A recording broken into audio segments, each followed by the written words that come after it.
Very warm welcome to all of you. We shall be starting very shortly. I request everyone to kindly take their seats and put their phones and electronic gadgets on silent mode, please. I request the event management and the organizing team to encourage everyone to kindly settle down so that we can have the exit doors to be closed. Respected guests and distinguished guests and delegates, it is an absolute privilege to welcome all of you once again to the Inclusive Finance India Summit. Access Development Services is honored to bring to you the 19th edition of the Inclusive Finance India Summit, a forum that has received consistent support and participation from sectoral stakeholders from within and outside the country. Financial inclusion and digital financial inclusion has received considerably high attention from stakeholders at the ecosystem, and we hope this summit will bring together some of the important facets, opportunities, models, performance metrics, and issues.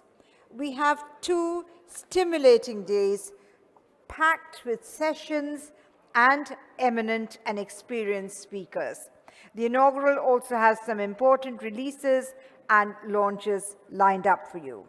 I'd like to inform you that in order to save time, we are not providing detailed descriptions of the profiles of our experienced and eminent panel of speakers across the 2 days. They're very well captured in the Summit Resource Directory, and we request all of you to refer to this document for the details of the panels and our distinguished speakers.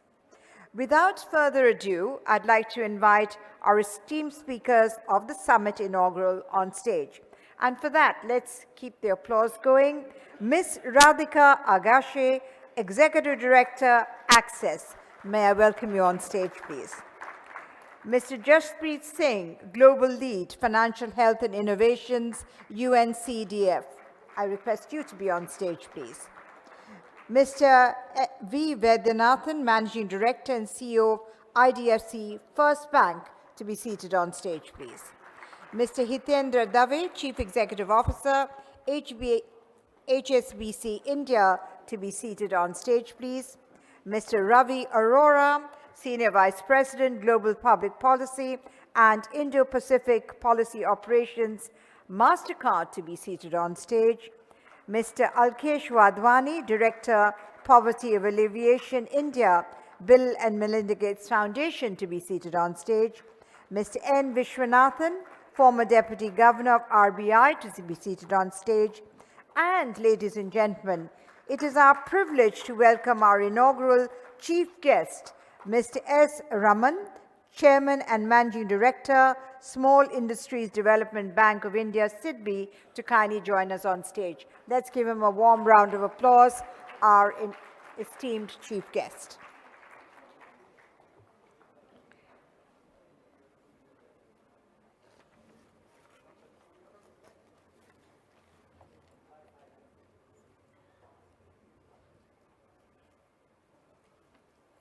May we have the main exit doors closed, please? The inaugural session has been called to order. Thank you. I request Zafreen from Access team to welcome our eminent panelists with flowers, please. A floral bouquet goes to our distinguished chief guest, Mr. S. Raman, Chairman and Managing Director, Small Industries Development Bank, India, that's SIDBI. A very warm welcome to you, sir. A floral bouquet goes to Shri N.S. Vishwanathan.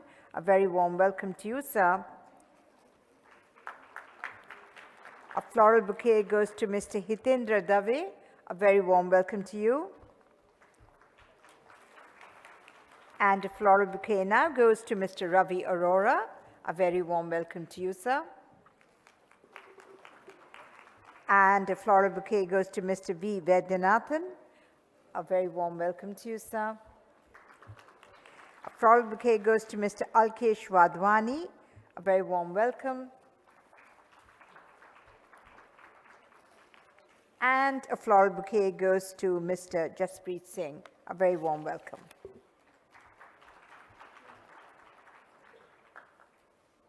Thank you very much, Ms. Zafreen, for doing the honors. I now request everyone to kindly rise for the national anthem, please.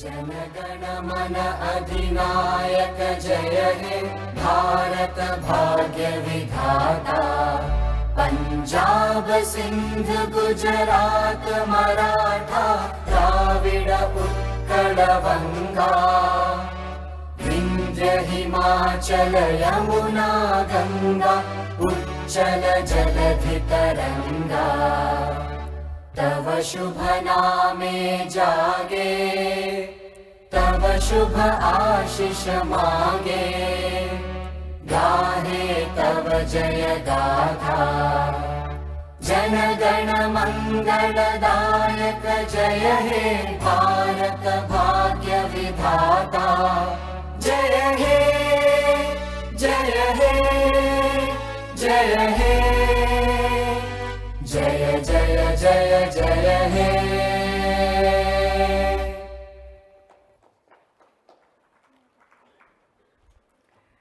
Ladies and gentlemen, it is now indeed a privilege for me to invite Ms. Radhika Agashi, Executive Director, Access, for the formal summit welcome, please.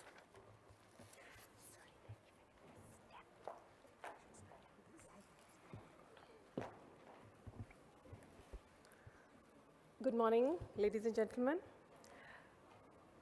It's my great privilege to welcome all the dignitaries on stage, Mr. N.S. Vishwanathan, Mr. Dave, Mr. Ravi Arora, Mr. Vaidyanathan, Mr. Alkesh Wadhwani, Mr. Jaspreet Singh. Special welcome and thanks to Mr. Raman, Chairman, CMD, for being with us today to inaugurate the summit. I'm also privileged to welcome all the delegates to the Inclusive Finance India Summit 2022. Yes, this is a 2022 summit, which is delayed by a month or so. Thank you all for braving to be with us on a cold Delhi January morning. It fills me with great pride that this is the 19th Inclusive Finance India Summit that Access is organizing. It started small when we organized it in 2004, but now is among the largest convening globally on financial inclusion. While for the last 2 years, the summit was organized in a virtual format, I'm glad that we are, with the pall of the pandemic lifting, we are able to organize the summit again in an in-person format. So welcome to yet again an in-person summit. With this large audience attending the summit, we have over 650 registered participants. We recognize the value of a physical event, which gives all of us an opportunity to meet friends, colleagues, network, strike business deals, and I hope all of you will also soak in the high quality, high decibel debates and discussions and enjoy the 2 days of the summit. For those who are not able to attend in person, we have a provision to join virtually as well. On many fronts, financial inclusion in the country has advanced significantly. This new thrust to financial inclusion was perhaps started, of course, became a bigger thrust with the launch of the PMJDY in 2014. And the steep acceleration of digital financial services witnessed in the half-decade is also the result of government's push for a digitally inclusive India. Overcoming the pandemic, several channels, banks, microfinance institutions, fintechs, self-help groups, all are helping to reach out the bottom of the pyramid with diverse financial services. Over 400 million PMJDY accounts, Aadhaar seeding, and mobile connectivity. Several entitlements have also seamlessly reached the poor. In a large country like India, the challenges will remain, and there's, of course, some way to go still. The overarching theme of the summit this year is building financial resilience and health, particularly a concern post-pandemic, in the post-pandemic situation. Addressing the question, the summit will look at how much financial inclusion and access to financial services is able to contribute to financial well-being of our customers. Several issues and challenges and breakthroughs and innovations will be discussed in the summit across the 2 days through 23 sessions with close to 125 thought leaders, policymakers, practitioners, bankers, MFI practitioners, technology providers, and investors who will share their views and perspectives. As has been the summit tradition, the Inclusive Finance India report will also be launched today in the inaugural. The report highlights will be presented in the session by Mr. N.S. Vishwanathan, editor of the report. As always, the report contains an insightful analysis of how financial inclusion has advanced in the country over the last 1 year. We have a few more launches and releases lined up in the summit during the 2 days. Please watch out for those. Now in its 13th year, this evening, the Inclusive Finance India Awards will also see several institutions and individuals in various categories being felicitated for their contribution to financial inclusion. The awards have been instituted by Axis in partnership with HSBC and are coveted and well recognized in the sector. In the last few months, we lost a few sector leaders, and Axis would like to remember them at this moment. Firstly, Ms. Elaben Bhatt, a leading woman empowerment activist and founder of SEVA, globally recognized as a woman leader and pioneer for championing women's self-employment and an inspiration for millions of people. Mr. P. Satish, microfinance industry veteran and executive director of Sadhan, who was known for revitalizing Sadhan and raising it to its current heights. We miss you, Satishji. And Kate McKee, who devoted her career to developing and implementing programs to improving lives of the poor worldwide. She worked with Ford Foundation, USAID, and CGAP, among others. She has visited India frequently in the past and has spoken in the Microfinance India Summit also several times. Before concluding, I take this opportunity of thanking a record number of sponsors and partners we have associated with the summit. Without this support, it would have been impossible for Axis to organize this large event. We can't thank you enough. Lastly, I once again thank the large number of delegates who have always managed to turn up at the summit. It's your active participation that makes the summit such a go-to and a buzzing place. Once again, welcome to all.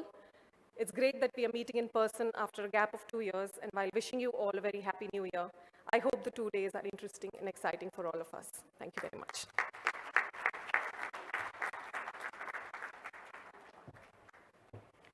Thank you very much indeed for that very warm and wonderful welcome address. Ms. Radhika Agashide giving us the wonderful welcome address to start the beginning of this conference.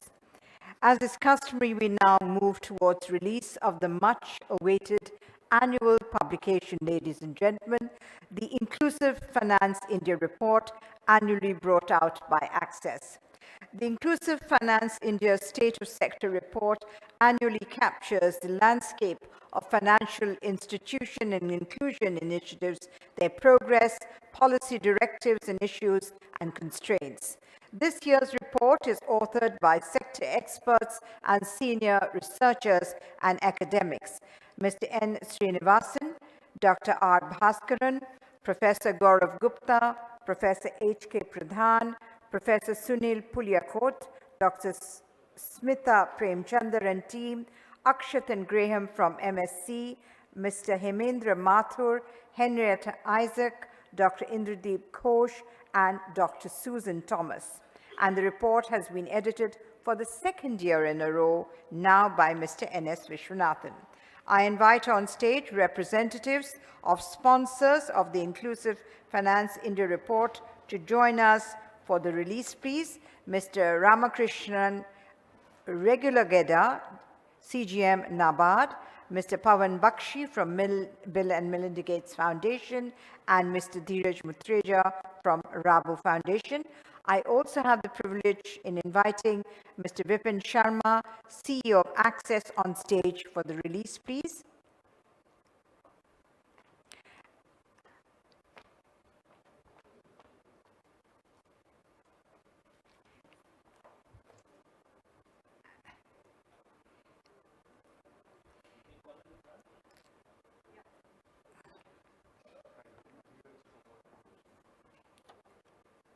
Can we please have copies of the report to be handed over to the guests on the stage, please?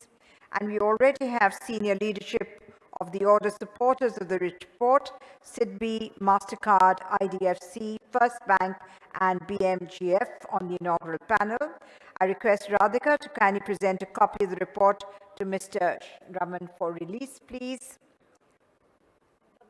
And I thank Mr. Bakshi and Mr. Regular Geda and Mr. Mutreja for joining us for the release. And thank you very much, Vipin. And I think we've had a nice photograph. Have we had a nice photograph? Respected members of the press and media are all here to take a wonderful photograph, and we need lots of nice smiles on the stage, please. Thank you very much.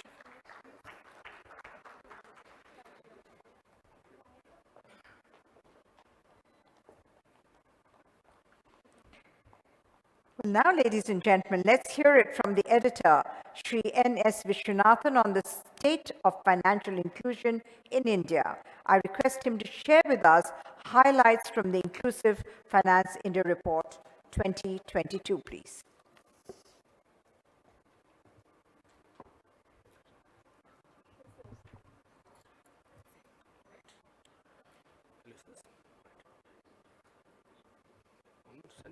I don't need to stand up. No? I don't need to move this. I look too tall, doesn't matter. Right. All right.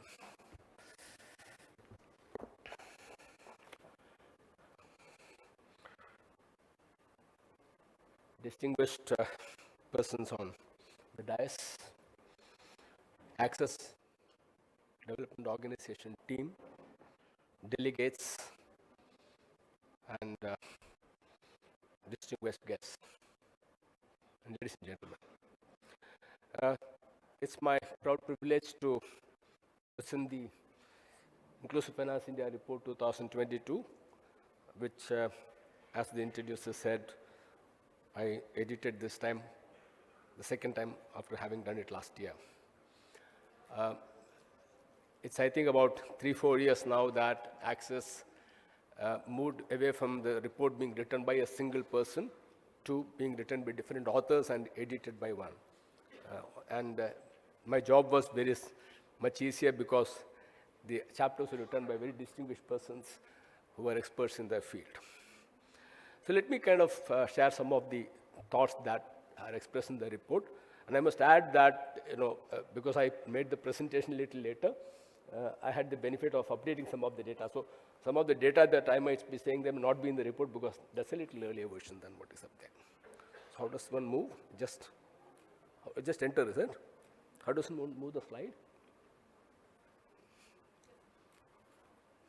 Sorry. Okay, right. Yeah, so let me begin with what the headlines are. I didn't know when I wrote the overview for this report that resilience and health will be the theme of the report. But I thought, that's the fulcrum of financial inclusion. The global economy has been going through series of crises, one after the other. We had the 2007-8, global financial crisis. Then you had the crisis caused by the pandemic, and now we have the crisis caused by the geopolitical risks. I mean, factors arising on account of the war in Ukraine. And the point with the economic crisis is the most impacted are the people in the lower strata of the economic pyramid, because the supply chain failures hits them the hardest. The loss of employment hits them the hardest. And because they live in the margin in terms of economic capability, any loss of income puts them into the worst kind of situation. And therefore, the whole effort of financial inclusion is to provide them the ability to be resilient, to be able to deal with crisis in a much better manner than they would be able to had they not been financially included. And this has been very poignantly, in fact, included in the National Financial Inclusion Strategy report as well, to say that it gives them the ability to access formal financial credit, access financial products from the regulated sector, and enables them to be resilient. Therefore, the report kind of highlights how inclusion, financial inclusion has been key to building resilience among people who are in the lower state of economic pyramid. Obviously, the pandemic made both the government, the regulators, and even civil society to act to deal with the problems caused by that, which was it was a problem or a crisis of a proportion not seen in terms of the cause and its effects. And some of those policies have really helped people in the lower economic strata, lower pyramid of the economic strata to kind of deal with the problem much better than had they not been provided with those kind of facilities. But the finding is that some of those policies need to continue and they need to be reimagined because this is a journey. The financial inclusion can never be a destination per se. It's a journey which keeps going. We keep changing, the goalpost to attain better levels of resilience. And therefore, in that process, we need to keep on pursuing policies that help people to manage in a situation of crisis. The report, as you would see, talks of the JAM Trinity, which is Jan Dhan, Aadhaar, and mobile telephony. Trinity as the fulcrum again, or the foundation on which most of the inclusive finance, financial inclusion activities have been, built on, and they have played a very crucial role in this whole scheme of things. Growth, penetration, and popularization of digital payments has been a major driver of financial inclusion. The globe and the whole world is in appreciation for India for kind of work that's been done in this area. Particularly, the UPI piece is something that people is kind of amazed at what it could do. And of course, I'll share some of the information going forward. Obviously, as the National Financial Inclusion Strategy says, you need multi-pronged strategy is being pursued, and that needs to be continued to deepen financial inclusion and involves actually many stakeholders, not just the financial institutions.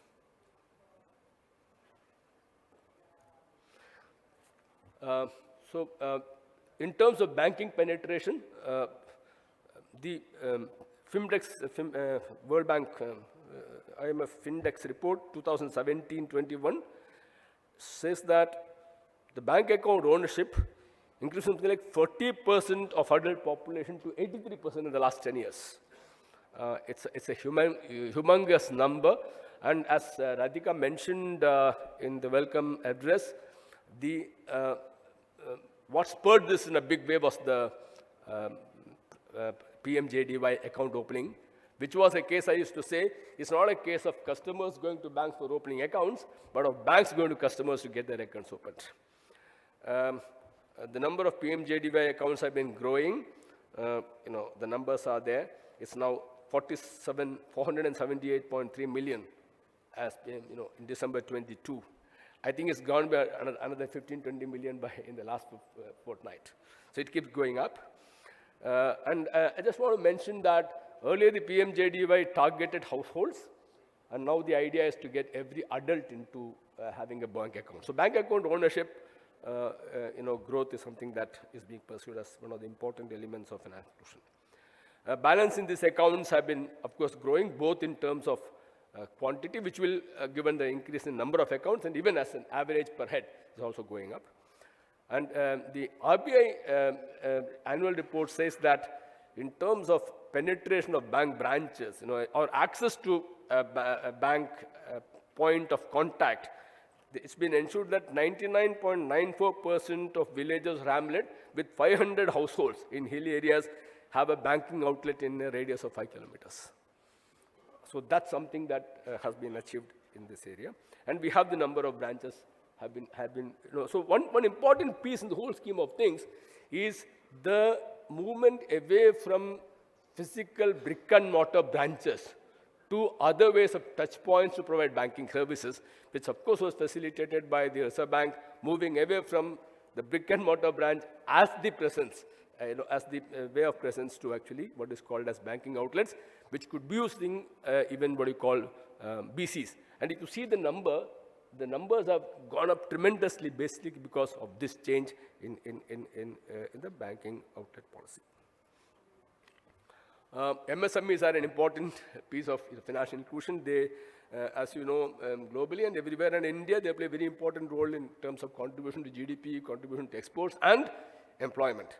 So there has been, as you saw, as we see in this year, there's a market decline in MSME accounts from about 42 million to about 26.5 million, which is, which as per the annual report of RBI says is because of, the mandatory requirement for registration under the Udyami portal. So there's some reduction there, but actual quantum of loans to the MSME segment has gone up.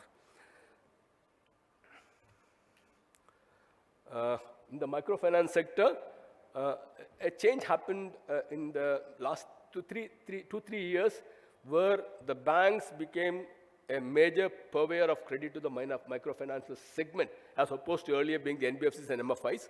And this was facilitated because of technology, use of fintechs, use of business correspondence, and the banks therefore were able to directly lend to the financial, the microfinance segment.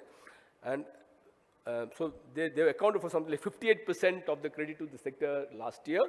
In 22, they are still the largest at 56%, though there's a marginal decline, but they still continue to be the largest, credit purveyors to the MFI segment. The number of unique clients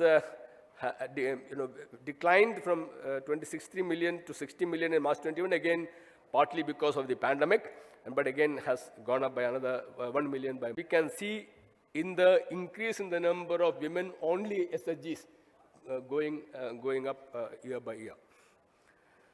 Southern region continues, of course, to be the major hub of this SHG bank linkage activity, but something very interesting is taking place, which is that there's a substantial increase in savings by SHGs by 75.2% in eastern region of India, followed by 53% in central region, and 28% northeastern. So there's some catching up happening in those areas or the geographies of the country. This time, as I mentioned, we decided to have a separate chapter on the regional rural banks. The chapter highlights that the contribution of this special set of institutions in financial inclusion cannot be overlooked, and very often what happens is that their contribution gets kind of hidden in all talks about their viability. And as the report kind of shows, out of 43 RRBs, 34 RRBs had a ROE ranging from 4.1% to 28.5%. And it's only 9 RRBs which made a loss, which brought that ROE to 8%. Okay? So it's just a few which are not making profits. And the performance of the profit-making RRBs in terms of their contribution to financial inclusion is tremendous.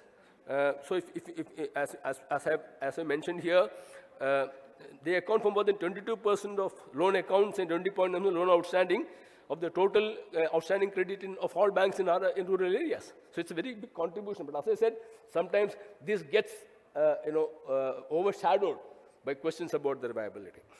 And therefore, the report kind of highlights that how this sector should be nourished and enabled to perform better in the journey of financial inclusion.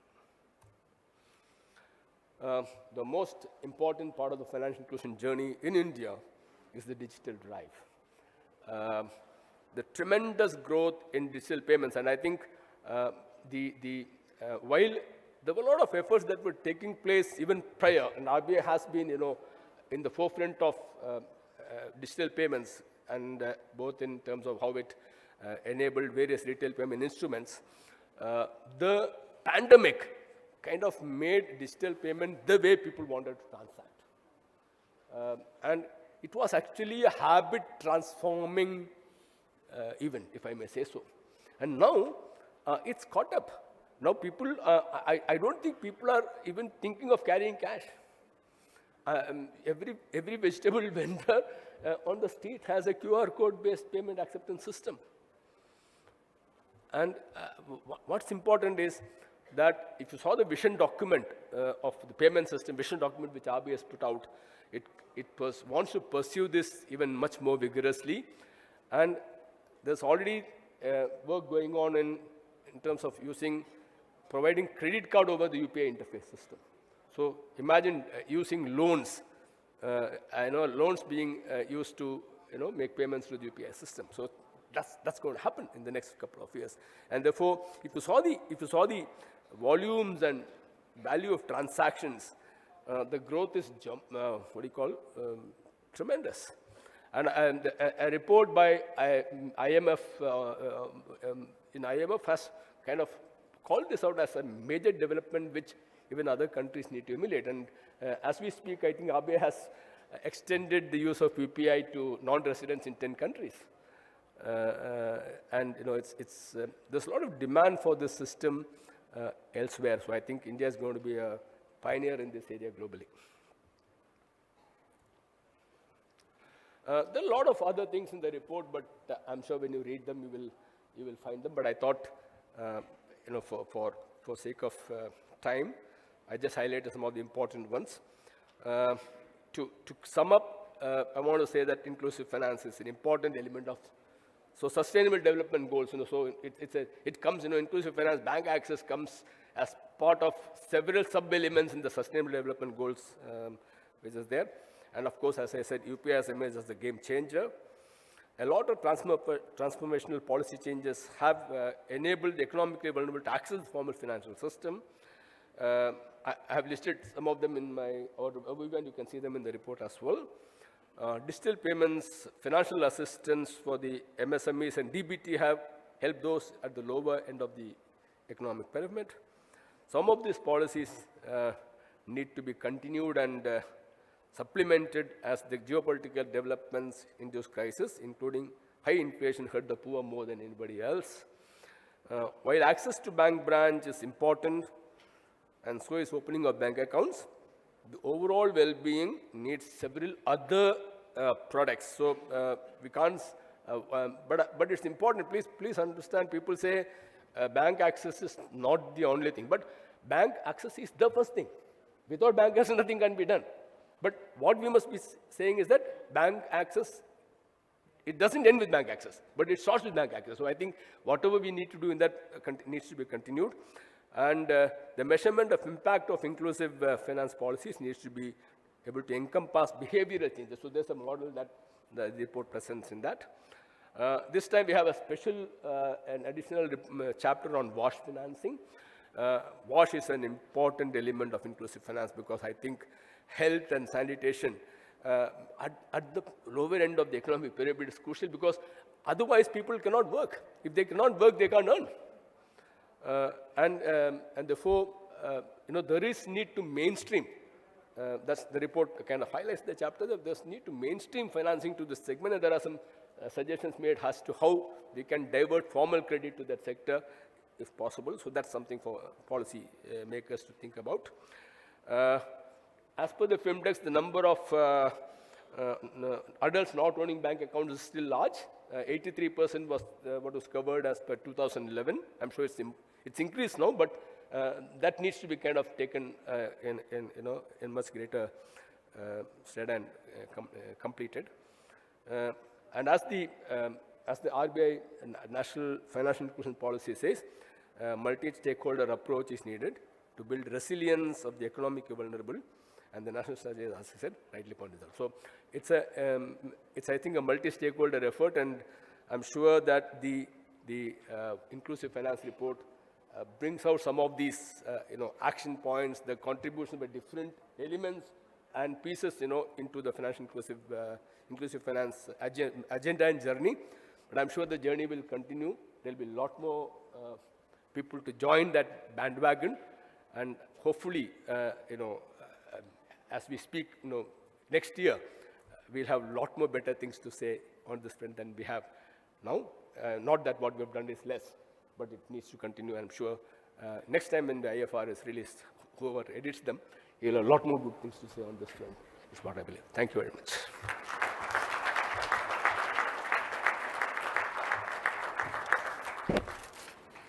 Thank you very much indeed. That was Shri N.S. Vishwanathan sharing with us the highlights from the Inclusive Finance India Report 2022. Thank you very much, sir. Now, ladies and gentlemen, it's time for us to hear views and insights from our esteemed inaugural speakers. I have the pleasure in inviting Mr. Hitendra Dave, Chief Executive Officer, HSBC, to deliver the special address, please.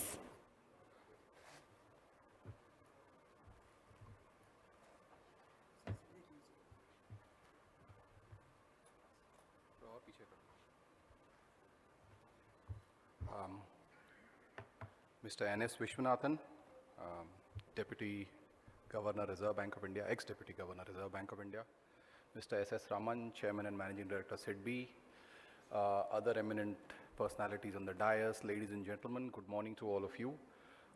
This is the Inclusive Finance India Summit, and the theme for this summit is resilience. So let me try and share my thoughts on these two subjects. I must admit, though, that following in the footsteps of Mr. Vishwanathan, with the amount of data that he has, the amount of experience he has, the amount of knowledge he has, anything that I say can only be supplemental at the margin to whatever he said, but I request you to give me a bit of latitude in case I repeat some of the things he's already mentioned. So, but just as a starting point, right? I mean, this is the Inclusive Finance Summit. We've been talking about financial inclusion for a long, long time. I'm just trying to give a context, I think just a slightly broader context to this subject, that while it's a good thing to do, and we all of us want to do this good thing, it's actually great in the context of what we are trying to do as an economy, as a country. I think the Prime Minister has made out a clarion call for the country to achieve $5 trillion GDP. I think there's now talk that by 2047, by the time we achieve 100 years of independence, we want to be a developed country. It is almost a foregone conclusion. It is almost a fact that it will not happen unless we have deepened financial inclusion, right? It will not happen just by having 10, 20, 30% of us become richer, wealthier, have more and more access to finance, and what that does to our lifestyle. That will not do it. So I think, in fact, there are studies out there which suggest that the impact of financial inclusion, if executed very well on GDP, is in the double digits. So your GDP can grow by almost double-digit percentages if you get 100% of the population. I think Mr. Vishwanathan did allude to the fact that even if 15% of the country does not, 15% of the adults don't have bank accounts, that's still in India a lot of people. That's almost 20-25 crore people, right? So I think that's the context, that it is not something nice to do. It is a must to do if we are to achieve the country's what we need to achieve as a people to ourselves, right? So that was one. And I think just again, financial inclusion, many people have thought is just bank accounts, and it's a necessary precondition, but it should not stop there, because if it stops there, it does a limited amount, it does not. So it's got to be, going beyond accounts into financial literacy. People need to know what they can do with the bank statements, what the banking services they have. They also need to get much more aware of other financial products like insurance, especially since we are talking about vulnerable sections. And there's a lot of work which has been done, and I'll talk about that a little bit. But I think it's quite important that all of us, when we discuss the subject, we are sort of saying, okay, what is beyond bank accounts now? So is it credit insurance? Is it credit? Is it access to, is it awareness of all the schemes that the government has, right? I mean, there's a lot of schemes, but financial literacy ensures that everybody's aware. I mean, if you talk to many of us might have privileges to have some people work for us at home. Many of them are not aware of the benefits that have been laid out for them by the various schemes. So that's why, so it's bank accounts, financial literacy, insurance awareness, and awareness of all the government schemes. I think a lot has actually got done, right? I mean, if we were here, I don't know, 10 years back or so to now, I think we saw the number of accounts, right? I think this whole Jan Dhan account scheme, it's 50 crore accounts. It's, we can just roll it off the tongue like that. It's, 500 million, 50 crore accounts. I think the world has not opened in 50 years. I mean, that's the kind of numbers we are talking about. So I think great credit to everyone who worked on it. But since I represent the banking industry, I'll also say that my fellow other colleagues in the banking industry have done tremendous amount of work to make sure that happens. I think, there is the low-cost housing or the Pradhan Mantri Awas Yojana. Again, awareness of these schemes is quite low. So I hope in the discussions how to make sure that people become aware of their rights, entitlements, and the benefits they have. Similarly, the Jeevan Jyoti Bima Yojana or even just, the ages-old priority sector lending scheme. That's all part of financial inclusion, because you are going to marginal and small farmer, because you're going to micro enterprises, because you're going to women help groups, or because you're focusing on certain specific activities, toilet building, etc., etc. I think a lot has been spoken about the jam, the linking of Jandan accounts with Aadhaar and with the mobile phones and what it's done. And I mean, just to put it in on the UPI volumes, I think, Mr. Vishwanathan put the data out there, but just for simple awareness, it's 750 crore transactions a month. That's the number for December, 750 crore transactions a month. That means that 7.5 billion is 750 crores, this billion to crore, I was just making sure I was right. So that means about what, 250 crores every 10 days, that means about what, 2.5 crores every day. Then you convert that into every hour, every minute, every second. As we speak, a few 100,000 transactions have taken place. As we speak, as I've been speaking here, right? So, and what that does from a financial inclusion perspective, obviously, is for the vegetable vendor that Mr. Vishwanathan spoken about, to make sure that, I mean, I spoke to one person who said the only reason they use UPI, okay, is because there is a lot of theft that takes place in the trains when they go back home. So their day's earnings of 3,000 rupees now just can't be stolen, right? So it's from that creates a sense of security, and that's what I think just what the possibilities, all this data, all this footprint which is out there, every bank, that vegetable vendor, if earlier was, let's say, buying 2,000 rupees worth of vegetables, as long as she can demonstrate to some lender that I can actually do more, you can easily imagine the credit that is bound to happen there, and you are beginning to see it. You are beginning to see credit growth to micro and small sector and to individuals grow at a much faster pace, simply because of the digital footprint that all these transactions are leaving. And this is not a small 3-4 month thing. This could look like a multi-year runway. So that was on financial inclusion, just to supplement the comments that Mr. Vishwanathan made. But since the theme is resilience, for this summit, I think clearly resilience is all about reducing vulnerabilities, right? We saw that during the pandemic, right? The government, through its free food grain scheme, actually was reducing vulnerabilities for the bottom of the pyramid. So I think it's like this. I think we have just taking a slightly broader context, we have leadership of the G20 this year. I hope that we will use I know, and HSBC is a co-chair there of the financial inclusion work stream there. And I think one of the big takeaways all of us as citizens, all of us as Indians have to do is to make sure that through this course, we talk about financial inclusion, highlight to the world what we have done, highlight to the world how we are doing it, and export best practices and learn from some of the better practices of other countries, and therefore make this a much more inclusive world, and then hopefully it does good to all round. But just from a financial resilience perspective, I think the number one thing, you reduce vulnerabilities, your build buffers for adversities, is essentially obviously higher incomes. And higher incomes can only be generated through, let's say, more work. More work gets done through, essentially, every business needs capital needs financial inclusion and all this. So therefore, I think, I hope some of these discussions take place as we go forward. Second is obviously employment. People in the formal employment sector tend to have built-in resilience, right? Some of us have built-in resilience because you know that the salary comes on time, or the dividend comes on time, or the interest comes on time, as the case may be. So I hope how we can create higher incomes and higher employment and link that back to financial inclusion and link it back to resilience, I hope will be some of the discussions that this summit will discuss. I think there is obviously enough data now to suggest that as women's participation in the labor force increases, right? In any country where you have higher women participation, you tend to get a much better social and economic outcome. So I hope that's the other topic which does get discussed. I think we did notice during the pandemic, right, when Manrega is a classic case of increasing incomes and increasing employment. But during the pandemic, I remember talking to people at the Reserve Bank of India as well as the people in the North Block. There was no Manrega equivalent for the urban sector, right? If you are urban, unemployed and poor, there is no database. There is nobody who knows how to access you. So I think, there is work to be done, especially more in the urban areas now. With so much focus on rural, it is possible that the urban areas have got slightly, the focus has been less or so. But other areas, I hope the summit will discuss in the context of resilience will be things like access to education. How do you make sure not just basic education, but financial literacy? Because as we've discussed, that helps a lot. How do you work on skills? HSBC had a very large skills for life program, but it's very clear with 1 million people joining the workforce every month, you need to make sure that they are skilled enough to do the things that the economy needs. And finally, of course, health, and it will be relevant, I think, in the context of all that we have spoken about. So I just hope that over the course of today and tomorrow, what we have discussed, some of the points we have highlighted, other points that other speakers will highlight do get discussed. I think this is a great way for us to all contribute our own little bit towards, as I mentioned, to the 5 trillion and beyond, beyond ambition and aspiration that we have. I wish the summit great success, and thank you, everybody. Thank you.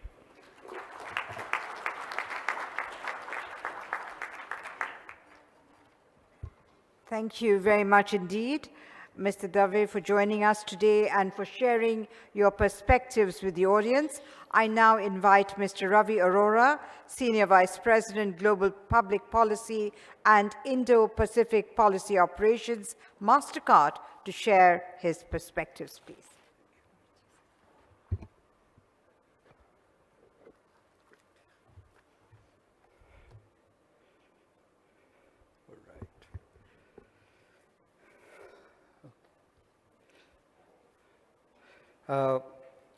Respected Shri Vishwanathan ji, Mr.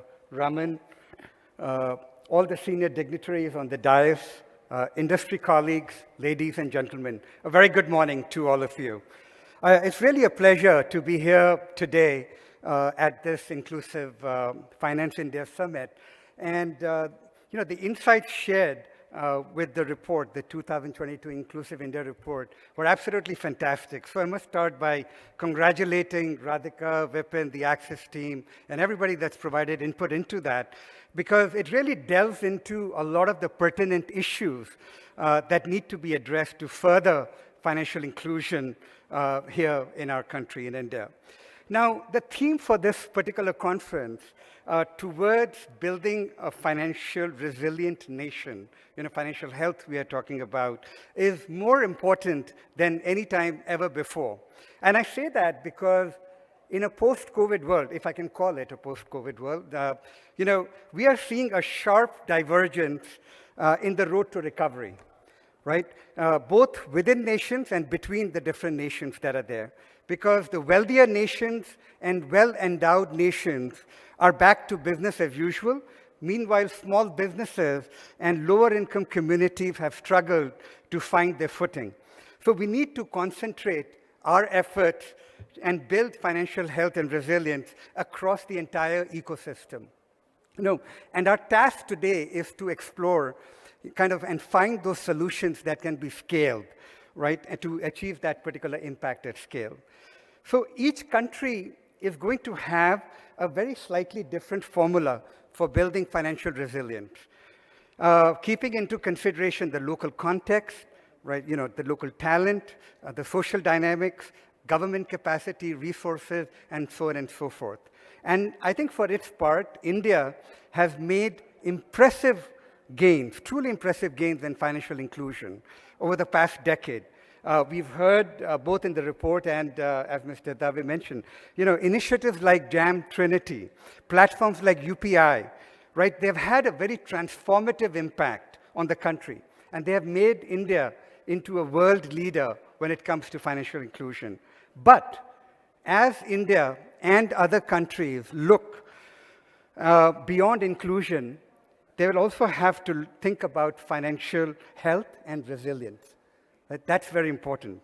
Because today, nearly 70% of adults, the world's adults, about 3.8 billion people, they have access to a bank or a mobile money account. Yet, access has not necessarily translated into financial health for those who need it, right? Too many people are considered financially included. Those who are considered are still struggling.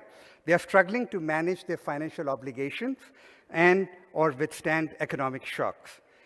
So what we have to do is we have to ensure financial resilience and improve the financial outcomes across our communities through policies. Making progress will require policymakers and the financial industry, and the financial sector treat consumer well-being as a shared responsibility. So with that in mind, I would like to lay out about 3 imperatives, and I think some of it was captured in the summary that was laid at the very end of Mr. Vishwanathan's presentation. So I believe that, from a financial resilience through inclusion, innovation, and trust, these are the 3 themes, imperative I'll talk about. The first one, when we talk about, is to help MSMEs go digital, thereby driving further inclusion. Because we have seen how the pandemic tested MSMEs. It brought so many small businesses onto the brink of collapse, right? And those that survived found a way to adapt differently, right? They accelerated the shift to digital platforms, and they found new distribution channels. And the results of this shift are very telling, because according to our own MasterCard Economics Institute, that digitally enabled MSMEs saw a 34% increase in their sales, 34%, right? And so we need to equip MSMEs with the right tools so that which they need to navigate a digital world. And we have to invest in training and in delivery for the MSMEs to succeed. At MasterCard, we are doing a lot in this area. One of the programs I can quickly talk about is something with CII and Ministry of, National Institute of Small and Medium Enterprises under the MSME ministry that we are doing. It's called Digital Saksham. And, part of that is targeting key supply chains and digital know-how all the way down to the last mile entrepreneur. And the goal is to empower, over 300,000 MSMEs with financial literacy. Because we believe that, the more we can empower MSMEs and rural committees, will help move them up the digital value chain.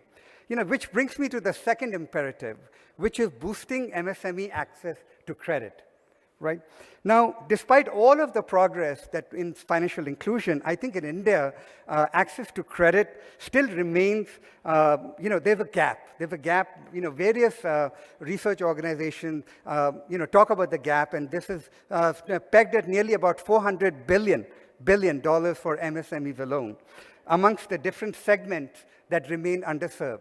When we talk about the 63 million MSMEs, we talk about 150 million farmers, right? And million more skilled and informal workers. That's a big credit gap to, And a study by McKinsey and Fickey, not too long ago, found that India's retail credit is only 14% of GDP, compared to 30% for Brazil and 60% of GDP for China. So rural communities and MSMEs, will need access to credit to thrive, but there are hurdles, right? Because when we use traditional forms of risk approaches, there are a lot of hurdles to meet. So the way forward will require us to innovate. It will require companies, governments, etc., to create innovative digital solutions.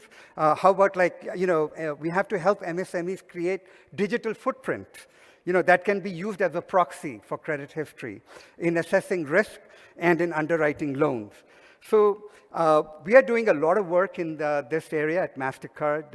I'll give you one example is, just last year, we partnered, with the USAID and US Development Finance Corp and HDFC Bank to launch a $100 million credit facility. And this credit facility is extending working capital loans to small businesses to support their digitization and recovery from the effects of the pandemic. And 100% of this credit facility goes to previously unbanked small businesses, and our goal is to ensure that 50% or higher will go to new customers, which are women and women-owned entrepreneurs. We have to empower women-owned entrepreneurs in this country. And that brings me to my third imperative, which is all about trust. Because it is important to promote trust in the digital and the financial ecosystem. Trust is sacred to us at MasterCard, right? Because, we have actually partnered with Access and USAID, and we have a project called Project Kirana, which is looking to helping increase these revenue streams and digital adoption of kirana shops, and especially those operated and owned by women. And it's well on its way to trying to go and empower women. Agri sector, that's another one where we are doing a lot of work in the agri ecosystem by digitally empowering smallhold farmers. We have a solution called FarmPass, which is our agri-tech solution, so where by digitizing marketplaces, by digitizing workflows, by digitizing farmer transaction histories, we can give farmers with improved access to multiple markets, to digitalize their income, and we are actually soon going to be doing hassle-free credit access, right? This solution is great because even without a smartphone or with no access, intermittent access to connectivity, it works. The platform currently supports over 1 million+ farmers, and our initial data have shown that a lot of farmers were able to sell their produce at 20 to 40% higher prices, thereby increasing, their margin.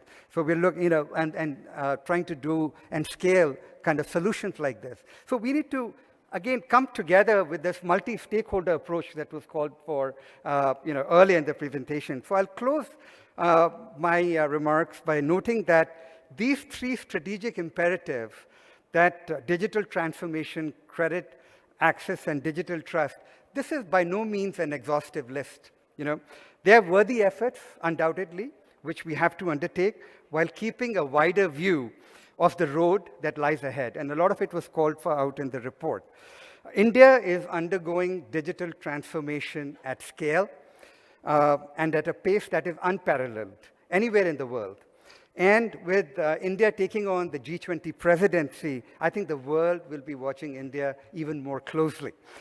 So this is an opportune time for all of us in this room as stakeholders to accelerate our efforts and partnerships and bringing together the required expertise towards a digital economy and building a financially inclusive and a financially resilient ecosystem. I have no doubt that over the course of this conference, we will explore many more areas for progress, and I look forward to the discussions that will come forth.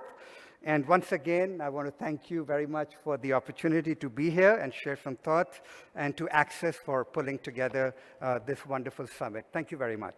Yep.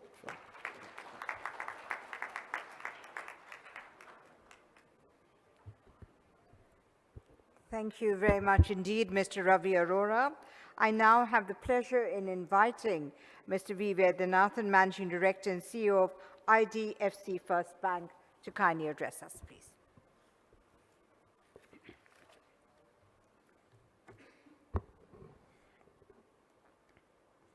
Good morning, distinguished members in the audience, members in the dais, ladies and gentlemen, members of the media. Members have spoken, wonderful presentations have been made, a lot of insightful thoughts have been made to all of you. My quick comments on this very important occasion is as follows. When you look at, you think of the economic pyramid from well-to-do people to upper middle class, to say middle class, and then you say lower middle, and lower middle class or poor. In that grid, think of financial services. So if you see savings accounts, typically top to bottom, all segments have savings accounts. And I just saw the number here that only 40% of India had savings accounts, of adult population had savings accounts in 2010. Now, that's like really very low, almost like India lived in, old ages. And now it's 83%, so I think all of us should be really very, very proud of our country that we made such massive, massive progress in just 10 years. And the last 7 or 8 years alone, 450 million accounts was pointed out. It's really sensational. So really very, very, very big round of applause for our country to reach this, to reach here, and to our government to actually push this agenda so hard. But if you move away from savings to, say, investments, people at the top of the pyramid typically have have access to all sorts of investment services. They can invest in mutual funds, they can invest in property, they can invest in gold, they can invest in AIF, they can invest in startups before the list, they can invest in PMS, portfolio management services. The upper segment has it all covered. But as you come down, if you go down and see the bottom of the pyramid, people don't even have demat accounts. I just read on Google before coming here and out of general memory that India has still, after massive progress last 3 years, has 10 crore demat accounts. So you can therefore imagine that in a population of 140 crore people, 10 crore people have demat accounts. Even if you take adult population, it's still a very small proportion. You can see that therefore, when you come down the pyramid, investment services are not there. Now we think of insurance. Again, insurance, people top of the pyramid, organized sector, all are well covered. All of us are covered by the employer we're working with or have taken insurance on our own. But you go down the pyramid, you'll find that, again, people down the pyramid don't have insurance. And don't have meaning, if you think about the people in that segment actually, they are construction workers, they are roadside mechanics, people working in homes and so on and so forth. And they are most vulnerable to they need insurance most. That's the irony. We are very less likely to be hit here or there, etc., except some freak accident. But for them, it's a daily profession and they may get hurt, they may get cut. And the irony is they need it most and they don't have insurance. In fact, in the e-Shram program, which the government came out recently, there are 270 million unorganized sector people who have enrolled there and now getting an insurance of 2 lakh rupees. Therefore, point is again, if you see top to bottom, highly insured, underinsured, and they need it most. If you look at loans, all of us get calls maybe twice or thrice a day, or maybe saying that we can sell you a credit card, we can give you home loans, car loans. Overbanked, we get enough calls. But people, and we get pretty low rates also. But go down the pyramid, we know the interest rate, all MFIs are sitting here, everybody's sitting here. We all lend sector lends at 23, 24, 25, 26%. So less credit, higher rate. And this is, by the way, not very unique to financial services. You think of any sector, any services, even if you go to telecom sector, you will find there will be breakages for non-usage of the talk time. It's expensive. Water is more, unit cost of water is expensive, unit cost of FMC is expensive, unit cost of utilities is expensive. So that is the reality of when you go down the pyramid. Now, what can solve this? And that, I'm sure, is consuming everybody, because everybody wants to solve the problem. We all understand the issue. So the biggest thing that has come to this ecosystem that can change the ecosystem, we all understand, is now technology. We are seeing how the best part about technology, at least, is not distinguishing between the rich and the poor. We know that. Right? If you go to ATM and draw cash, it gives you the same amount of time whether you're rich or poor. It gives you in a fraction of a second. If you do UPI transaction, it's doing in a fraction of a second whether rich or poor. So at least technology is not differentiating. So that is a very big leveler of this whole ecosystem. Now, what is the issue with technology? When you think of technology, the only issue is that it's restricted by access. Restricted by access. So what does that mean? Now, if you see, let me say, how many people have, say, 4G services versus 2G services. You will notice that I read somewhere that close to about 350 million people in the country still on 2G services. Then close to maybe there are 600 million smartphones today, which all the rich and middle class all have, but still there are 350 million feature phones in rural areas and so on. So technology is a big leveler, but access to technology is not uniform across top to bottom.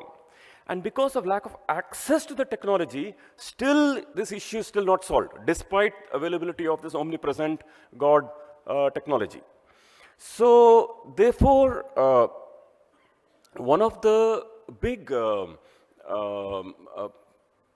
course, India has made a lot of progress, and government has done through e-governance a major progress on this front of causing, let me say, inclusion in the country, both on savings account, insurance, through the insurance programs and all that we discussed. But we all understand there's more to do, and how to make a technology accessible and devices accessible and bring the cost of goods and services of technology down to the bottom of the pyramid. That will enable last mile connectivity more than any other wishes we may have.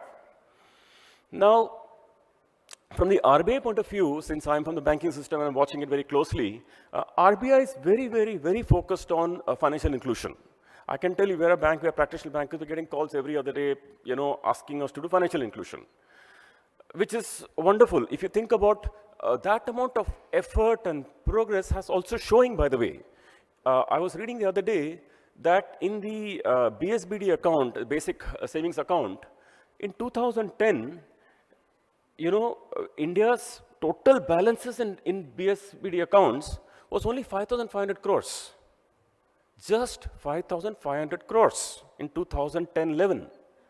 Today, in all the BSBD accounts, including Jan Dhan account, there is close to about 1.8 lakh crores. Think, 5,000 crores, 1.8 lakh crores.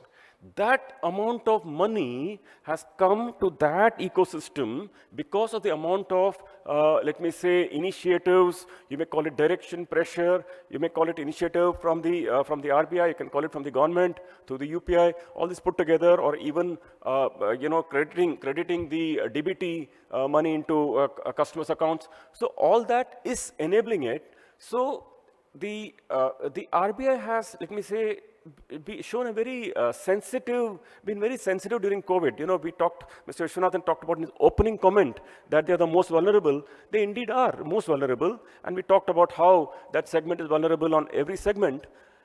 And we all agree. But RBI was very sensitive during COVID. There was a moratorium. All banks were instructed not to call them or pressurize them and all that, so on. Very sensitive. RBI has a double role here.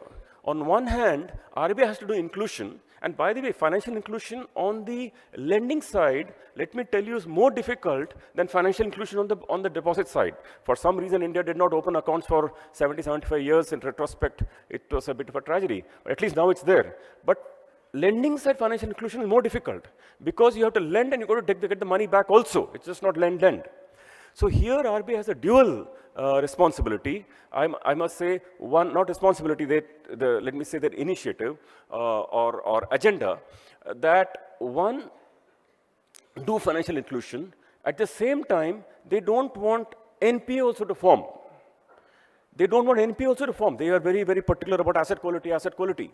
Now, how does this ecosystem be able to do financial inclusion, take money to bottom of pyramid, give money to small entrepreneurs, micro entrepreneurs, consumers, and so on, and vulnerable sections, and not have NPA? That also miracle is happening only through technology. Because now, this new buzzword that has caught the banking system these days is cash flow evaluation. Until a while ago, it was income-based evaluation. Now it is cash flow-based evaluation. So when you see cash flow-based evaluation, there are 4 significant things that have now appeared, let me say the last 4 or 5 years, in the Indian ecosystem, which is enabling good quality credit to the bottom of the pyramid. That was a paradox not solved for 70 years.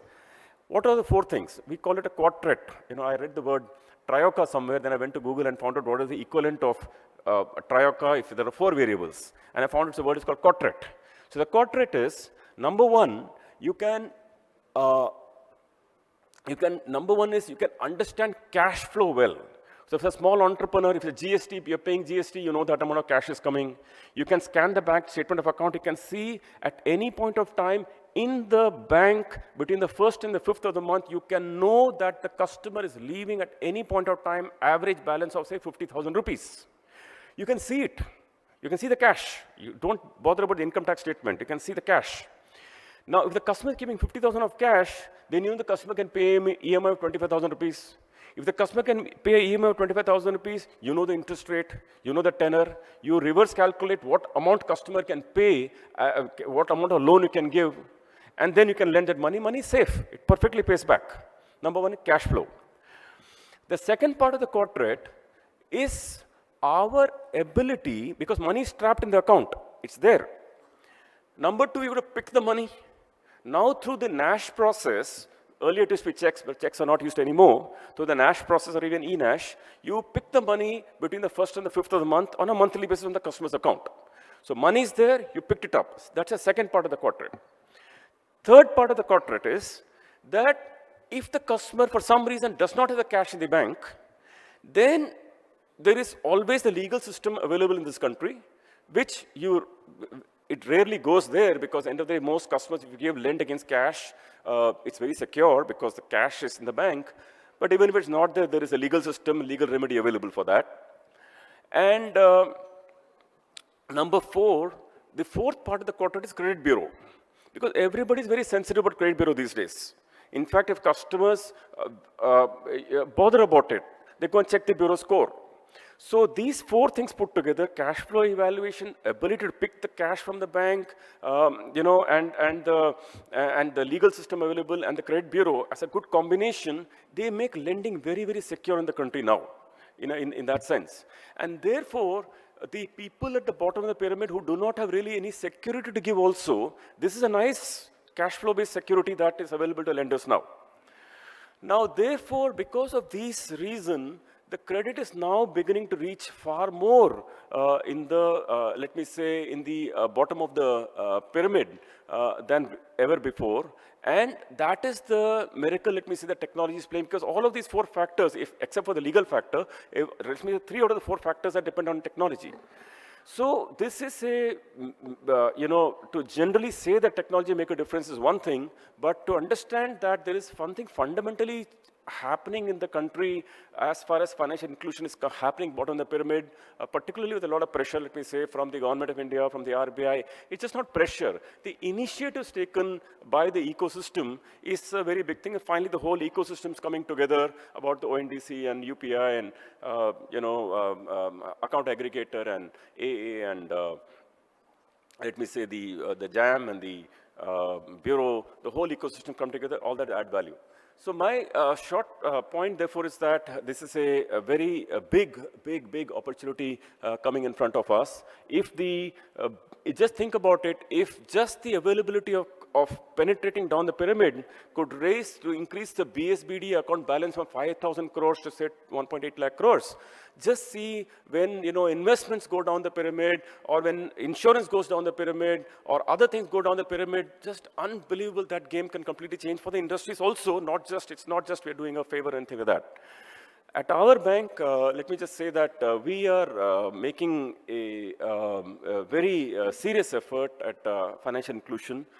We don't see this as we're doing as something special or anything like that. It's our business model. We just love it, and it just goes with us. That's what we want to do. And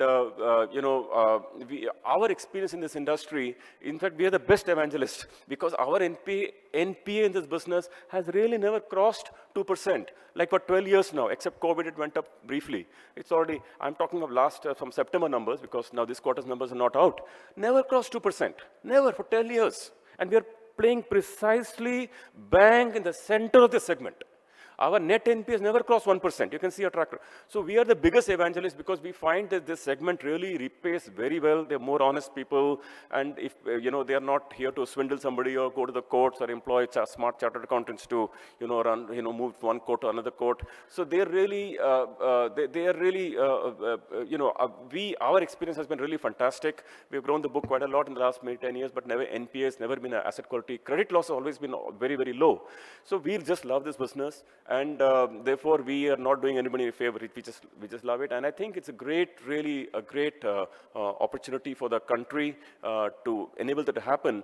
And like, one of the previous speakers spoke about, Hitinder, I think, saying that, really, first of all, there's no big point becoming a $5 trillion economy if this did not lift everybody in the game.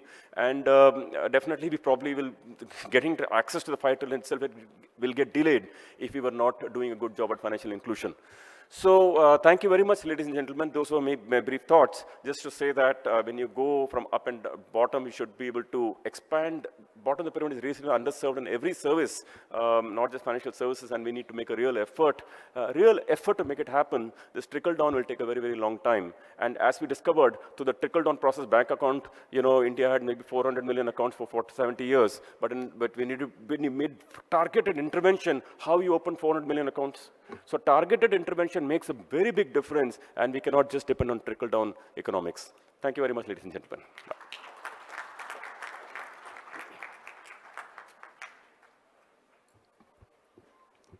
Thank you very much indeed. And now I request Mr. Alkesh Wadhwani, Director, Poverty Alleviation, India, Bill and Melinda Gates Foundation, to kindly address the distinguished audience, please.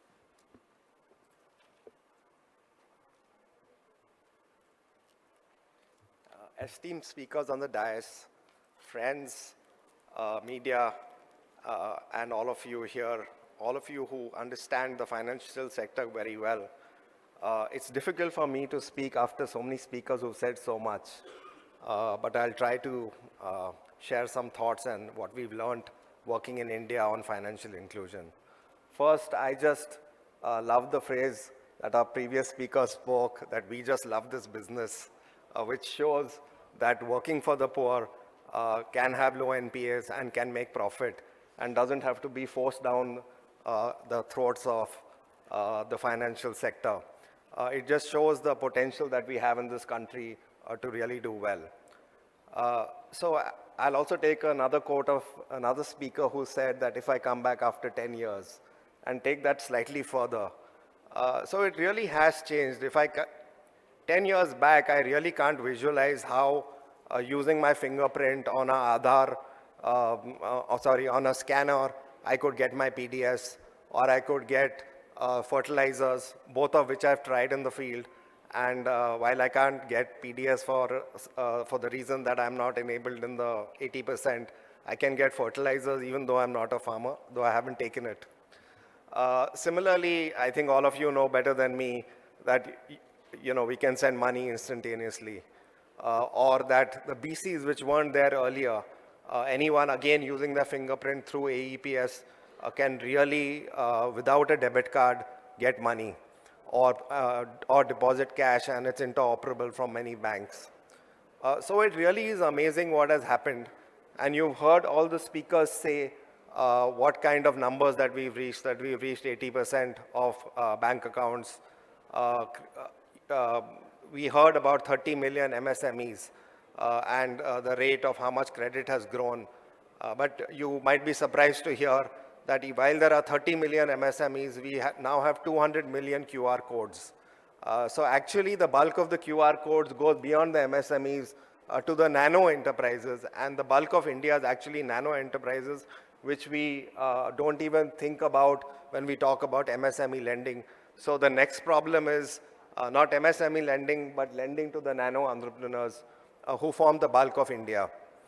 Our speaker spoke about UPI, which has really gone through the roof. I think the goal is 1 billion transactions a day. I think we are maybe going to achieve that literally in the next 1 year. So we have all these humongous successes, but there are other successes which were spoken about little that I'd like to elaborate on a bit more. And all these successes actually have been enabled by two things led by the RBI. The first is that we have all these digital public goods, whether it's UPI or Aadhaar, and it's enabled. Again, if I take the 10-year analogy, I really can't imagine 10 years back doing video KYC to open an account, which we can do today. So it's a dramatic change that these digital public goods or infrastructure have enabled. But beyond that, what we realize perhaps, but it's not front and center, everyone speaks about Aadhaar and UPI, is how RBI has enabled all this through other mechanisms beyond this. And one example that I'll give, again, we spoke of SHGs. So we think of it normally that, nothing great, there are SHGs and there are 100 million SHG women in India. But it can't happen automatically. And the reason it happens is that our central bank, many, many years back, did come up with a policy that informal group of women can come together and be recognized by the banking sector and get loans. And not only can they get loans, but those loans are tracked, and the core banking system has a field that says this is an SHG borrowing, and therefore we can know today that $12 billion of loans have been given to the SHGs. And this data doesn't come from $12 billion of loans outstanding from the banking system has been given to SHGs, and this data doesn't come from the SHG program, but from banks from the core banking system. So it is pretty amazing, and if you add the fact that there's interlending of their savings, that's about $4-5 billion, and there's another $4-5 billion of grants in perpetuity given by NRLM, the National Rural Livelihood Mission, to SHGs, you're talking about $20 billion of loans to 100 million women. Not all these 100 million women have taken the loans. Some percentage have. Let's say it's about 50%, but that still is huge financial inclusion to the bottom of the pyramid.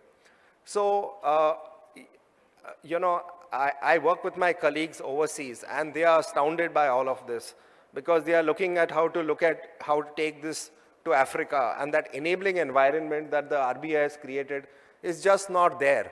So the model is different, and it's really tough to make this model work.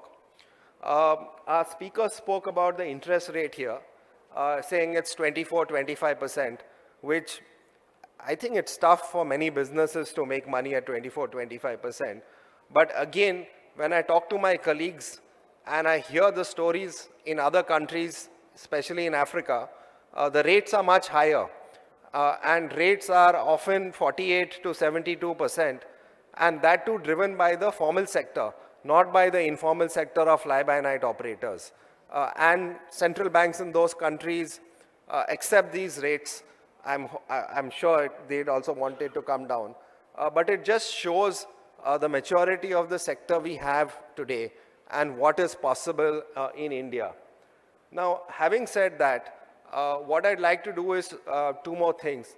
One is highlight some of the issues that we face to take what we have already to the next level, and then perhaps share some suggestions of what the discussions in the next 2 days could think about, because none of us have all the answers. We know the issues, but we may not know all the answers. So the first point I'd highlight and point out is that while financial inclusion is there in terms of access and 80% of bank accounts, but a lot of bank accounts are dormant. I think the latest Findex report said about 30-35% of bank accounts are dormant. So usage is not that high for many products, as our friends have pointed out. And the question is how to improve that usage. And I'll give you some examples of where usage is not high and where you know, perhaps we can get it higher. So if you look at agri, and some of my colleagues again spoke of agri, and we look at smallholder farmers, which are 85% of all the farmers in India, and let's say they are about 100 million, though some people say it's higher, some say it's lower. I think a Rabobank report pointed out a couple of years back that about 36 million of those 100 odd million farmers had access to formal credit, whether from banks or NBFCs or any other formal institutions. And I know that the Kisan Credit Card since then has given loans to many small farmers. But let's face it that while the Kisan Credit Card does give loan to farmers, it can be used for anything. So it may not be as productive as we all want it to be. It may not be used for input financing.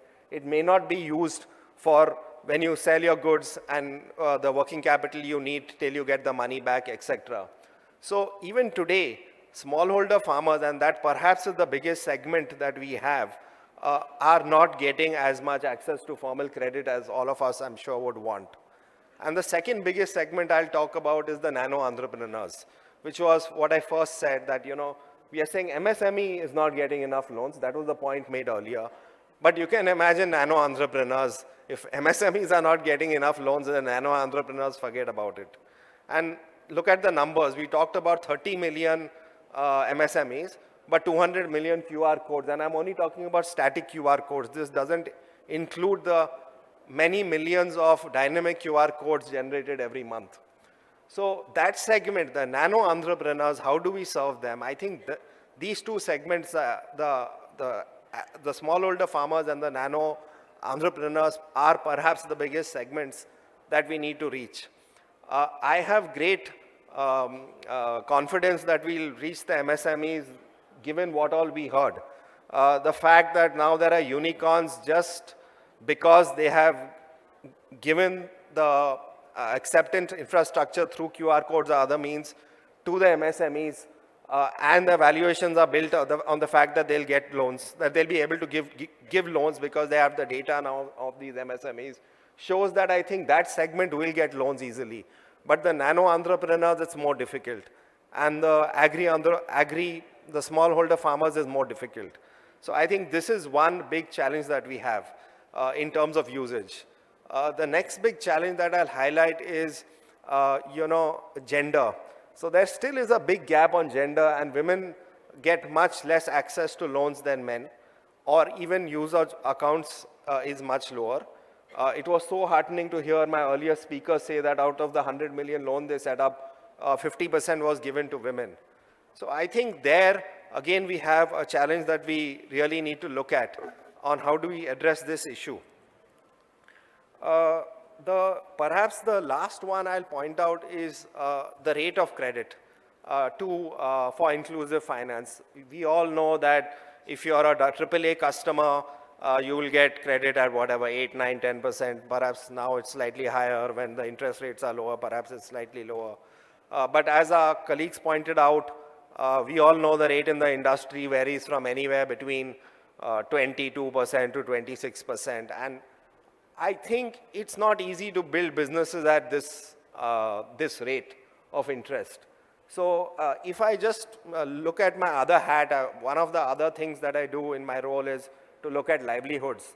And there we speak of a missing middle, which is not there in most other countries. So this missing middle is that India has entrepreneurs, the bulk of whom are one person.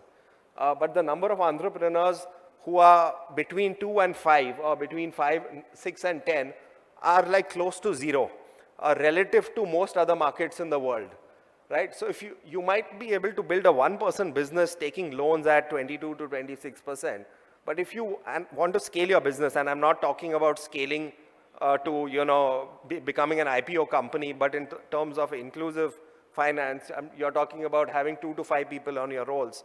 It is tough, I think, as you scale up to make businesses viable at 22 to 26%. So I think that is the other challenge we have, which is how do we get interest rates for the bottom of the pyramid, the nano businesses, down to a level that's manageable. Now the SHGs get money at much lower rates, but that's because the government is giving interest subventions. And now if the government gives money actually to SHGs at some 3-4%, to the SRLMs, the State Rural Livelihood Mission, who then pass it down. By the time it reaches the SHGs, it's still maybe 12 to 18%. So yes, the SHGs get loans much cheaper than 22 to 28%. But at a commercial level, we do need to bring these rates down, would I think for me be the third challenge. I said I won't speak of any more challenges, but I would speak of one more, which is really how do we design our public digital goods to be inclusive for the poor, and I think this is really important. So UPI now has, it grows every day, but the estimate is that it has between 350 to 400 million customers, which would be the top customers of the country. And as again, one of my speakers before me said, access to technology is a challenge. You're talking about anything between 300 to 500 million non-smartphone users, whether it's 2Gs, whether it's basic phones, whether it's features phones, etc., etc. You could take two views here. You could say, let's forget about this. India is growing fast enough that in 5 years, most people will have smartphones. So don't worry about it. We can design UPI for smartphones, right? Or you could take the other view, which is to say that India is too large to say that everyone will have smartphones. And even after 5 years, there may be maybe 150 million people or 200 million people who don't have smartphones. And we can't ignore them. And as a foundation, we are taking the latter view that we have to design digital public goods for the poor, which means that a UPI should work on smartphones well, right? And the percentage of transactions not on smartphone, on feature phones well. And the percentage of transactions on feature phones is very, very low. So we've been fortunate enough and privileged enough to partner with NPCI to come up with some solutions for feature phones. RBI has approved that, and now there are some solutions. They are not as good as smartphones. They are at the beginning stage, but I hope that those kind of things succeed. The same is true if now we move from UPI to account aggregators and to OKIN and potentially even to ONDC, which are the next level of public goods. How do we get those public goods to work for the poor, right? And again, I'm sure account aggregators will first work for the rich. Fine, that's the normal journey, but how do we enable it to work for the poor is the question. And I think this is the other challenge we have to solve for the country, to say that it works for the poor. I mean, some small thoughts on some of these challenges, but they are very broad thoughts. I don't have the answers to these, but I think it's something that it would be great if the panels debate in the next couple of days. So first, if we want to get things down to the last mile, again, Mr. Vishwanathan spoke about how we now have a lot of BCs. And that's how I think India can succeed. The latest number is there are more than 3 million bank correspondents. And clearly that's one of the channels to reach the poor, much less branches. But if you look at the figures, at least what I've read is that BCs still have a single-digit share of the market in many products. So if they have a single-digit share of the market, whereas there are 3.3 million and there are not even, I don't think there are more than 100, 200,000 bank branches, right, if I'm right. I don't remember the exact number. So you're talking about 10 times more or 20 times more BCs, but they have a single-digit share of the market.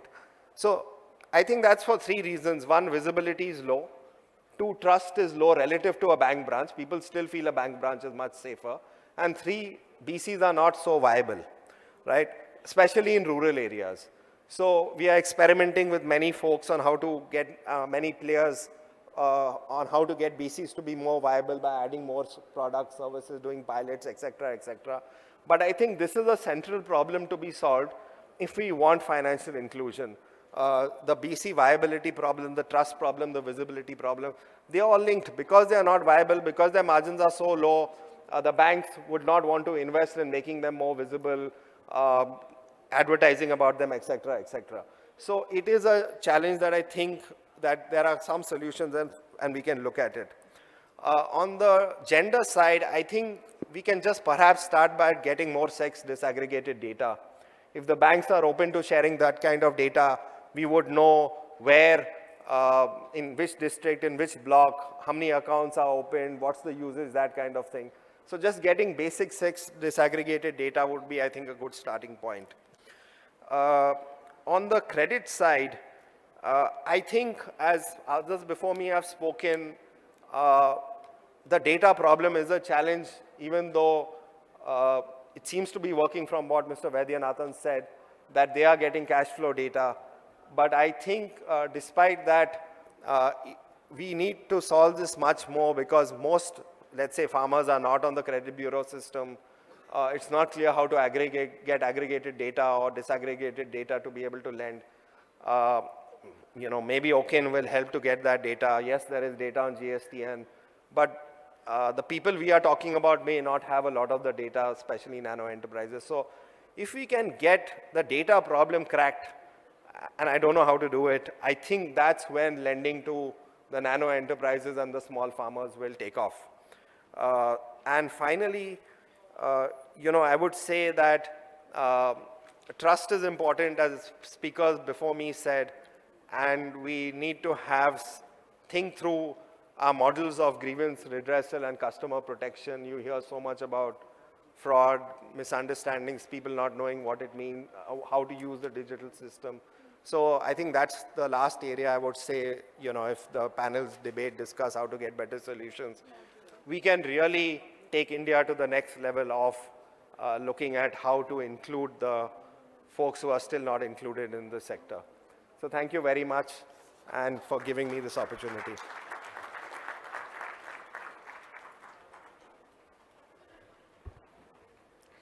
Thank you very much indeed for your wonderful address. And now we will move to the next launch of the day. The MetLife Foundation, in partnership with UNCDF, is launching I3 Access, the community of practice which is aimed towards championing financial health for the world's vulnerable population to thrive. I request Mr. Jaspreet Singh, Global Lead, Financial Health and Innovations, UNCDF, to kindly come over to the dais for sharing the details and announcement of the launch.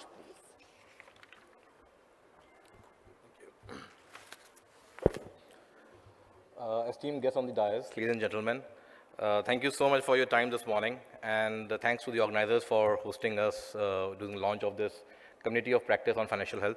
I think a lot has already been said in terms of, we need to move from financial inclusion to a broader context of financial resilience and financial health. I'm not going to go into delve of why do we need to be talking on this subject. But while this forum is very much, focused on India, there's a component of, what India can also do for the world broadly, in terms of the learning that, India can share in terms of its own journey and growth on what it has done with financial inclusion, but what it has been able to achieve in terms of both depth and improving people's life broadly. UNCDF as a UN agency has a key focus on driving financial inclusion, especially in the least developed countries. The genesis of financial health for us came around somewhere in 2018, when we were very quickly moving towards driving access of account ownership, credit, and most of these products that we keep on talking of across some of the least developed countries of the world, pushing the financial institutions to, look at low-income customers and, see how they can make business case more sustainable and, excite them to reach out to these vulnerable segments broadly. But what we also realized was that while all of these efforts are in good direction, but how is it really impacting people's life? Bank account for what? Wallet for what was a big question, hanging on our heads. And that's when we took a pause and started examining, in terms of how are our efforts actually leading to outcomes, and what are those outcomes? How are we actually measuring the success of those outcomes? What are the metrics that we are using? Is it beyond just simply looking at, number of accounts and credit or depth of these services reaching out to various segments? Or are there more metrics to be looked at? How are various innovations in both product or infrastructure side contributing to the broader dialogue of building impact metrics? And what can we further do to, make the case better for some of the financial institutions and other institutions, who are in the space enabled by digital to take a more financial health or resilient approach, where they don't look at just the top line on the revenue side, but they look at, how it is contributing to the bottom line as well, making the business case much and more stronger. UNCDF's effort started on those lines, and nonetheless, even the recent Findex data speaks a lot in terms of, where we stand to some of those indicators, especially with financial resilience, where only 55% of people were able to come up with emergency savings if they are faced with a certain shock. What was interesting to note over there was that while savings has been increasing globally over last decade or so, only 1 out of 5 individuals, basically, who were able to come up with emergency funds were doing so on the basis of their savings. That means there was a lot of dependency on other sources of emergency funds beyond the savings to start with.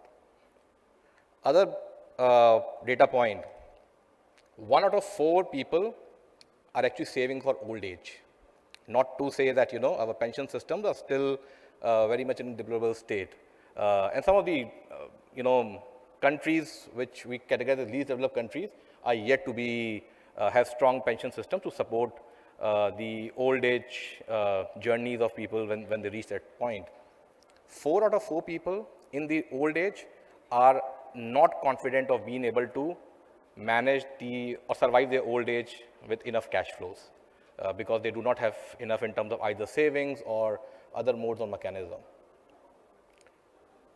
65% of people during pandemic felt that they will not be able to meet their monthly needs or monthly spends because they didn't have enough cash flow. Of this, 73% of women were, who are key stakeholders in decision making, or at least driving some of the household expenses, were at the most front line of, being not able to manage the expenses or vulnerable to the shocks. While India is celebrating the G20 presidency and leading the efforts on it, this community of practice that we are establishing with the melting pot in India in partnership with Axis and IFMR lead Kriya would help us take the agenda forward, both contributing to the overall objective of G20 presidency of India on digital financial inclusion, build together with the global world, especially starting from India, in terms of looking at how we can start measuring financial health and what are the metrics of success that we need to be looking at. So how do we move beyond the basic indicators of access and usage and start looking at where financial institutions can deep dive in the form of other indicators, which can help them see, how are their efforts with product and services actually contributing to improving people's life. And that will be one of the key goals that this community of practice will be undertaking with India at the heart and center of it, taking the learnings from this market, but also kind of bringing and curating learnings from rest of the other parts of the world and basically making it available so that everyone can learn from each other. While we spoke of India's effort in this direction, we also know that a lot has been done in other parts of the world. So it's also important to kind of acknowledge that and bring those learnings together. So this community of practice as a melting pot would make an honest effort to bring the thought leadership together. There would be a data hub which will be established where almost all the countries of the world would be able to see in terms of where they stand with their financial health metrics across different set of indicators.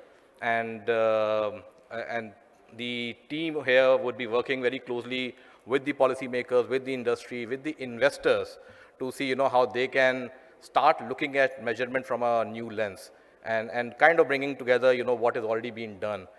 This is not an effort in isolation. There's already a lot of parallel efforts being put in place with UNSGSA working group on financial health in place globally for driving conversation on financial inclusion to move towards financial health. There are specific working groups which have been established in different regions in both Asia, Africa, and South America to start looking at how the countries or the policy makers in those markets could start driving efforts in that direction. At large, the idea will not only be to work on building the metrics, but also to kind of work with some of the industry players to see what kind of innovations can contribute to driving the agenda on financial health, and not the least, the G20 efforts with the government of India, where we'll be very closely working with them on building a South-South dialogue in taking the learnings from the market of India to the rest of the world. We already in the process of contributing or working with government on building a global innovation center around those lines, which will become will become part of the effort that will be made to make this journey a success. I will not take too much of time as we move to the next speaker, but thank you so much, and we will all welcome you to join the efforts around this. This will be a membership-based engagement where we'll be inviting members from the financial institutions and community at large to help us build the agenda together, and look forward to working with all of you and to our partners in this effort as we make the world a better place for everyone. Thank you so much.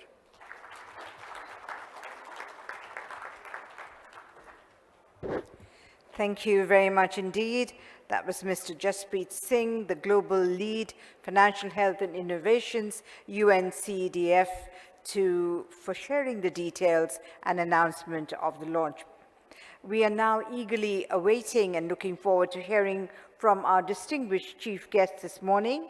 I now have the privilege in requesting Shri S. Raman, the Chairman and Managing Director of SIDBI, to kindly deliver his inaugural address, please. Let's give him a warm round of applause.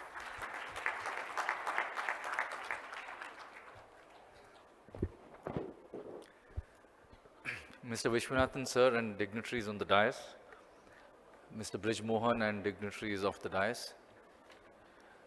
The good part is everything has been already said. There's very little I can add, but the not so good part is that I'm going to talk about what we have been doing. So Vipin, thank you so much for asking SIDBI to be part of this event. It's truly wonderful to see such intellectual capital and such passion under one roof. So I'm sure the outcomes of your deliberations are going to be marvelous. Very quickly, the solutions are really on the lines of what has been said. The only reason we go digital is to reduce costs, to reduce credit cost, and to make interest rates more affordable. The numbers that we have been talking about are varying a bit too much. Correctly stated, we have not been able to come up with that single registration for the MSMEs. The number of MSMEs, again, is varying. 6.3 is the number being talked about for the last 5 years, but since retail has also been brought under MSME, so take your pick, anywhere between 8 to 10 crores. So what SIDBI has done is we've launched a Udyam registration platform, wherein the dualism of the MSME world will probably reduce. So we have the GST and the non-GST, and that's the way I look at the entire MSME world. We have 1.4 crore entities on what is now the new Udyam registration platform, but we need to reach a number of 8 or 9 crores. So we've tied up with all the banks, all the MFIs, all the other pools of data that have been sitting in government, for example, the PM Swanidhi, and we're saying that all this data can flow through the Assist platform that SIDBI has built with the MSME department, such that the numbers of Udyam certificates increases rapidly. So we're looking at 2 crores in 12 months, but with the help of all of you, it could be much faster. It's really about the KYC data that already exists with all the banks and the regulated lending space. And that is really what we have already requested the RBI to ensure, or at least to take forward, the fact that the Udyam certificate, which is accessible digitally, and therefore any lender can validate an MSME by just hitting the API of the Udyam certificate, that should be the single KYC document that is needed for a proprietorship. So we have individual, we have proprietorship, so Rule 28 and 29 of the KYC Master Directions simply needs to accept that a single Udyam registration should become proprietorship KYC. So that is one of the benefits that we immediately see of the formalization of the MSME very large sector. The other is that, and this comes straight from the report of the Standing Committee of Finance, that can we give a working capital or a revolving credit facility to every single MSME, and of course we're now talking about the very small, tiny nano, that if they come onto the platform and get the Udyam certificate, they will immediately get something called a Vyapar credit card. It's a credit card, strictly speaking a credit card, unlike the KCC, which, though its name suggests, is not a credit card. So we're talking about additional credit for MSMEs, which, like the way you and I use, we have a 20 or 30-day interest-free period, and that is something which can be given by the entire banking system as an incentive to the MSMEs to come and formalize. So I'm sure lots of benefits can be, sort of woven into the whole Udyam registration platform. We're also looking at how it can speak to the others. eShram was one that was talked about. So, there are multiple databases and all the, sort of digital talent exists with us. So it's about getting the databases to talk to each other and getting better data for the benefit of lenders to be able to sort of try and fit that or, fix that very large credit gap, which is somewhere, measured as an equivalent amount of the amount of MSME credit that exists today. So the number I read somewhere is 26 lakh crores is the existing MSME credit. We probably need an equal number in the next 3 or 4 years for us to get anywhere near the much touted 5 trillion target that has been laid before us. So the MSME formalization, VCC, so SIDBI itself is looking at whether this kind of a credit card, which is a UPI-linked credit card, is something that we can do.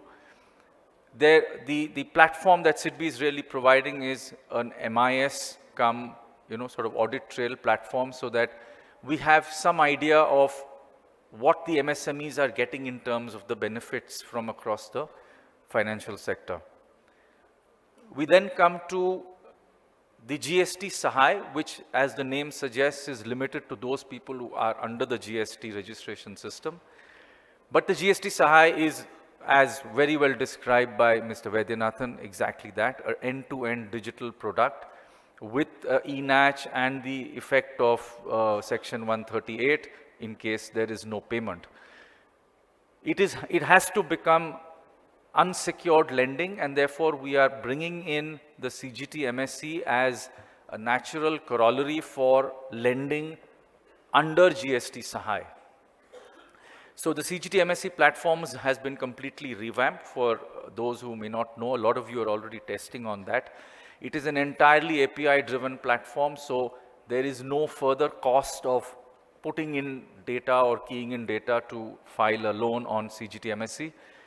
The guarantee fee has amazingly come down, and we are looking at a huge increase in the volume of loans that will come onto the CGT MSC. Of course, we have the CGFMU, which is the guarantee scheme for Mudra. That is also something that's being increased in terms of the volume. But between the whole, guarantee structure, I think that's a much easier way for SIDBI to be able to assist the entire MSME space. So I invite all of you to actively use it. In fact, the MFIs have also been brought onto the CGT MSC. That's something which I think was not there till yesterday, and it's now come on board. So if I were to look at it as a lender, what is SIDBI trying to do? We are getting into micro lending under a name called Prayas. The interest rates till now were something that was sort of dictated by RBI, because this was done with the help of RBI funds. But we're now expanding it beyond just the RBI corpus, and we're looking at providing an interest rate range of maybe 16 to 18%. Again, it's based on the fact that we're trying to completely digitize the process, and as has already been said, it's possibly difficult to digitize entirely an asset creation process. The liability side is certainly more easy to do. But to what extent can we use the digital tools to make asset creation for a bank that much easier, quicker, with less NPAs? And that is really the challenge that we have before us, and I'm sure great ideas would probably come from this sort of session that we're going to have in the next 2 days. So the GST Sahay is unsecured lending for GST sort of registered entities, but to what extent can cheaper loans and quicker credit delivery to this sector bring in more persons to register onto GST? The supply chains are already working. There is obviously a pressure within a supply chain for the smaller entities to also come onto GST and therefore remain in the supply chain. So The aim is to try and create a, sort of a vicious circle of positivity within, or a virtuous circle, sorry, of bringing people onto GST Sahay and onto the GST platform. So this is another thing which SIDBI has hosted for the benefit of the financial sector. There are still a few wrinkles that need to be ironed out because GSTN is now on account aggregator, but we have a problem of getting a buyer consent, so that needs to be worked out because right now nobody gets a buyer consent when we get the GST data from a supplier. So that's something that we're working on. The other thing will be really to bring in the kind of scores that are needed for easy lending. So we have come up with something which is called a FIT score, a FIT rank. It triangulates GST, ITR and current account data. It has been rigorously tested by SIDBI over the last 6 to 8 months. This is something that's been created by CIBIL and OPL, which is online public sector loans. We have got excellent results within SIDBI itself, and now we've thrown it open to the entire banking sector in a soft launch that was done some time ago. But the aim is really to try and get a score that is well tested to be able to assist a lot of lenders to push through that much more credit. And that is really I think the larger aim of SIDBI, that how do we get that much more credit moving to the people who need it. There is another score which has come out which is different from the FIT rank because it does not depend on GST data, and therefore it is a little more, sort of challenging to probably use, is what Northern Arc has just come out with new score. So I'm just saying that it's great to find that a lot of us in this room are probably using our existing data, the digital skills, the tools that are now available at our command, and we are creating what I would call as, public goods. They may certainly be sold for a fee, no problem, but the fact is that these are, in a sense, larger public goods that we would like should be sort of, coming into the entire lending space so that it makes it easier for a variety of lenders to use this. So the minute we don't have GST data, we need to depend on a lot more of transaction history to be able to understand what a potential borrower is about. And that is really where I think the Northern Arc score is targeting and is using. But I'm sure there would be others who have the capability, and I'm just using this forum to sort of reach out to all of you, saying that if you have good ideas with something that is even partially tested, please come forward. SIDBI will be more than happy to work with all of you, because it is really about creating and deepening and widening this whole public data infrastructure that the country has so, put together so well. I think the final point I'd like to just talk about is the fact that there is a lot of work that we are doing which is about enterprise creation. I have myself seen the complete joy in the faces of so many women when they actually move from what is an SHG or a JLG to sort of, becoming their own enterprise owners. And that is truly probably the joy that many of us work for. How do we progress that? And that's really about scale. That's about, it's scale not in, the scale that you and I may be talking about, but for them to scale up and move to the next level of, widening their enterprise. So market linkage has always been a problem. It's something that SIDBI has worked on over the years. How do we increase that market linkage? One of the ways is to use ONDC. It might seem rather, idealistic for us to be talking about ONDC for a very small enterprise owner.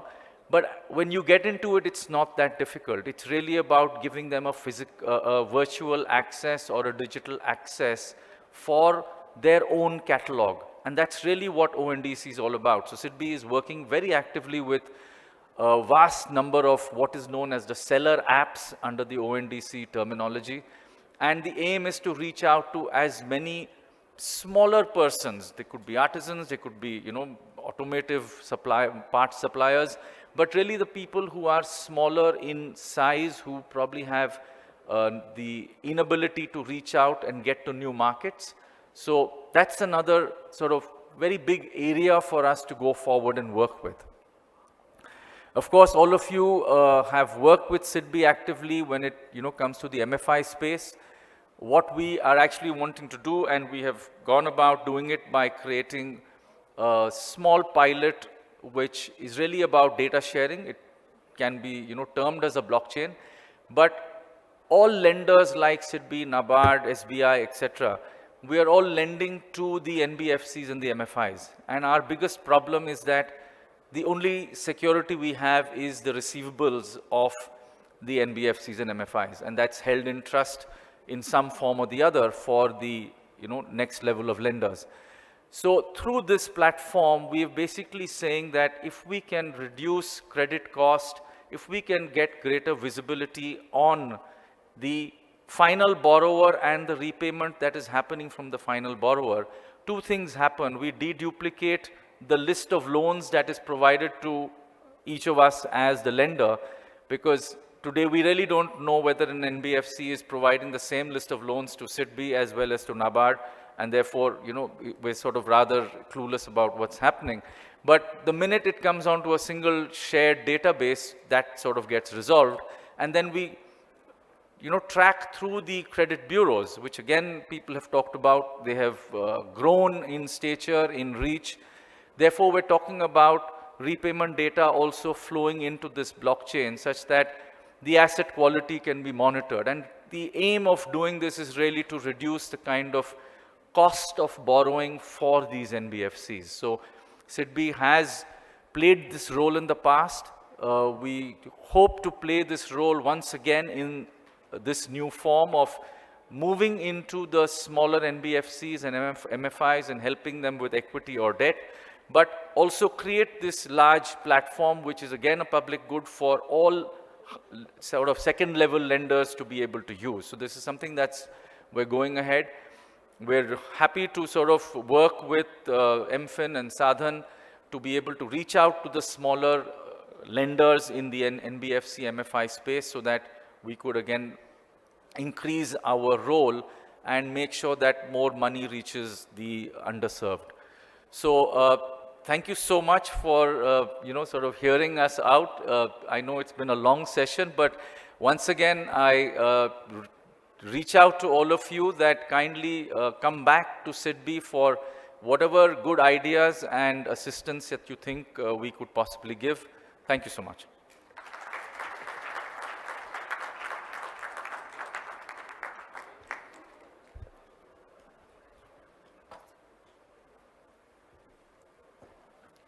Thank you very much indeed. Our distinguished chief guest giving us a most wonderful inaugural address and setting the tone and direction for the 2 days of this summit. And we'd like to thank all the speakers of the inaugural for joining us on this occasion. We'd like to present our distinguished chief guest with a memento as a token of our appreciation and gratitude. I request the Access CEO, Mr. Vipin Sharma, to kindly felicitate Mr. Raman on behalf of the organizers and all the sponsors and partners. Please.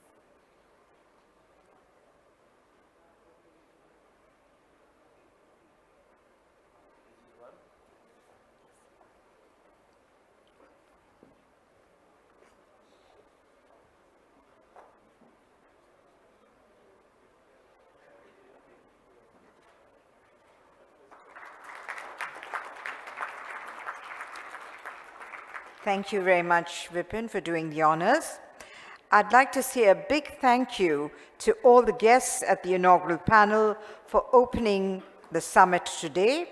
There is no break after the inaugural session, and we will seamlessly get into the first plenary session of the day. Thank you once again, ladies and gentlemen, for joining us for this inaugural session. I request you to kindly remain seated with your mobile telephones and all electronic gadgets on silent mode, please. The IFI report coupons can be redeemed at the access desk. That's the IFI report coupons can be redeemed at the access desk.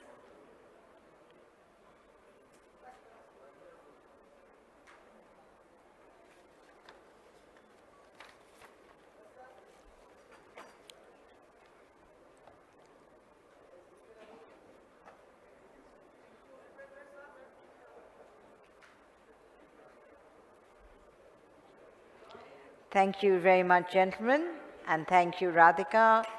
And we'll just take a couple of minutes to clear the top table.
I'll now be inviting the moderator and our speakers onto the stage. So kindly just remain in your places, please.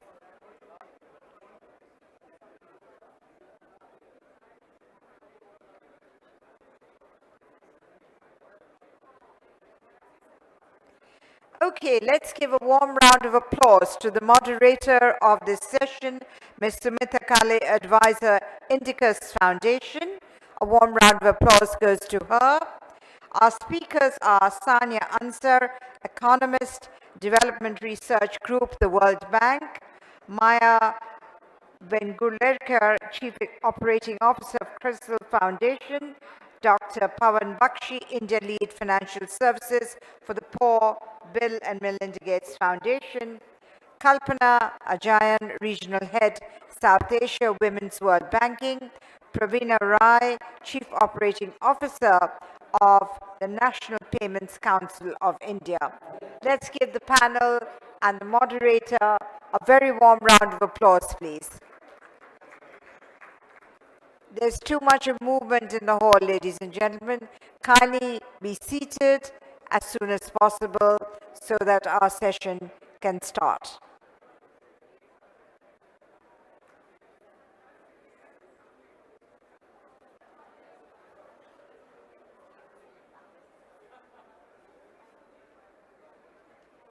I now hand over the charge of the session to the moderator now, and she will also be keeping the time of the session to finish on time. And as we still have too much of noise in the hall, may I request the moderator to kindly take charge, please.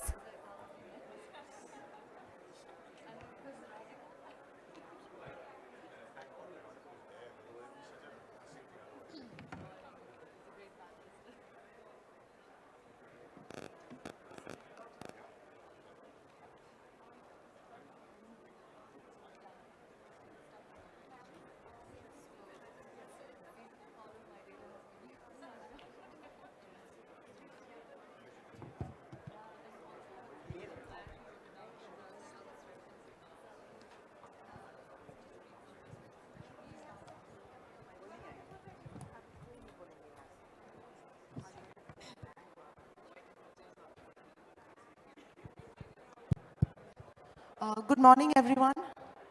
I think we'll just get into the session.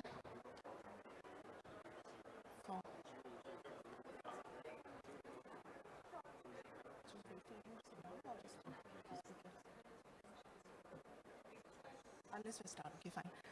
Okay, so good morning, everyone. Thanks a lot, Radhika, Vipin, for giving me this opportunity to moderate a discussion with an absolutely excellent panel on a topic which is very, very close to my heart. India today is absolutely unarguably standing at the forefront of the financial inclusion and digital payments ecosystem. space in the world. And interestingly, this has come about by a range of inputs from very diverse sources. You have proactive action from the government, from the regulator. There's industry, there's fintechs, there's think tanks, stakeholders like NPCI, India Stack, and now going forward, efforts of Sahmati, ONDC, OCAN, and so on. So where we stand today is truly an achievement of every part of the ecosystem coming together. And yet, despite all of our success, and there are lots of successes, we've heard so much in the past, in the inaugural session, there are gaps that still remain. And these are gaps which we feel can be best addressed when we have much better quality of information and metrics.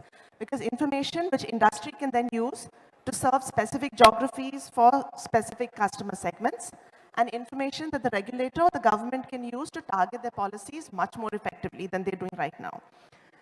Now, as analysts who've been tracking financial inclusion space since 2006 at Indicus, we found data on this very difficult to come by. We've had a very high dependence on surveys, the World Bank Global Fintechs every 3 years. We've had surveys from Microsave, from Dwara Research, in the past from Financial Inclusion Insights and so on, who've given us some idea of the trends in access, usage, and so on. Very valuable reports, but clearly not enough. And though the Reserve Bank is actually the best place to give us a truly comprehensive national database in real time, actually, what we have is just one single table in the Reserve Bank's annual report, and which maps the progress of financial inclusion. It gives a snapshot of the national level of very few parameters. And in recent times, this table has also been, has had a very cryptic footnote, which is made from many more questions than actually it's answered. So for something as basic as the number of business correspondents in India, we've had the number going up from 1.6 million BCs to 3.5 million over 1 year in March 2022. And the footnote just tells us that significant increase in data reported by a few private sector banks. Now, for analysts like us, this footnote just has us asking for way, way much more. There is no additional information that's provided. And of course, we have no details on the status of activity, on dormancy, on gender, and many more important variables. In 2021, the Reserve Bank also set up a composite financial inclusion index with 3 sub-indices measuring progress on access, usage, and quality. There are 97 indicators, which they've said incorporate granular data on banking, investments, insurance, postal, as well as the pension sector. Now, though this is released annually, again, this would have been an amazing resource for all of us, given us great insights. For instance, the sub-index quality also apparently covers inequality and customer protection, but the details here are extremely sketchy. All we have in public domain is the aggregate index and some values of the sub-indices. So the value of the FI index for March 2022, for instance, was 56.4 vis-a-vis 53.9 in March 2021, with growth across all sub-indices. So again, it's a bit disappointing. Now, India being the large heterogeneous country that we are, the more granular the data, the more the insights, the easier it is to pinpoint specific issues for different classes of customers and consumers at different locations, and then you can provide the solutions appropriately, right? So where we are here today is to discuss where we stand on the data challenges and how we as an ecosystem can take this forward. The goal, of course, is universal and meaningful financial inclusion, and where we can all fit into this. We'll begin with Sania presenting a few very key insights from the Global Fintechs 2021. My questions will be for all panelists, will be as brief as possible so that they'll get time to give us their experience and views. Sania. Thank you. Good morning, everyone. I guess it's already afternoon. I'd like to thank Access for the invitation to join you all today. And we have an expert panel with us today, and lots of practitioners in the audience. So I won't go over a lot of the specifics of the methodology of how we collect this data, but maybe a quick reminder that this is a demand-side survey, and it's a global survey. But today we'll just talk about the data from India, and we look at access to and use of financial services for individuals around the world and in India. So we've been doing this for about 10 years, and we have 4 rounds of data. The most recent data was launched in 2021. So we'll talk a little bit about that and some of the gaps in access and usage. So first off, we know that account ownership in India stands at about 78%. This was also discussed in the panel earlier today. And India has done an exceptional job in the region in closing out the gender gap and the income gap, which you can see here. Men and women and poor and rich have the same number of access or same access to account ownership. So the biggest challenge that's left now is around usage. Usage overall has been low, and so about 40% of adults are using their, or 40% of account holders are using their accounts, which is quite low compared to some of the other countries around the world. And then we also see that it's inequitable. So men and women and poor and rich are do not have the same level of usage. And we've seen these gaps being consistent and sort of stagnant for the last 10 years, or ever since we've been collecting this data, and they have been quite sticky and haven't moved. So we're trying to explore what really is causing these barriers to usage and why usage is so low in India. Just giving you a quick background again, when you look at this figure here, you'll see that about 19% of adults in the country are receiving some kind of payment. So these could be called passive users of account. And these payments could be, primarily these payments are DBT, so government transfers, but also wages that they receive from their private sector jobs, or someone sends them money from another part of the country, or money they receive from the sale of agricultural products. Only half of these adults are actually using their accounts in other ways to make other kinds of payments. Or only a quarter of them are using it to borrow formally or saving formally. And these numbers on the right are significantly lower than what we see for some of the other countries that are at par with India's level of access around the world. So the biggest challenges that we see now are around inactivity, or people not using their accounts. About a third of accounts in India are inactive, which means they're not even passive users, they're just not using their account for any purpose. And compared to the developing economies on average, this is fewer than 5%. What you see on the figure on the right, we went around asking people in India, why aren't they using their accounts? What's the biggest barrier? And we find that a lot of them say that they don't have access, don't have enough money to use their account. But this is usually intertwined with other reasons. And a big barrier that's been reported is that financial institutions are too far away, or that they don't trust financial institutions, which again is one of the cornerstones for a lot of financial service providers. And it really highlights the space for building more accessible and strong business correspondent networks, strong payment systems. Of course, we also find gaps in gender, so women are more likely to have an inactive account, and then they're also more likely to say that they don't use their account because someone in their family or someone else is already using it on their behalf. And this really indicates the shortage for more women-targeted financial products in the country. And finally, lack of financial confidence. So just inability to, or discomfort with using their account, or inability to understand different features of an account seems to be a highlight, and it is often more reported by men. This could also be because men are more likely to use their account for a variety of purposes, but we see this coming up. But at the same time, we also, in our data, captured some of the advances that we've been talking about in the first half of our day today, where a lot of advances in UPI systems or digitalization have been captured by this data as well. So first, maybe quickly talking about merchant payments. So a merchant payment is a payment that you would make in a store or for an online purchase, and would be through a card or a mobile phone or using the internet. And we find that this is one of the higher, India outperforms some of the other countries in the region, but also globally.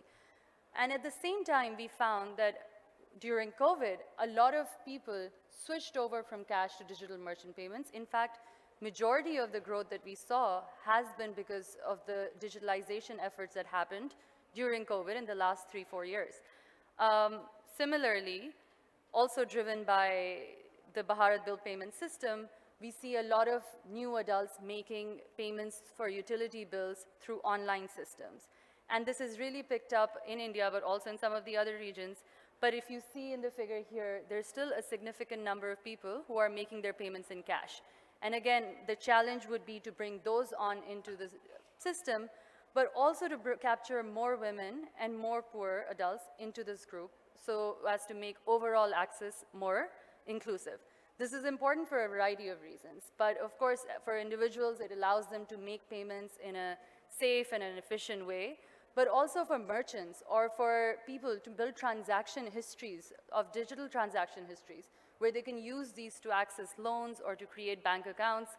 So all of this builds into this larger financial infrastructure or financial intermediation that is important for India today. So I'd end here, and we have an exciting panel, and I look forward to the discussion through them.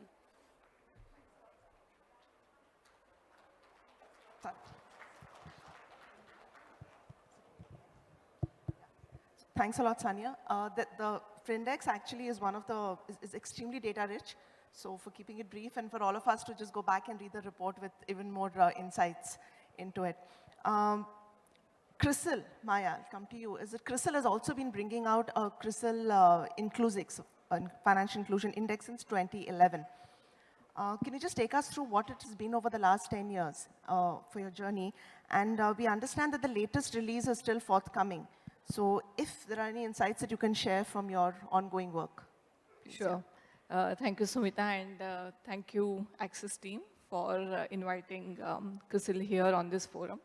So already so much of data has been quoted. Sumita, to your point, the real insights, start revealing, once you start getting deeper and deeper and more granular.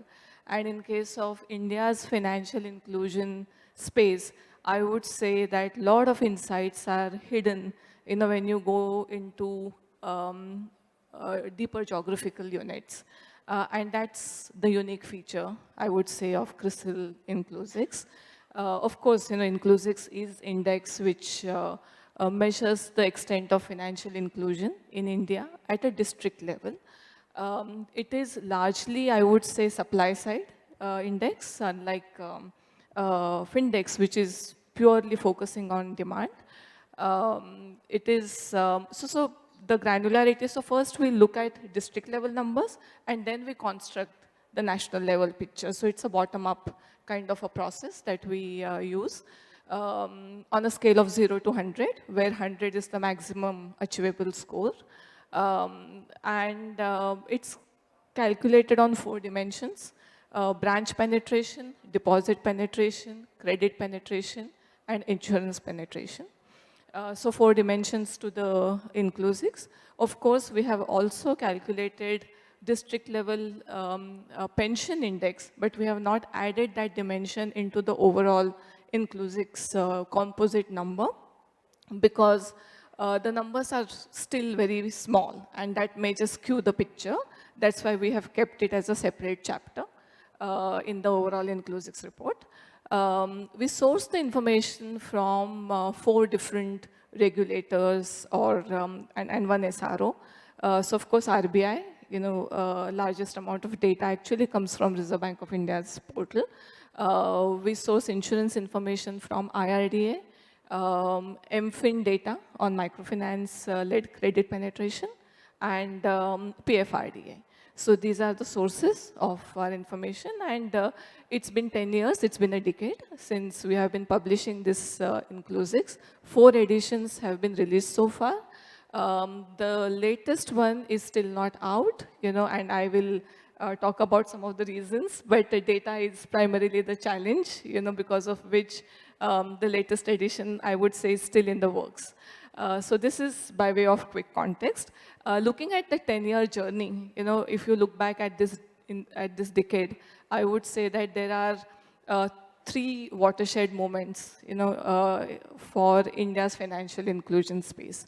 1, 2014, launch of PMJDY, 2016, demonetization, and 2020, of course, the COVID, which have significantly impacted the financial inclusion space in the country. So if you look at, how, and that's why the Inclusix score also reflects, shades of these 3 developments. So in terms of, what the data is unveiling, and I'm not going to get into specific numbers, but I'm going to stick to qualitative insights. So if you look at, from the, of course, there great strides have been made. So the overall inclusion score, inclusive score for the country has improved significantly in a 10 years span. But first half of this decade, the inclusives was mainly driven, or the improvement to inclusives was mainly contributed by deposit penetration and branch penetration. Whereas if you look at the second half of the decade, it is credit penetration. Of course, it continues to be deposit-led, but credit has significantly overtaken branch penetration. So the branchless banking piece is something that's definitely playing out. I would say insurance would also be a significant contributor.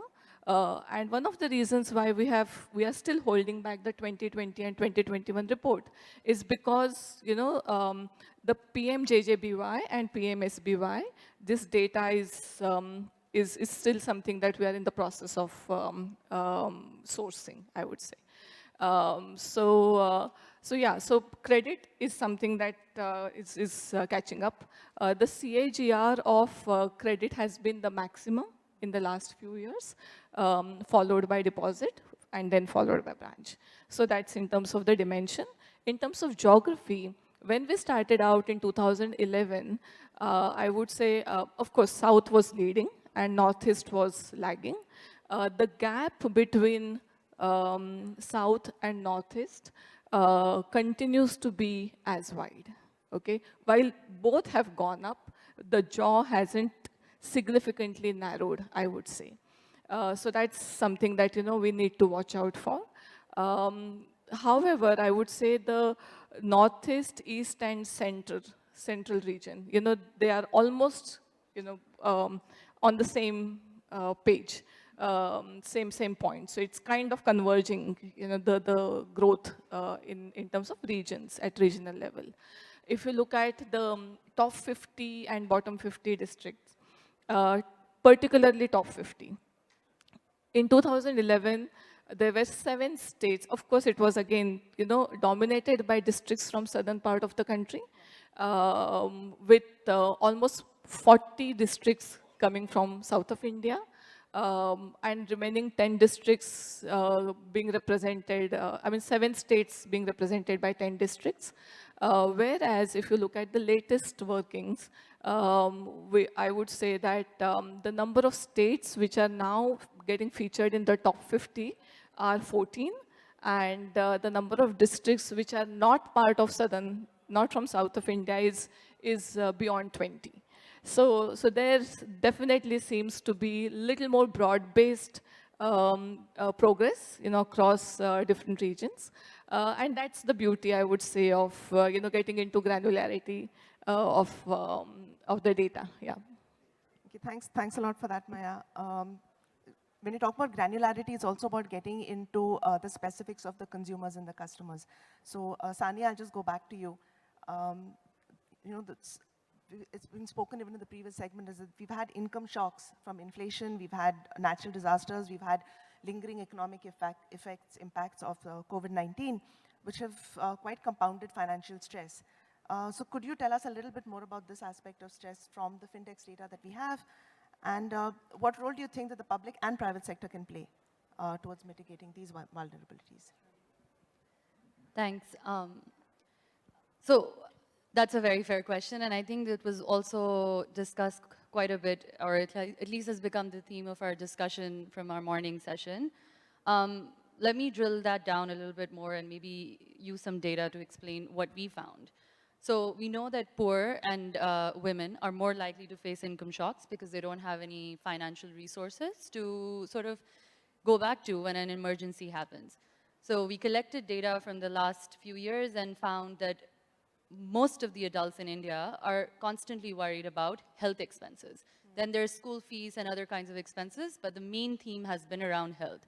So we asked them, if you had to come up with emergency funds in the next 30 days, which is, let's say, about 7,700 Indian rupees, what would you do and who would you go to? And 1 in 2 adults in India said that they could not come up with these funds. And that really speaks to their resilience or their ability to tap into any kind of resources when an emergency happens. And then if you look at this figure here, but also just speaking from the numbers, women were significantly less likely to come up, to say that they could come up with these funds. And even when they said that they could, the sources that they went to were family or friends, or they said they could just work more to get more funds, or they could sell assets. We see less of that, but the first two, the more informal, but also unreliable sources, seem to be some of the main themes that they always find. So what this points to is that if we can think about products that encourage savings, insurance, provide easy access to credit, it can really help people anticipate some of these shocks and can help them become more resilient. One example that we find from our data is that about a third of adults in India are just keeping money in their account. So they're not using it for anything else and they're just storing it. So if you give them access to smart savings products, you could actually capitalize those resources and help them understand, help them use those resources when an emergency happens. I think both private and the public sector can play an important role, but we definitely see a lot of benefits coming from providing saving accounts or providing insurance products through better food security, better household decisions, spending towards health, all of these things which really contribute towards resilience in times of an income shock.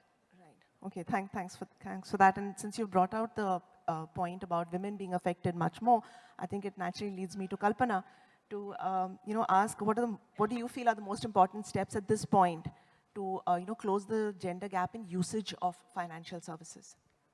No, morning everyone, and thanks Axis, and thanks Sumita for moderating this, and of course wonderful to be a part of this panel.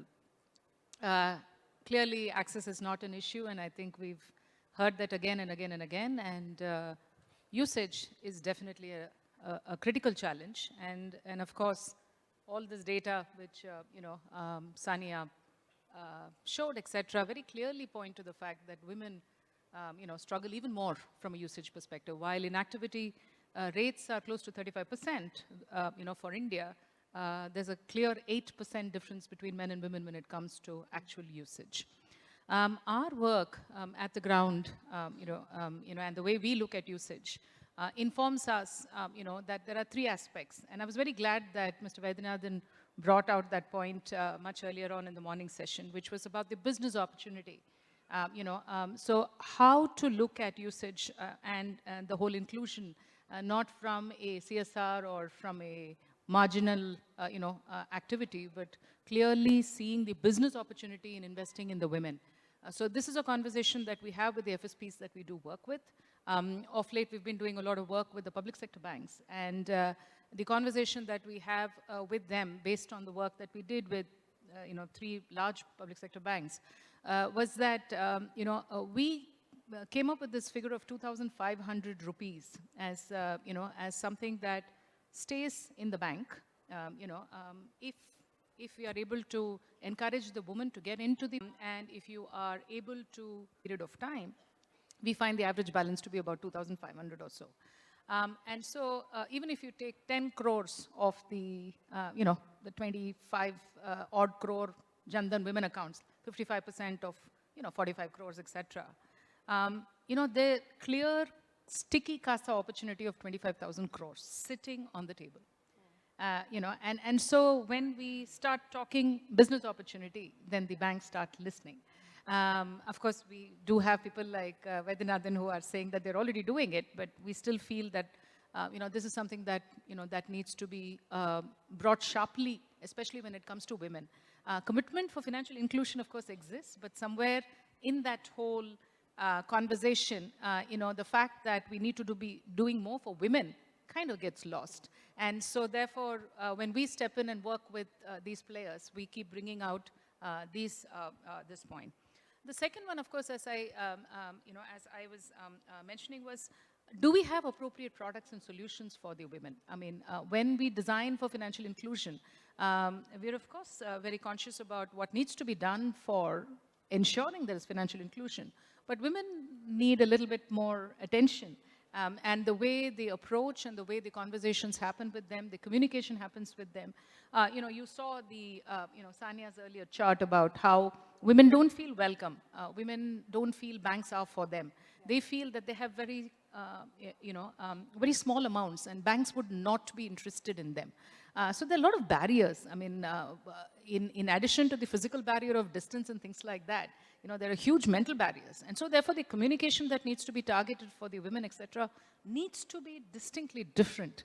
And our experience, has been that when you do that work at the ground level and, mentoring works, when women are the best ambassadors, one of the things that we've done research with thousands of women, women need a little more time to get convinced, but when convinced, they will ensure, that they remain invested in that product. But do we have the patience? How do we actually convince with the appropriate tools and things like that is something. And our examples come from, in Ujjivan, as I said, the nudging. And it's all based on evidence. I mean, we are answerable to our donors. In the case of an Ujjivan bank, we figured that, if there is a share of wallet in the formal versus informal, if there were no nudges, only 37% of the share of wallet, was with the formal, formal system. In the same 1 year period, when we did it with the group with which we did the nudges, 72%, so literally double of their savings, share of wallet actually remained in the formal system. So clearly this works. I mean, and our objective has also been to test, pilot, roll out, and then ensure that it remains with the, as stakeholders, we need to ensure that it remains in the system. So the banks need to actually adopt it once we leave and actually make it, live in the system, so to speak of. That's as far as savings is concerned. I mean, Maya spoke about insurance. I'm waiting to see the report because, the same challenge that Sumita, you spoke about, and, in our experience, along with the savings bank, the Jan Dhan, and we work with millions of Jan Dhan accounts, the receptivity to the security, social security products, phenomenal among women. But women don't understand how it works for them. They don't understand the concept of insurance. And so we've come up with some really very interesting ideas in which you explain the concept of insurance to them. And I can tell you, I mean, we've managed to show 3x, 5x, 7x growth in terms of microinsurance and micropension penetration when we actually speak to these women. So important to have that in mind in terms of the narrative to approach, insurance, etc. The third piece, of course, is credit in terms of the journey. And we work with, private players. We work with digital MSME lenders, etc. And of course, we've recently come out with a scorecard which talks about, the unconscious biases that exist, when it comes to lending to women. I mean, of course, it makes business sense. I mean, we've all heard about the NPA percentages being better for women, etc. So it's not that, that they're not aware of it. But still, there is a huge portfolio. I mean, in the portfolio, the gap between men and women is phenomenal. I mean, it's like 8 to 10% compared to like and when you peel the onion, you realize that there are biases at every stage, right from the sourcing to how the woman inquires about the rates. She doesn't know, and she's not comfortable with going through those means. She has other means through which her preferred means of getting the information, clarifying, etc., are different. So, how do we bring these things, to light with these providers? Because the intent is there. You provide the tools, etc. So, this is some of the work that we've done on the usage space. Lot needs to be done, of course, and it's been a very interesting journey to see the literally moving, especially in the credit space. There was a very interesting one, how to get more women into the formal financial system, but equally also, this whole graduation loan that we're talking about, where, from group to individual, big challenge. We're working with, Mr. Raman spoke about it earlier. We're working with multiple organizations on this. There seems to be, again, barriers in the minds. And this is evidenced by, you just look at the mudra penetration of women, it's a very telling story, right? At the lowest category, Shishu category, you have like, massive amounts of women. The minute you start going up the value chain, Tarun and Kishore, the highest one, which is 5 to 10 lakh, has 9% women borrowers. Tells you the story, right? So how to also, hold a hand and encourage above the value chain, right? So that's, again, another important work that, we've kind of undertaken. But these are areas that will genuinely work towards improving usage. Yeah. Thanks a lot, Kalpana. Unfortunately, we're kind of running short on time. Would have loved to hear much more from all of you. But since you're talking about women, another excluded segment that we are trying to get into play is rural India or Bharat. So I'll ask Praveena on this question because, digital payments are key to our growth in financial inclusion and bringing them in. We've seen the Findex results. So NPCI, phenomenal work that you've been doing, brought out UPI 123 Pay and UPI Lite. So what are what are the gaps that you feel are needed at this point for bringing rural India into the fold? Hey, so good afternoon and great to be here. Really heard great insights as we are coming through the speakers, and I think we could, there's so much action that can be taken from each of the points that have been made here. So when it comes to digital payments, and I think we are looking at a phase where there has been a reasonable quantum of penetration and usage, right? And then the hard work starts now, really. And I look at it in sort of two axes. On one side, if you look at how do we increase the number of users, and here typically to onboard onto UPI, you need a bank account, of course, but you also needed a debit card. And perhaps when we look at people who are very comfortable using a debit card and so on and so forth, that number is kind of already utilized. So the big piece is that now UPI, a user can onboard just using Aadhaar. So using their Aadhaar number, they can get onboarded onto UPI. So the ecosystem is just going live. About 21 banks are already live on this. I would think in the next few months, I expect this to be like this sort of slow tsunami that will take us by surprise very soon. So this is a big one. The next would be that, there's a lot of discussion around feature phones versus smartphones and so on and so forth, but I like to look at it with a different lens. That primarily we are now also moving towards a segment which is not so comfortable. I think the report also alluded to that. Not so comfortable with the way in which a financial transaction has to take place today. So you tell them to download an app, open it, and then navigate it, and then put a pin and so on and so forth. They kind of do it. They're okay with looking at some videos and maybe even WhatsApp and things like that. But beyond that, they're not so comfortable. And I think that's really where that space of conversational payments, right? Using a phone, using the phone device, not through data, but through the more traditional voice network to complete a transaction. That's what 123 Pay is based on.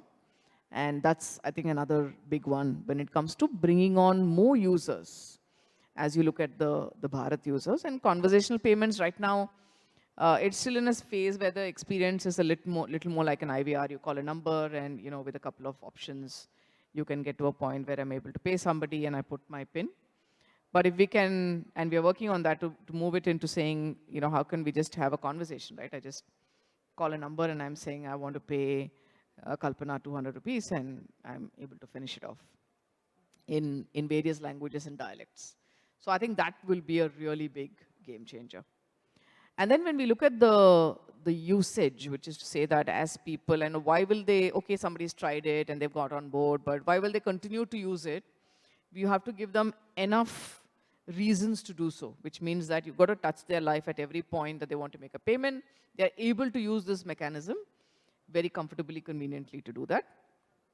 So beyond what we call P2P and like regular merchant transactions on P2M, what's next? So I think there we've got things like mandates and capital markets and all that, but that doesn't come so much to me probably in this space. Though mandates, which we call autopay, can really kick off when it comes to micro investments, micro insurance. So somebody wants to sign up for an insurance.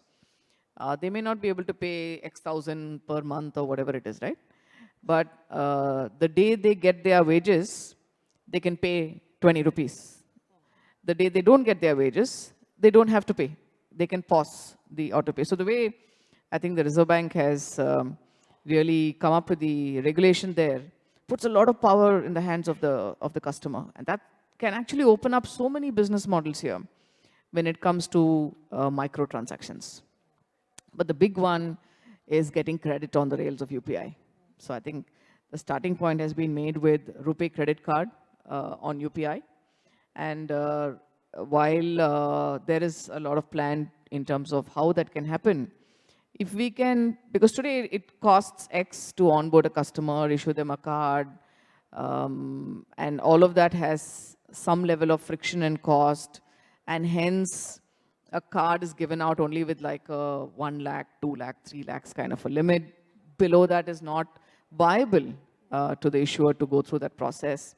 But the moment you remove all that sort of cost out and create a manifold impact of the kind of quantum of transactions that can be made, right? So from 4-5 million POS terminals on which a card can be used, this now goes into 100 million odd of, a QR on which the card can now be used. So I think that will completely change the game. You can start giving out credit in sachets of 25,000, 10,000. It can be on demand. You can put power in the hands of the issuer, power in the hands of the customer. So this is an instrument, well regulated, highly reported, so on and so forth. RBI is really comfortable with it. But I think it's the starting point of getting credit on UPI. And we think with this phase of RuPay credit card, today 80 million cards, let's say 35, 40 million users, we should easily take this number of users to at least 100, 150 million in the months to come. Okay, thanks a lot for that insight. So I think the next year coming ahead is going to be even more exponential for us. Pawan, coming to you, can you just zoom out for us and give us, looking at the larger picture, just a few gaps briefly that still constrain us, that are really critical? And where if you see policy and regulation can actually make a difference here? So you're asking for increasing the usage or on data? Or both? This portion is on the usage part. Okay. The second part is the data. Okay, so let's do that. So I think on what we are seeing, the whole lot of comments being made, I think, but I think the key piece here is that India continues to be a cash-based economy. A large number of people, to the last count, about 400 million odd people who are informal. And if they're going to be paid wages and other payments in cash, there's a very small chance that they will actually stand at a Kiko network and deposit them, the cash and do transactions out digitally. So I think the first question, and I think the first underlying thing here is that how do we get the informal workforce to get paid digitally?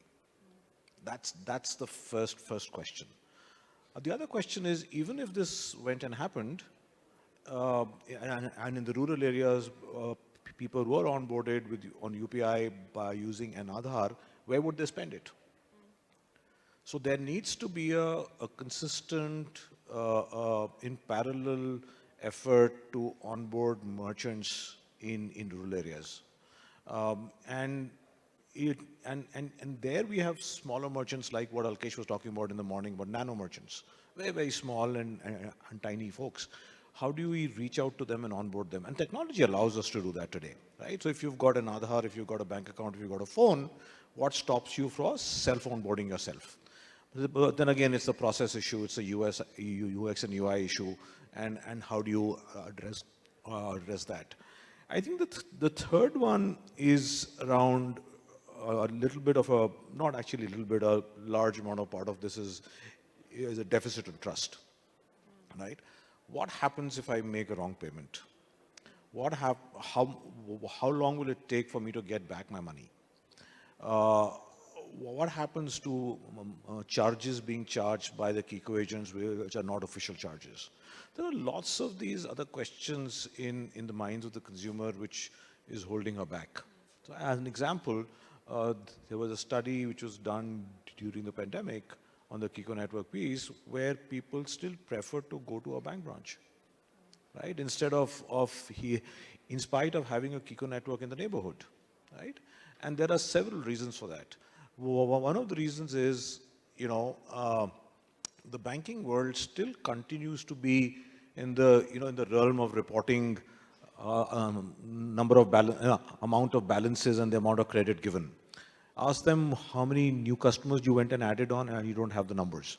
So, but on the other hand, if you look at the poor people, it's not about balances and credit. It's about the number of transactions, right? So if at a Kiko network point, you're going to do a throttling of number of transactions, and saying that you are not allowed to transact here at the Kiko network or the BC network, but you may want to go to a bank branch and do that, it defeats the purpose, right? So I think this whole transition, by looking at it end to end, instead of looking at it in piecemeal, to allow the customer to be able to do the thing that she wants to do in the time frame and when she wants to do it and how often she wants to do it, is very critical for allowing us to allow the freedom to her to do that. So when we spoke about that, I think the other issue is about exclusion, right? So we spoke about women who aren't transacting enough. Then we have geographies. The Northeast is a case in point, and Jammu Kashmir is a case in point where we don't have enough data, right? So we've already spoken about the need for data, and there is the Findex, and there is the, is the CRISIL index. The issue is that we need to do both on the supply side and demand side and together. It doesn't make sense to do it either or. But either of this, we still need to ensure that there is some level of mystery shopping, as an example, which allows us to understand where things are breaking down. And the demand side surveys like the Findex or the CRISIL index doesn't allow us to see that, right? And it's about the perception of what the people think, and the reporting that is self-reporting, in my view, leaves some gaps in the middle of this. So we need to be able to address this. I think either the regulator or the SROs like an MFIN or the BCFI or the people should be able to undertake these mystery shopping by either geography or player or segment, to be able to address these needs and say, this is what needs to get fixed to be able to address this. So I'm going to stop here. I think we guys are standing in the middle of lunch and everybody else here. Yeah. Okay, so thanks a lot for that, because what we've done now is you're bringing us to the second part of the conversation, which is about filling the data gaps, because we understand what gaps are there, we understand what the problems are, but how do we actually fix the gaps in the data? What kind of data gaps are we looking at? So I'll go back to Maya first, right? What are the data challenges that you were talking about in your first part that is actually making your release difficult right now? Yeah, there are several of them. So I'll bucket them in three categories. So first is, of course, the time lag. So in CRISIL Inclusix, the biggest contributor to data is Reserve Bank of India's portal. And there, I would say all the bank-led financial inclusion data gets updated with significant amount of time lag. For example, the 2021 financial year numbers, have just been updated, couple of months back. So it's a 15 to 18 month kind of time lag in terms of that data becoming available. And unless and until, and that's really the starting point for us, because that's the biggest source of our information, right? So that's one. Second is in terms of, public and non-public availability of data. So for example, since CRISIL Inclusix is all about district level number, and that's what really kind of brings out insights, we find that, a lot of places, the data is, the publicly available data is either at national level or at max at state level. Okay, for example, and third is inadequacy of data. For example, PFRDA. Okay, PFRDA only covers NPS and APY, the Atal Pension Yojana and the National Pension Scheme. It does not provide EPFO related data, and EPFO actually has a very large number of PF contributors. So that leaves out a big section of people who have access to provident fund. So therefore, it doesn't really give a good representation of that dimension. Insurance, Sumita, the data that we get from IRDA, it does not cover PMJJBY and PMSBY numbers, which is I would say is the biggest driver of social security these days. Because you go into villages and everybody talks about 20 रुपए का बीमा, 330 का पहले जो होता था 400 रुपए का बीमा, and lot of people have started accessing those social security and insurance schemes. That number is not there. That number is available on the Jan Suraksha portal, and it is at state level. So we are now looking at how can that be made available at district level. Then, finally, the challenge also comes from formation of new districts. Okay, so when we start, I mean, the last number that we have published is, it was for 666 districts, whereas already we have crossed, 725 or 730 in terms of number of districts. So the new districts keep getting formed, and then the comparability of population data, for example, is the hardest part. Then we have to clean the data. Then across different sources, the district level data, even where it is available, the districts are not comparable, because some source may be looking at older definition of district and some sources may be looking at newer definition of district. So it's all over the place. And then despite of being a pro bono initiative, CRISIL really employs a huge analytical engine to clean the data, make it consistent, and then be able to come out with insights which are really usable and can be applied in policy making. Thanks a lot. I'll move to Praveena now, because NPCI has been putting out a lot of data in the public domain, and I'm sure there are lots of demands for much, much more. So can you just tell us what are your challenges that you have in collecting as well as in disseminating? Because I think we've heard that banks have sometimes have some issues about putting up activity of VC agents, for instance. Is there some possibility of aggregating it even at the district level? Yeah, so great points on data, because I think without the right kind of data available easily in public domain, a lot of an identification of the problems to be solved and the kind of innovation that needs to drive the solutioning, will not move at the pace it needs to. So from our side, we've been trying to continuously look at what we have access to and what we can provide at an aggregated level. And I think we've looked at, of course, when the earlier draft of the data protection bill, etc., was there, we reviewed all of that and we said anonymized, aggregated is all possible. And then we sort of went back and also looked at what data we have. And we realized that we had a fair amount of this cleanup to do, while we have our specifications that call for a lot of data. In the past, a lot of data was marked as optional. So actually, when you look at it, there is no useful data there. And some of the data points in the sort of payment stream that were mandatory, but did not really participate in the credit and debit of the accounts, though mandatory was not actually flowing through, or we were getting some garbage. We were getting really garbled kind of information. Somewhere it was breaking through. It had not been used in the past, so it had not been reviewed. So a lot of that sort of first, cleanup work had to happen, which is not just us, it's the entire banking, fintech, payment ecosystem. And now I think there's a good amount of data coming out on a regular basis, and we are constantly looking at how to move that forward. So on one hand is really data that gives us the confidence in really the performance of the system.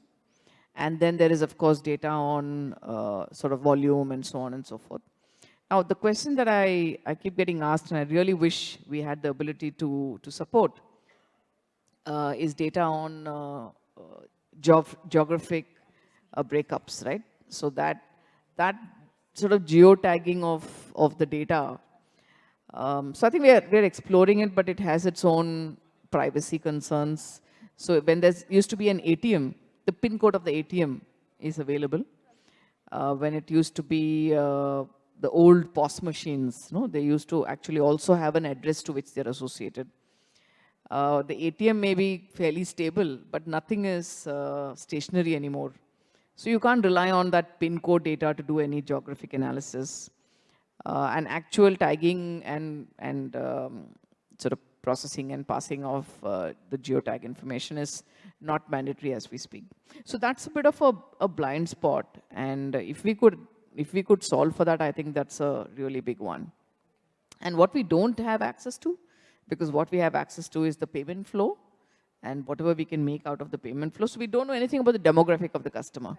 So somebody was talking to me, male, female, age groups, educational status. Yeah, for that we'll have to do an industry level sort of stack thing. Thanks. Okay, really quickly, because we're getting time constraints on us, but I have two questions still. Very briefly, Kalpana, could you tell us what are the kinds of gender disaggregated data that you would like to see? From whom? And then we'll close up with Pawan's comments. Yeah. I think along with gender disaggregated data, I agree with the panel in terms of the, as much real-time data as possible as well. I think both are in our wish list because, you're not able to, you're able to take broad strategic calls, say, for instance, based on global findex, because, which market we need to be, etc., is something that we at Women's World Banking look at very seriously. But that comes every 4 years. So, you're not able to take decisions at the ground level. Gender disaggregated data for us, Maya spoke to it earlier as well. For us, anything on usage. I mean, usage carries 2/3 of the weightage of RBI index, right? I mean, that's how much RBI thinks it's important to move the dial of financial inclusion.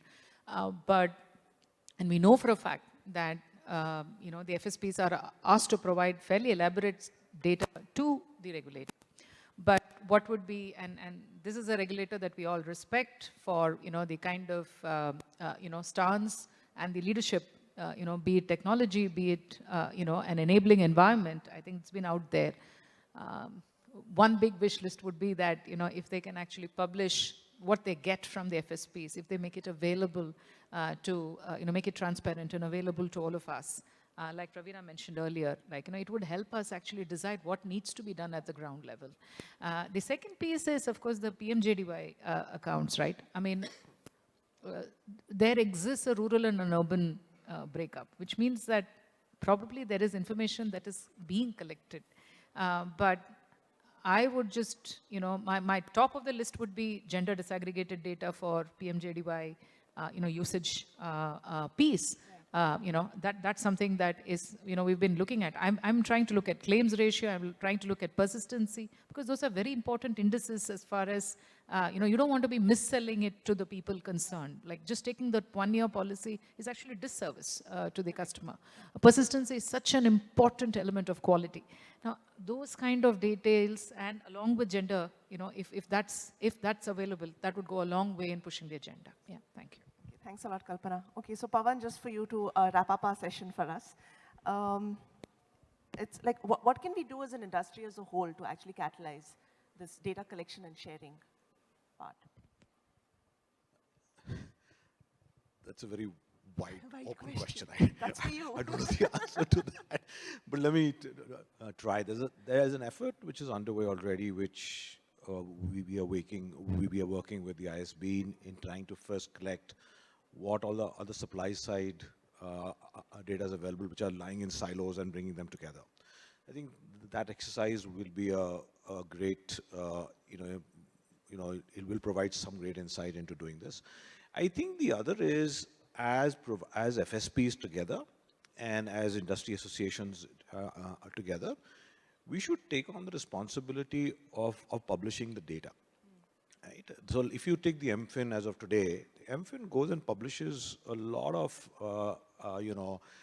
disaggregates of data, anonymous though, but you get a fairly good understanding of what's happening in that space, right? What does it take for us to do that? And we also have seen some of the private sector folks in the payments industry specifically talk about the number of PIN codes that they're available at, what kind of transactions happening there, what are the, so they all have the data. Now the issue is, what do you need to do with the data and present it in a way that everybody stands to gain from it, right? So data itself will need to be a public good, yeah?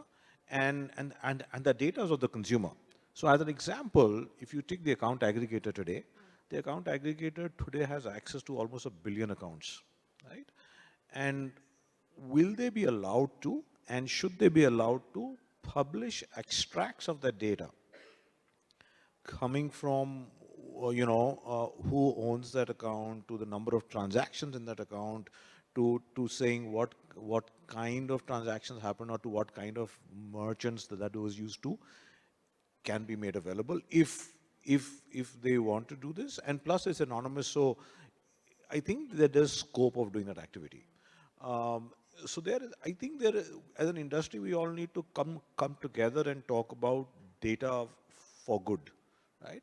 And which is going to help underline how do we use that data to identify gaps in products and service, and in terms of availability to those, the segments we want to, address. As in the morning kind of session, people were talking about small scale producers, MSMEs, tiny and nano stores, SHG and the women there, SHG entrepreneurs there. There are a lot of segments. While we talk on the segments on one side, the data is not supporting any of that today, right? So we need to build those linkages and those kind of bridges to be able to address those needs. Otherwise, we'll keep talking about esoteric stuff about addressing the needs of these people without actually seeing how is it changing the lives of them at a national kind of level. Otherwise, it'll be one survey at a time, 2 surveys at a time, and how many of them can you do for 140 crore, individual, or for those people who are from abroad, 1.4 billion people, right? It's going to be a tough one. I think we need to come together as a industry. I would not say industry is an ecosystem where we come together, and it needs to get highlighted right to the top, because everything else will come from this. And it's the fountainhead, and we need to ensure that now the fountain has enough water to get sprayed all across the place. Okay, thanks a ton, Pawan. And I think all of us, everyone on the panel has given us excellent pointers going ahead. We've done a lot. We've had an amazing, last few years. And I think we have a very, very bright future ahead if we can all just continue to just stay connected and on the right path, right? Thank you so much. Thanks you.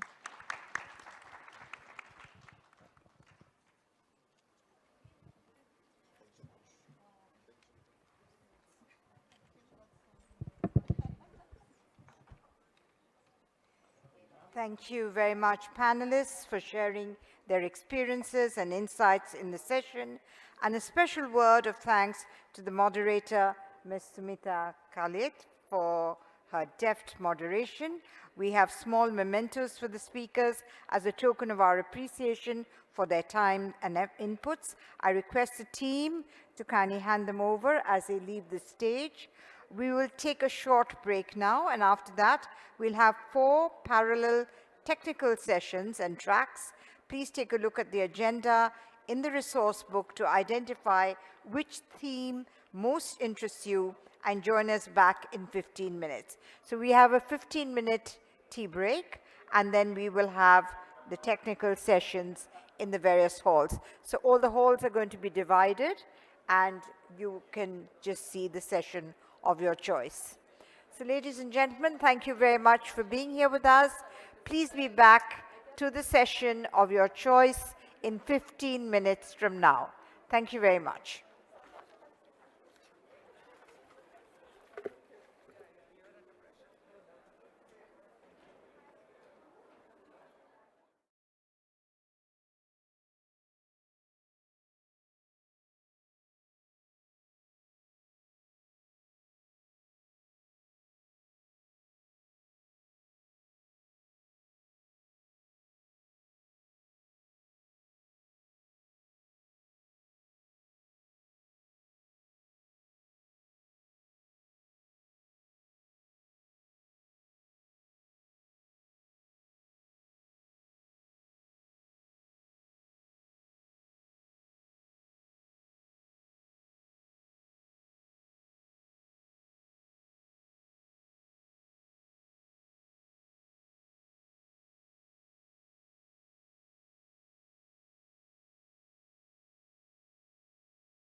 Joining us this afternoon for a technical session titled Lending to Women's Enterprises, Balancing Social and Financial Returns. It is my pleasure to invite on stage the esteemed panel for the session. This session shall be moderated by Ms. Swati Chaudhary, Director, Network Development and Advocacy at Women's World Banking. And the panelists include Ms. Siddhika Agarwal, co-founder Mahila Money, Mr. Manish Bhatia, President Lending Cart, Mr. S.S. Bhatt, CEO FWWB, Ms. Roshain Zafar, MD Kash Foundation, Pakistan, Dr. Humaria Islam, Founder and Executive Director, Shakti Foundation, Bangladesh. Ms. Zafar and Dr. Islam, they will join us online, but out of them, Ms. Zafar won't be able to join us because of some personal reasons. So we look forward to an insightful discussion with the panelists here. Now, I would like to hand over this session to Ms. Swati Chaudhary without doing any further delay. Thank you. Welcome everyone, and thank you for joining us today as we kick off the technical sessions. Here today we have a fairly tall task to accomplish in our panel because the area that we are looking to explore is about how do you unlock lending to women enterprises, and does it lead to both societal as well as financial returns, or it's an either or. So with this, I'd like to kick off this interesting exploration, and to do that, we're joined by 4 very esteemed panelists, and they've been doing exactly that, about unlocking credit to women enterprises and balancing both societal as well as economic returns. And it's my endeavor that by the end of the session, they might give away some of their trade secrets to you. So before we start, just to give a little bit of a context, there are some things that we know, that, all of us are aware of the fact that MSMEs are a key driver of growth. We have a really growing, this segment is significantly growing, and you have the entrepreneurship rate, which is at 10%, growth rate at 10%. Women constitute around 34% of these enterprises in emerging economies. And that basically goes to show that they form like a very significant opportunity. This segment offers a significant opportunity. Also, women are the largest and fastest growing customer base. And but at the same time, they remain underserved by financial service providers. And therefore, by doing so, we are leaving significant gains on the table, and it's time for that to change. And so, therefore, for the panel, what we are seeking to do today are a couple of things. First, we're looking to see what is the value that gender intentionality can unlock. The second is how can we get FSPs to be more gender intentional? What does it take? Can we serve women enterprises at scale? And finally, what are the enablers that we're looking at? And for that, I'd like to invite my fellow panelists who've been doing this for a really long time. They've been able to really scale they're attempting to scale the lending to women enterprises. They've been doing that at optimal cost, with the right delivery channel, and at the time when the women needs it. So with that, I'd like to kick it off. And first, I'd like to invite Mr. Bhatt Mr. Bhatt, you represent community finance organizations around India, and they have very strong in-person outreach and servicing model. Now, you've been working very closely with them and helping to, and with women entrepreneurs to build their capacity. Now, given this background, what do you think is the economic opportunity of serving women entrepreneurs? Should we look at it only from a financial inclusion lens, or does it really lead to the economic gains that we speak about? So is it an and, or is it an either or? And what should be the takeaway for financial service providers? Good afternoon, everyone. Thank you, Swati. I think women enterprises getting the credit. In the morning session, I think a lot of emphasis has been laid on credit to women and enabling services for women. That is a great thing to happen. Otherwise, we find in many of the areas that whether gender intentional areas are discussed or it is highlighted, if in these conferences like this, and many of the, even the inaugural speakers also have highlighted that the gender intentionality has been working and it has been there. With that, definitely there is a huge potential. All of us know that even the data what was given in the inaugural session or post that in the plenary session which one, we have seen that lot of potential exists and there is no dearth for that. And data is also available. Only further deepening and dividing those data into how it can be made useful for building some of the solutions for that. I think that is one thing. Second thing, if you see the opportunities, what are the opportunities? See, there is an estimate that about 158 billion USD is the credit requirement of the women enterprises. And this is not actually a small amount. It's a substantial amount which has to be catered. But what is the progress happening? We have seen that the progress in credit for women enterprises has been increasing over the period of time, and that definitely there has been growth. And if we see 2x, 3x growth has been there, that is a good development.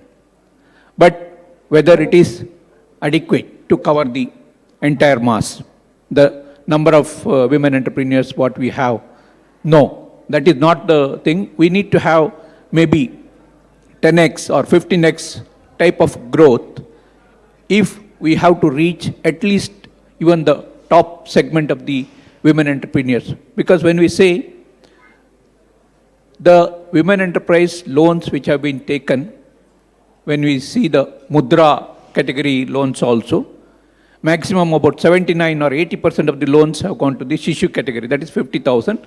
That is home-based enterprises or those who are doing some small scale of activities. And on the universe, how much in the MSME universe, if you see, only the 20% of women enterprises have got. Out of that, again, 95% are the micro or the nano enterprises. I think that is the potential. Now, as Mr. Vaidyanathan was mentioning about the layers, yes, we have been able to touch the layers up to the middle level. How to touch the lower segment, the nano enterprises or the small micro enterprises, that too for women.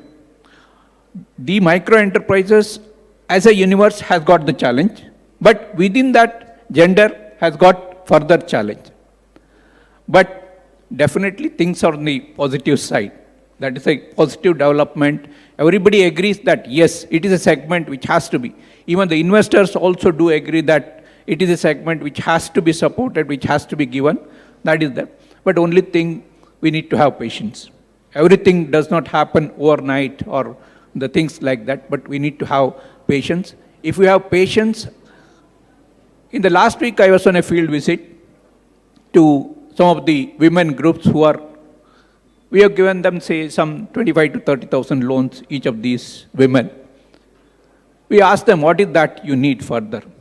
Whether you need 50,000 rupees loan or 60,000 rupees loan. Surprisingly, these women told that no, whatever you are given is adequate. We will be working within that because we are doing it as a, after doing all our course, household course, we are undertaking this activity. Therefore, we will be comfortable with this amount. That brings out lot as to how we have to show them the big picture. I think lot of education has to go to make these people self-confident to come out and develop their capacity to avail credit for their enterprises. I think this is a big area which we need to work, but potentiality, huge potential exists, and definitely there are products in the design, it is coming out. I think we need to tap that potential going forward. Thank you so much, Mr. Bhatt. It's great how you're talking about the overall business opportunity which is there and also speaking about capacity building. And we'll park this point because capacity building at scale is something that I also wanted to ask Siddhika about. But Manish, if I pose the same question to you, you represent a fast-growing fintech addressing the MSME segment. You've had the advantage of building smart systems from scratch. You have one of the largest databases in the country. Now, given the fact that women are mostly thin file, a large part of women are thin file customers, does it, the fact that they don't have a traditional data set, is it a disadvantage to them? Would we be able to assess their credit worthiness? And what would you say to a lot of service providers who consider this as a limitation? Well, good afternoon, everyone. So great question, right? So to give you a basic background of what we've done at Lending Card, right? We are a tech digital first company. We specialize in MSME loans. Overall, our ticket size is between 5 lakhs to 6 lakhs. We've up and down. Now, what we've been able to do is we have zero retail presence. So we have no retail branches. And we've been able to lend to more than 4,000 cities, 11,500 PIN codes, 11,500 crores, 1,000 crores of dispersal. So overall, we've been able to cover using technology from dispersals, which is distribution, to origination and underwriting, to collections, end-to-end pan-India. Now, one of the things that we've seen, and we've done a thorough analysis of our underwriting engine, that we've not let the biases of gender creep in. So we would, we would actually like to keep it that way, and we want to be gender agnostic when it comes to underwriting. Now, we actually did a very detailed research program with World Bank, Women's World Bank, and we found that while our overall algorithm, which is underwriting algorithm, is gender neutral, when we profiled women versus men, it turned out that overall the performance of women portfolio was about 200 basis points better, and the probability of women entrepreneurs to do a repeat was even higher. So the lifetime value actually increases significantly. So definitely there is business value and business potential. It's been extremely interesting. So from a data standpoint, right, obviously what we've been able to do is we expect our customers, women entrepreneurs, to be banked. And one of the topics of discussion in the morning conversation was about, cash flow based underwriting is something that we've done for about 6 to 7 years now.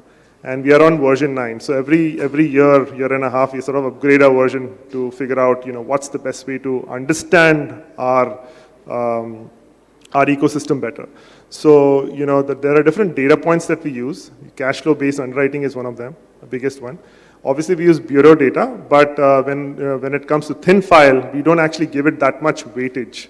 We also have social inputs, census-based inputs, business data inputs. All of that sort of churns into we actually being able to lend to even thin file customers when it comes to women. Thank you. I think that's very interesting. If I just would like to stay with you a little while, that in terms of, do you think this opportunity that you speak about, is it something that it's obvious in the industry, or is it something that we really need to create an awareness of? Yeah. No, I don't think so. It's very obvious, Swati. I think it was an eye-opener for us when we actually did this very detailed analysis of portfolio cuts to understand, first is our algorithm biased when it comes to underwriting? The second is, how does the portfolio actually perform? So, these inputs have given us, even a better, I would say a better business case to say, okay, are there further discounting that we can do for women borrowers so that, overall our portfolio quality increases? So I wouldn't say it's obvious, and it requires a lot of education and data analysis of each individual financial institution to understand where they stand and to sort of go in and double down on that opportunity. Thank you for sharing that, because that's one thing that we've also had, we've struggled with as we speak to the financial service providers, because everybody starts with, but we don't discriminate, men and women are exactly the same. But the fact that you need to design to be gender intentional, to design for their barriers is very important.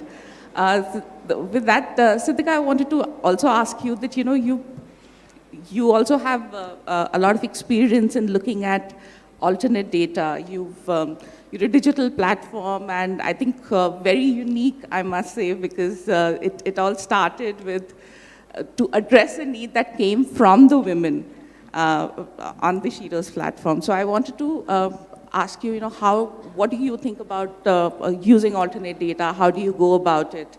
And additionally, in terms of I was saying that in terms of, one is in terms of alternate data. The second, we spoke about the gender digital divide was spoken about in the inaugural session. Considering that you're a digital platform, then how are you looking to scale it, and what's been your experience so far? Thank you for that, Swati, and thank you for inviting us to this panel.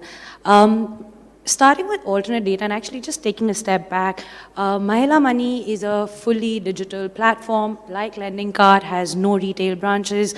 Everything from origination of the loan to credit assessment and even collections, completely 100% digital.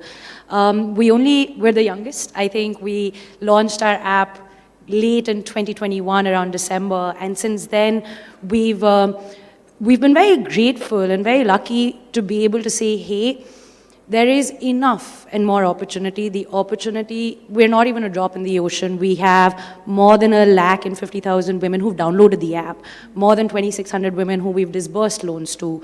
And this is very tiny numbers when you hear Manish say we've done thousands of crores of disbursements, right? But the very important thing is threefold when you look at women as a segment, and this is everything that we've learned over the last 8-9 years of running women-only platforms.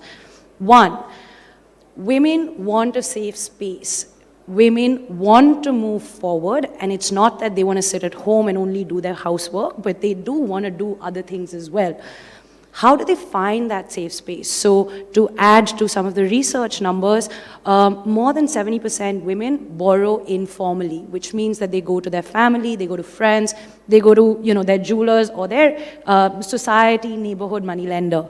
They never ask for what is the interest rate.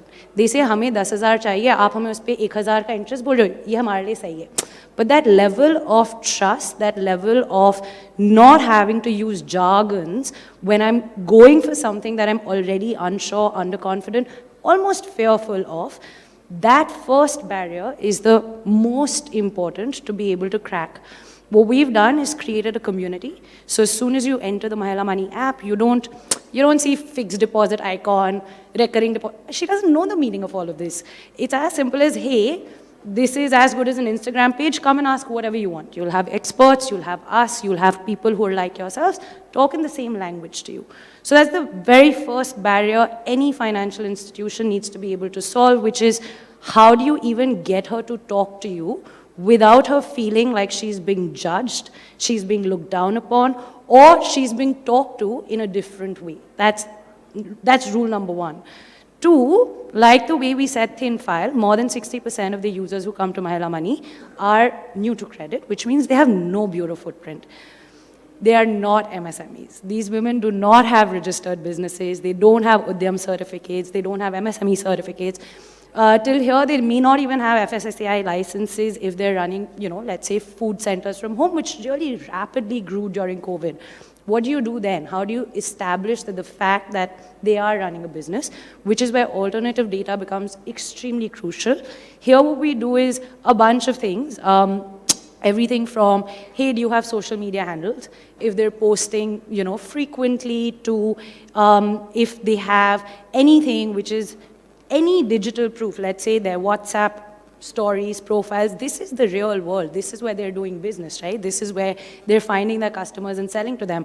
They should be given advantage or the benefit of the fact that this is their business. So also try building algorithm systems that can read through such alternative data.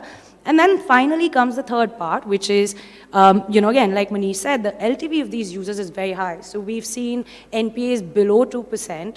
We've seen repeat customers more than 20% in a period of 1 year, which means that a woman who's taken a 10,000 rupee loan from us has gradually increased to a 2 lakh rupee loan. The woman who took a 1 lakh has gradually increased to a 5 lakh rupee loan. So that ambition and that zeal to want to do something exists. The only thing we had to do during this way was just hold her hand and support her to say, hey, you need any help, be it business mentorship, you want to run your business model past someone, you want market linkages, you need that.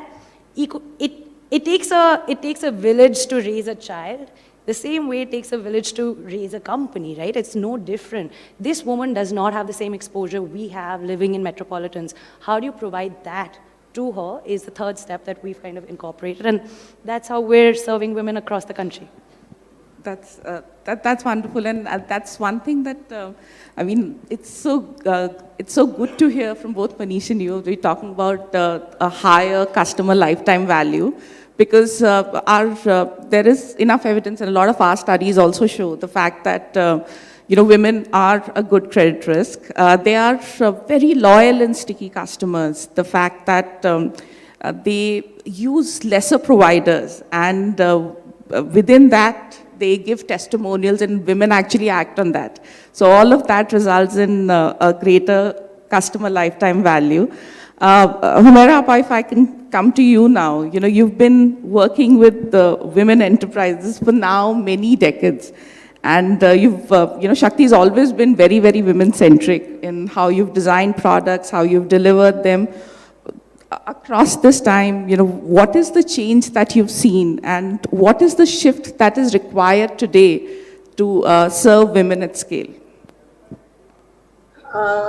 Thank you, Swati. Thanks again for giving me this opportunity to discuss something which is very passionate to my heart. I would like to start by talking a bit about the evolution of modern entrepreneurs as we see today, and also the evolution of microfinance sector as an industry.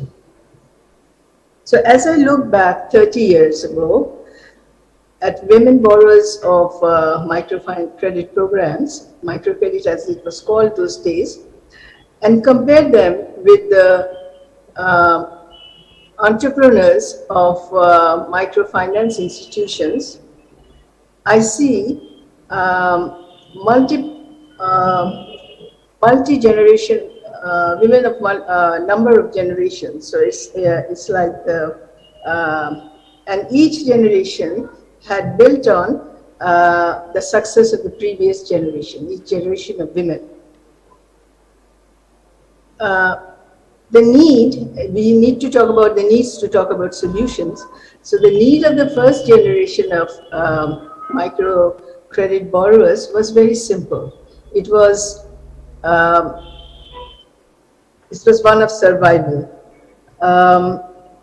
So the first generation of practitioners, I'm talking particularly about our country, but it resonates with the experience of other countries as well. And this was the year 1970s and 80s. The first generation of practitioners designed programs for poverty alleviation and women empowerment. So they focused on three approaches. The first one was they designed microcredit programs or small loans to generate employment and income for to feed hungry families, but particularly children. They also designed savings program to generate or for savings accumulation. But more importantly, they designed weekly meetings as a social network of peers. This concept brought women outside the threshold of their houses and gave them protection against gender discrimination in the family.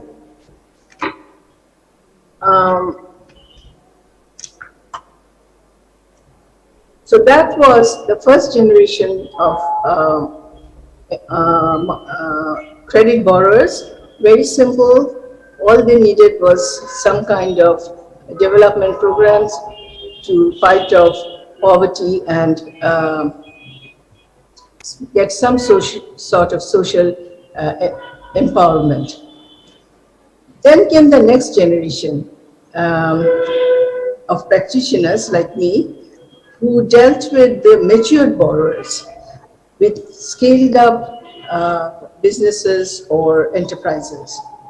Based on their needs, if you remember, SME loans products were designed. But unfortunately, what happened was these loans, because of their sizes, attracted, and because also of the market dynamics at that time, and taking into consideration the social and traditional culture of our people, these products attracted men and bypassed women. So with this, what happened was there was a shift in mission. A shift in the mission was starting to take place, or there was mission drift.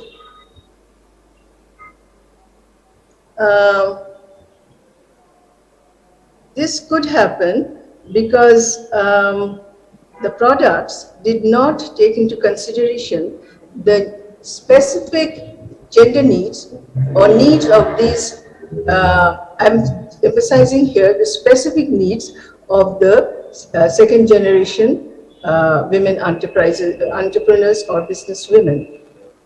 But at the same time, what happened at that time was that the first generation NGOs, if you recall, were evolving into microfinance institutions with focus on revenue generation and institutional sustainability. So you see, what happened was women who were progressing pretty good with first generation practitioners, they started to earn money, they were generating employment for themselves and for other women in the community. There was peer group, support system. So actually, quite a lot of progress was made during that time. But things changed with the second generation practitioners because of, as I just mentioned, because of several factors, particularly as money became dominant, revenue earning became very important for the institutions, and women gradually got left out. With that, we come to the present generation, or which is a generation of technology, particularly digital financial services. This generation of practitioners are struggling with women who are reluctant to access the DFS. And as a result, we see the low numbers, as we have been discussing, I'm sure in this seminar, but this is really a concern why women are not coming forward to take opportunity which the digital financial services are offering. The obstacle to my mind is that, again, the lack of understanding of the need of modern generation of women entrepreneurs. What I would like to say here is my way of thinking and my experience. I have worked extensively at the field level, plus my PhD thesis was in women empowerment and economic activities. So I would put the onus for the limited numbers, not on service providers, not on women, but on the service providers. As was just said, women are ready to take challenges, they are ready to go forward, and that is why we see, I must acknowledge that women have made considerable stride and progress from survivor stage of businesses to e-commerce platform. So there has been a transition, there has been a forward movement of women. Question is about the numbers. And the question is, what are the obstacles? I think Swati, you asked me about the obstacles. I am convinced in my 30 years of experience working with women is that we need segmentation. We talked about data, we heard a lot about data, but we need specific data and on women, and we need to segment the population on generation, based on generation. As I said, over the last 30 years, there have been multiple generations. There are women of from multiple generations. So we need to look at the solution, if we want some solution to bring women to our table, to the way we want them to respond to the services we are offering, then we really need to work at the generational level. So what really am I talking about? If we divide the entrepreneurs, modern of today, women who are into business, big or small, we will find we can divide them into two categories, what I call the great divide. On the left, I would put women entrepreneurs of younger generation. They are the younger generation. Who are these? These are risk takers. What are their characteristics? They are active group, mentally, physically. They are quick learners. They are ready to try out new things. They can think out of the box. They can take challenges. And we do see that women are really doing pretty well. This generation of women are doing pretty well in businesses and as entrepreneurs. So that is one divide. On the other side, I would call them experienced generation. These are your SME borrowers who are really averse to risk taking. They go for areas where they're sure of the profit. They are reluctant to try out new things, particularly if we are talking about digital financial services. So I think we need to have data on these two generations, very broadly, and then do much more analysis, data analysis of segregate them based on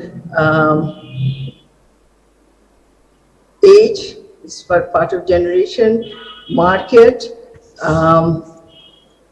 then what are the other things that they do?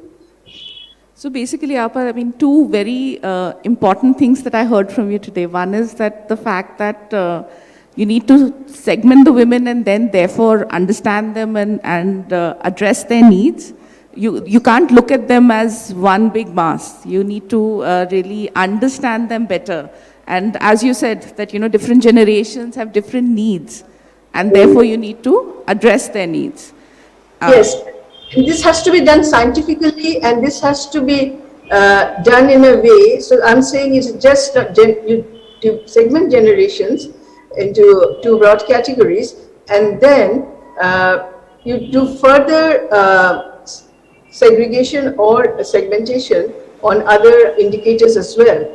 The market dynamics, what attracts women, the technology, how you have to design the technology, DFS, in such a way that women will accept it. To give an example, we have recently gone into partnership with Bikash, which is a wallet financial platform. And what we are doing is we are taking the Bikash services to their household. And we are looking now at the need of the family, in particularly women, and we are going to segregate the interests of the women and focus on women as such. So what I'm trying to say is that we need to look at women with a deeper lens, look at their problems, do some data analysis, and set women's needs into a framework which will help us design women-specific centric platform products. So I will stop here now, but I think it's very, but I'll add one more thing. It's just not the women, but it's also the service providers, which is making it's difficult for women of this generation women to accept the products that are being offered, because again we need to have gender segmentation of service providers, particularly people who are operating in the field. Now, if they belong to the young generation, they will, because of the characteristics, they will easily they will be able to offer the products to their peers, generation-wise, and they will be accepted more than if the field staff belong to the previous generation. So there's going to be some kind of conflict of interest, conflict of understanding. So I think we need to do more research and in-depth data analysis, and then and on a much bigger scale, and then design products. Then there's a possibility that numbers will grow. Thank you. Thank you so much, Apa. I mean, the fact that, and it's very interesting that, you know, you brought this up in terms of really trying to understand women and putting the onus squarely on service providers, saying that, and, you know, that's the second time we've heard on the panel, we've heard Siddhika say that, you know, you have to make the digital work for them and not expect them to build a capacity and come forward. So now one other thing that keeps coming up, and you know, that's something that I'd like to, and you know, Mr. Bhatt, if you could take this one, is with regards to, so you know, we have these fabulous numbers of untapped women who are out there. And on the other hand, you have financial service providers who say that they are willing to lend to them. But I mean, are there women there? So are we being able to reach them, or what? Or is there something that we have to do drastically differently? Yeah, if you see the total space of this lending, the larger lending for women has gone from the SHG groups. That is about 11.9 million SHG groups. Then another 7.3 million. Maybe there will be overlaps. About 2 lakh crores has gone to these women. That's one space where we are looking at. Second one is the microfinance industry, which we say that about 6 million or 60 million unique households are there. And they are available and they are taking the credit from the segment. They are taking. But the microfinance movement has taken over 30 years to develop from that space of, say, starting giving the informal credit, then now into a formal segment of credit. If you see the NRLM and the SHG lending space, it's the more of government support. The other support from the government in terms of incentives and the technical advisory services for these people, which has made them to come to the mainstream and try to do that. I think this is the space if we are targeting, no? Because now we see in the microfinance industry after the Reserve Bank of India changed the guidelines on microfinance, many of the MFIs going for individual lending and enterprise space. I think Annapurna Finance based out of Odisha, then even Satin Credit, they have exclusively developed products for these MSME lenders. I think that sort of very segmented approach to address the willing middle, what we call as, because these are all the people, as I was mentioning earlier, that there may be certain mental blocks among certain women, maybe at the lower segment of the economic strata. But there are women who are aspirational, who want to grow, but to their aspirations, there is no solution for that. I think that the willing middle needs to be addressed with different type of products. Maybe there is facility for even from banks or other spaces up to 50,000 rupees per. But if you woman entrepreneur asks for 1 lakh or 5 lakhs or 10 lakhs, beyond 10 lakhs maybe they are providing collateral security, that facility is available. But between 75,000 to 10 lakhs, that is the segment which, in order to have a catapult growth in the women entrepreneurs piece, that segment has to be addressed in terms of products, then gender intentionality. Definitely, I think even lending card or FWWB as we are lending, I think we need to see that when women have proved that they are good borrowers, their NPA percentage is there, their loyalty is good, and they have got good behavior, and if you are with that, your profitability also goes up. I think that gender intentional. Suppose if I am doing, say, 10,000 loans during this year, I should target myself that, okay, more than 5,000 loans should go to women. That should be the intentionality to see that this segment is addressed. That is one thing. Second thing is the credit guarantee structure, which has been working in the banking space and the things, Yes, there are, even the morning SIDBI chairman was also mentioning about the CGT MSC, then the Pradhan Mantri Swadhan Yojana guarantee scheme, then the Mudra guarantee scheme and all those things. But these guarantee schemes are, by the way, are little complicated for even the banks also. Because there are so many conditionalities attached to it that having understood that space, they would not like to go forward. Only what they will see is if they are otherwise eligible as per our normal system, then I will cover under the guarantee system. If they are having some deviation, 1 or 2 deviations, they would not like to cover under the guarantee scheme also. I think that sort of support, even in the guarantee structure also should come that, okay, when you submit a claim, that, okay, 1 or 2 deviations are there, but there are genuine deviations to support that women entrepreneur. I think if that support is coming from the guarantee, definitely there would be a long space for growth. That is the thing which has to happen.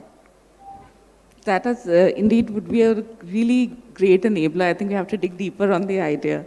Manish, again, I think the same question, but like a slightly different flavor about reaching more women. I mean, as you said, you have no branches. In today's scenario, the number of women who apply for these loans would be a smaller proportion than that of men. In that scenario, how would we reach more women? Yeah. So, sorry. So, so I think overall, in order to extend reach, there are multiple ways to do it. One is, various different organizations, educating them on what's out there and your ability to sort of, reach out to women, educate them on what's out there, how to take loans, what does financial general knowledge really mean? What is IRR? What are the rates you should look at? I think some ways to sort of educate them. I think the other piece is also true is that over 700 million Indian citizens actually have access to internet. So, while there are various different good organizations that are trying to create a mark, I think, if there is a way to sort of directly make sure that technology has created a level playing field and, anybody has access to the same information that, a male counterpart might have. So women entrepreneurs also have it. So, some way to sort of make them comfortable, to really understand what's out there, how do they get access to credit, how do they improve their credit rating, and it has to be both ways. One is organizations should be able to sort of reach out to the last mile. Second is women entrepreneurs should somehow, get the confidence that what they're reading on the internet, their ability to sort of reach out, improves. But, to sort of generally say, right, there are about, I was reading the World Bank report, about 19% of women actually get rejected versus 8% of men, which is up 2x the number. And, India really wants to take a big stride, right? So we recently surpassed UK when it comes to GDP, which is 3.3 trillion. But if you look at the per capita, $45,000. Per capita income for India is about $2,000. So obviously our strength is in the number of population, but imagine if, the per capita income of each, and mainly, the women entrepreneurs as well as women workforce is about 33% in India. I'm sure the entrepreneurship is even lesser. Some way to help them get into the workflows, obviously contribute to their family and contribute to India would be an awesome undertaking. Thank you. So, you brought up a very important point about capacity building, and that's something that I've heard from all three of you and from Humaira Appa. So, the business, do you think, Sadhika, we'll be able to offer business development services at scale? We know that we've heard that they've been limited research on this, but there's a World Bank study which basically says that, the payback is within a year or two, but it is a significant amount of investment to make to get more women in. I think capacity building is at multiple levels, and we also do need to take a tiny walk in the history to be able to develop for the future. We're talking about business loans to women. I wonder how many of us really know what are the top businesses women are involved in today. And I'm talking about micro solo entrepreneurs who are, running very small businesses where their revenues range from about 10,000 rupees to 2 lakh rupees a month, and doesn't really go beyond that. Systemically, what has happened is because of the government, the NGO, and the public institutions pushing or providing business capacity building training programs in certain sectors, large population of women in the country have therefore adopted those as their businesses. To name a few, parlor services or beauty services is the top industry. So you will have door-to-door, women who are parlor owners. These aren't registered businesses, but they're working, they're earning money, right? There are resellers or stitching or, related to the garment industry. This is a huge sector again.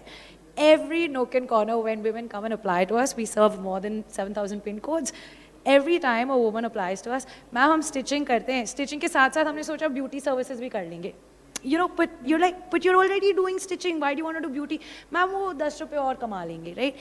These two are the largest professions in the country for women because these are the largest skilling programs that the government runs in India. When we're now talking about the future, we're talking about the same woman who has and we're talking about middle income India. We're not going to rural agricultural land yet. We're talking about women sitting in Agra, Tanjore, Trichy, your tier 2, tier 3 cities of India. These are women like us who are sitting in their home, have to manage their households, have bunch of other household chores to perform, but over and above that want this business building activity. I don't think it's an investment which is a large sum. It's respecting that woman's time, because time is the only currency that she has that she can afford, right? How do you therefore develop training programs around that? Google did something very brilliant recently in collaboration with Shiro's, where they've been able to train women across India digitally through bite-sized videos.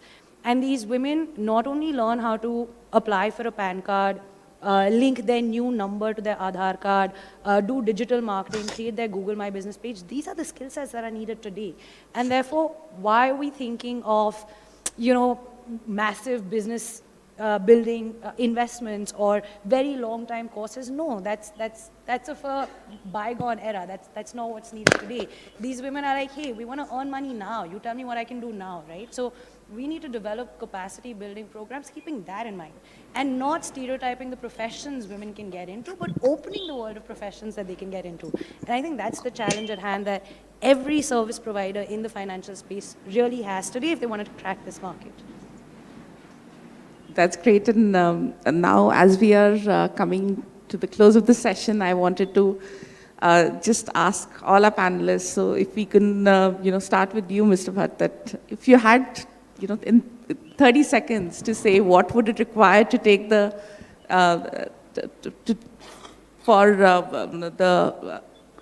for lending to women to take a big leap. I mean, what do you think we should be talking about in next year's conference? Yeah, instead of going for a structured credit scoring system, like she was telling, you need to have the alternate data. What is that, her strength? I think we need to measure that and incorporate in your credit score so that we need the real credit score which is happening with her. With that, definitely most of the women we can bring onto the lending line. And the second thing is the already assisted women entrepreneurs. If they are able to give more education for the employed ones or even the other class of women, definitely it would make a lot of change. Thank you. Manish? I would just say, educating women entrepreneurs is number one. I think, like she was saying, starting with just the basics of what it really means. Because after that initial handholding, I think, I've seen them sort of take off. So just education, basic education, what does basic financial accounting mean? How do you sort of run your business? Some very, very basic accounting needs, and what is actually running a profitable business? They actually know it.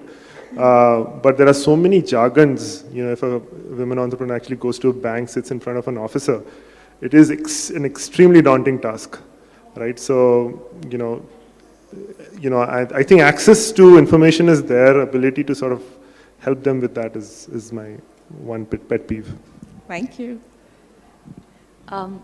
I think for all of us, it's just creating that safe space for the woman to be able to come and talk to you. And like Mr. Bhatt and Manish said, just giving her that opportunity to come to your doorstep. This is a country, we're a credit-hungry country. Everyone needs the money. There is no one who will say we don't want money. You need to create that space where she can just come to you and say, hey, this is all I have. Now tell me where to from here. That's what we need to do. Thank you. And that brings us at the close of the panel. A big thank you to all our panelists. I think these are very important conversations, and I think it kind of also tells us that how we are connected, because we are all trying to solve, collectively solve these common problems that we have. So, thank you today for underscoring the economic opportunity, the fact that, we need to be gender intentional. How do we need to be gender intentional and build the capacity? So thank you very much.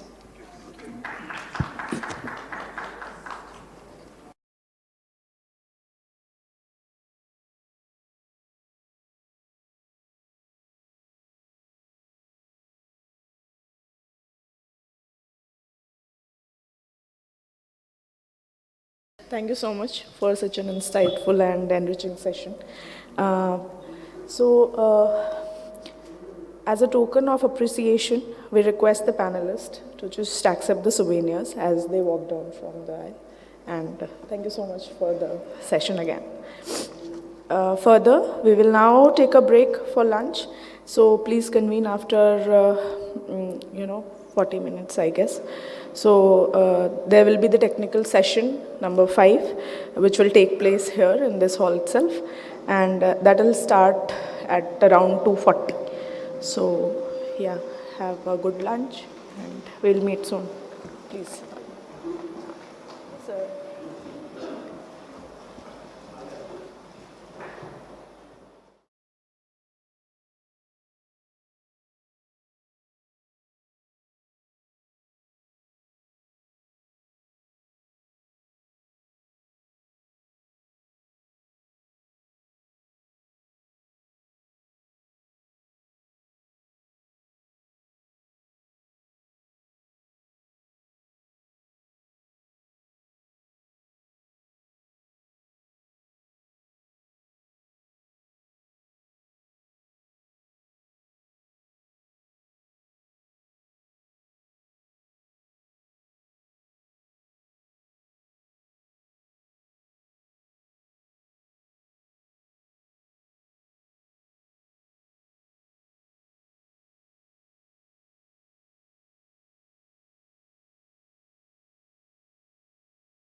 For joining us this afternoon for a technical session titled Graduating from Group-Based Loan, Tweaking the SHG Model.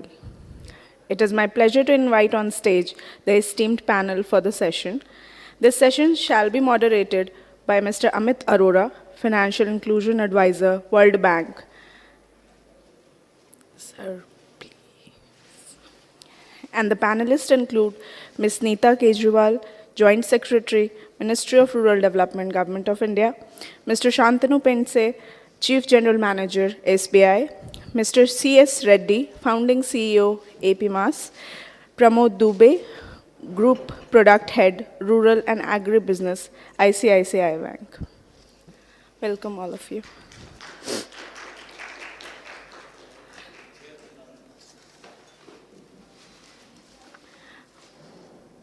We look forward to an insightful discussion. With this, I'd like to hand over the session to Mr. Amit Arora. Thank you.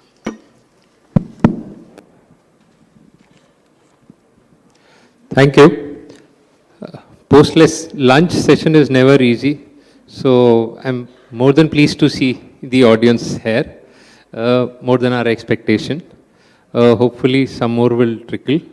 In the meantime, we'll start.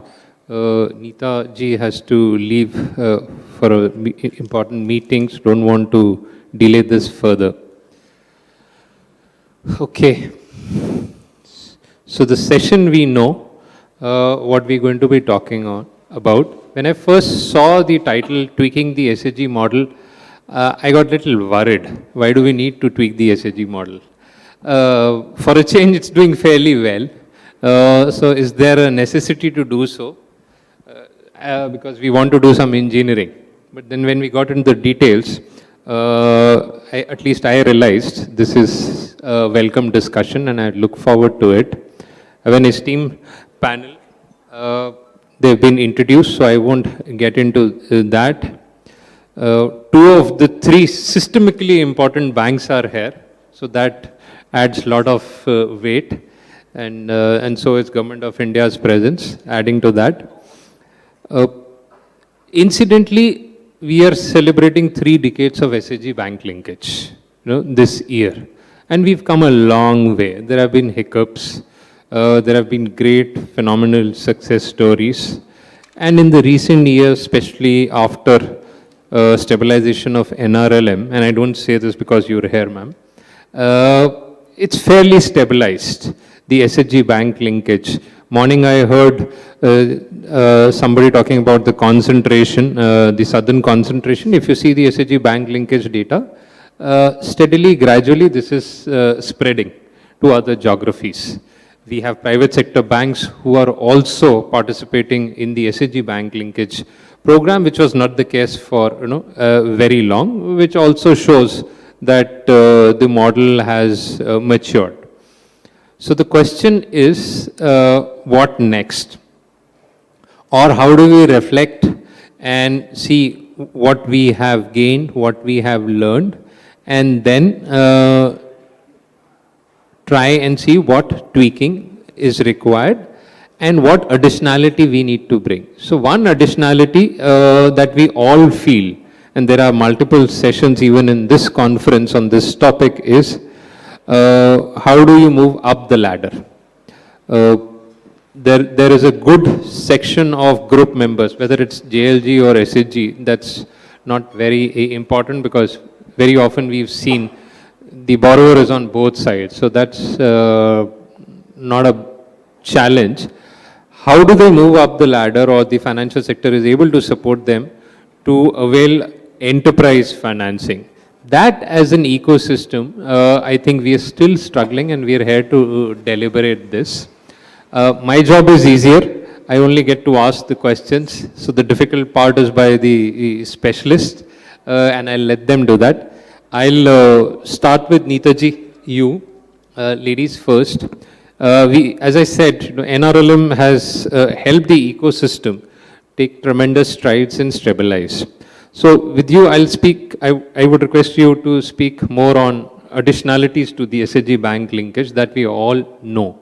What is it that you're looking forward as next step and expanding? in the graduation space. I understand, by virtue of being a small partner, I'm privy to the initiatives taken, but for the benefit of larger audience, please help us know how you are taking this forward. Over to you. Yeah, thank you, Amit. And let me first thank the organizers. I hope I'm audible. Yeah. So let me first thank the organizers for inviting us here. So to your question, Amit, NRLM has now been working for more than 11, 12 years.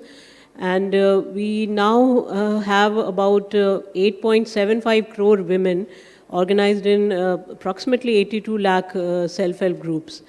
So we've done quite a lot in institution building. We have more than 4 lakh village organizations, more than 30,000 cluster level federations. So after this whole institution building effort, we have now been focusing tremendously on livelihoods.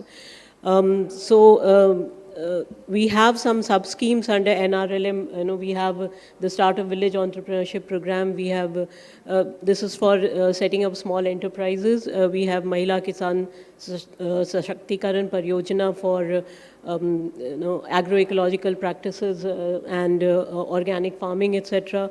We are working on setting up these one-stop facilitation centers, again to support a little larger enterprises.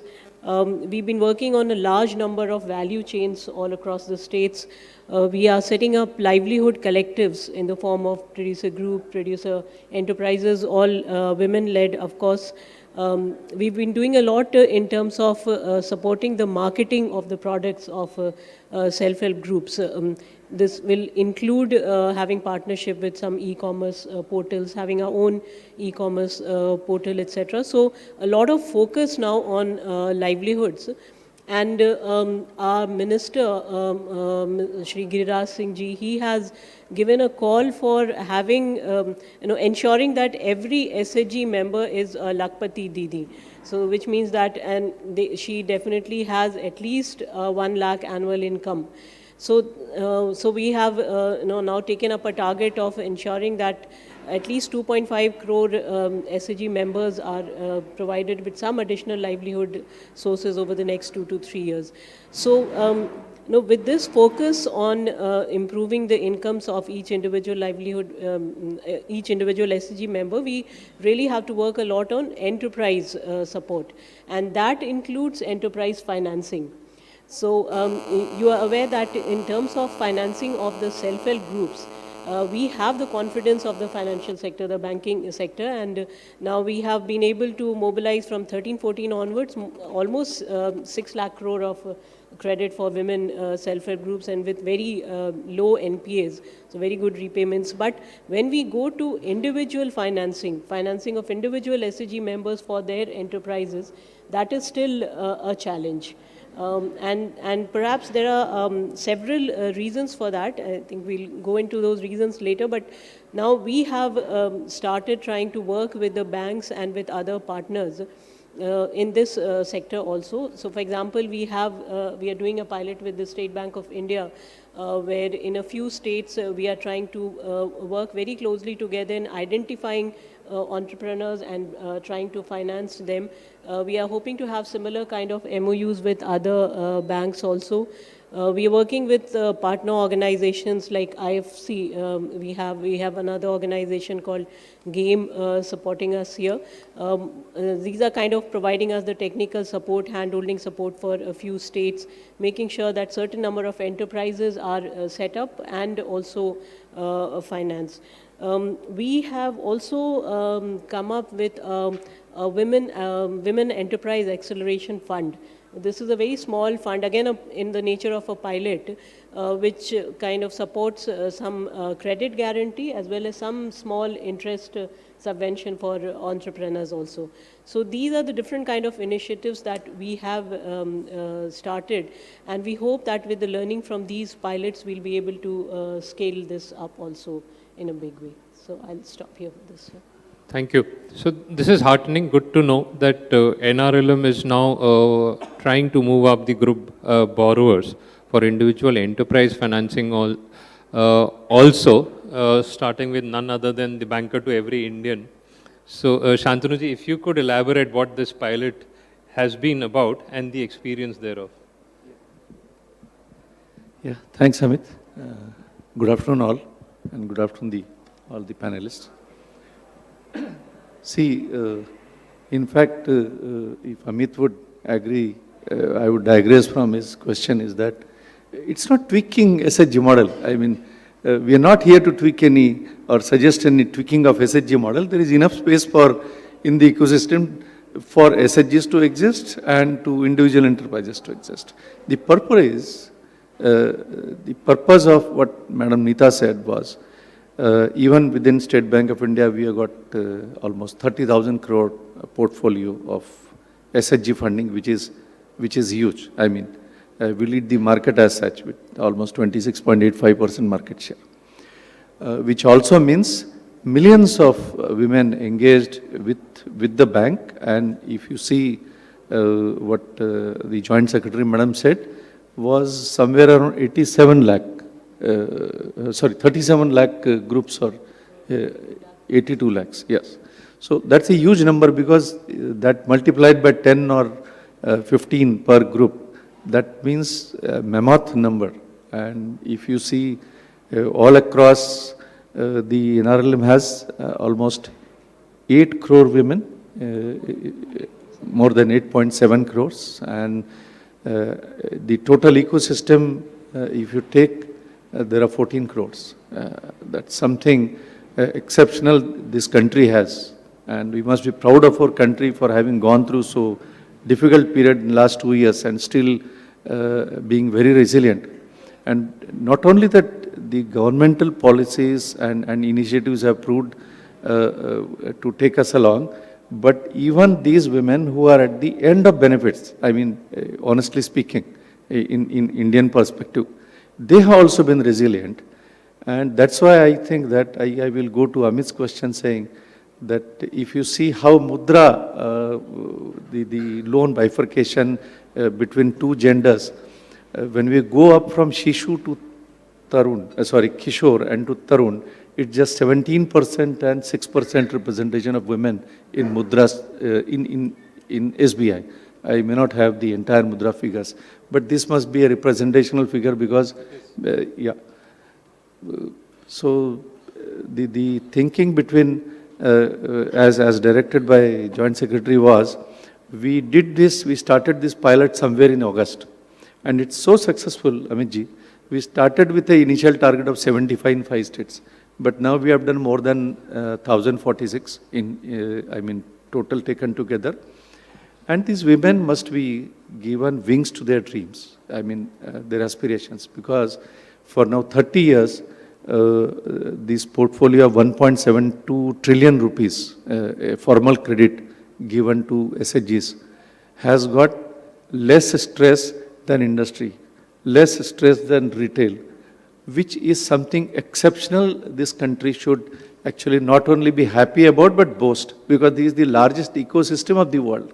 This kind of portfolio. The stress is just 2% in this, despite the difficult times we had gone through.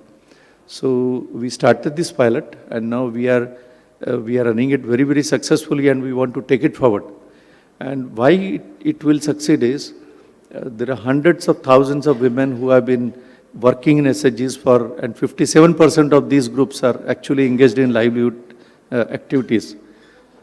So we have uniform procedures, the forms easy to understand. We are working with NRLM officials closely. And why this should grow is, overall the ecosystem is growing. If you see the opportunities in the economy, they are up. Our growth rate of this country is up. The access to capital, all the banks are now today ready to do this, because of the realities that SHG is a very, very good portfolio, which actually, thanks to NABARD, thanks to the NGOs who have been there for the last 30 years, thanks to RBI, thanks to the government support, that as you say, if you educate a woman, the entire family educates. So just imagine what will happen if you make a woman entrepreneur. the entire country gets benefited. So I think that today we will be driving this as a bank all across the country. We have great support from the government. The policy support is there. And to my mind, there are so many schemes as of now, post-COVID, which the government declared, one of which is obviously SBI has their own schemes, but we have got Agri Infra Fund, we have got PMFME, we have got Mudra schemes, and there are plethora of schemes where we can actually give wings to the aspirations of women. And therefore, I do not agree to the theme per se, tweaking model. We've got enough ecosystem to coexist. Thank you, Amit. Thank you, Shantanu-ji. Good to hear that you find the pilots giving promising results, and as a sector also, that's very encouraging. I'll move on to the private sector banker here, Pramod.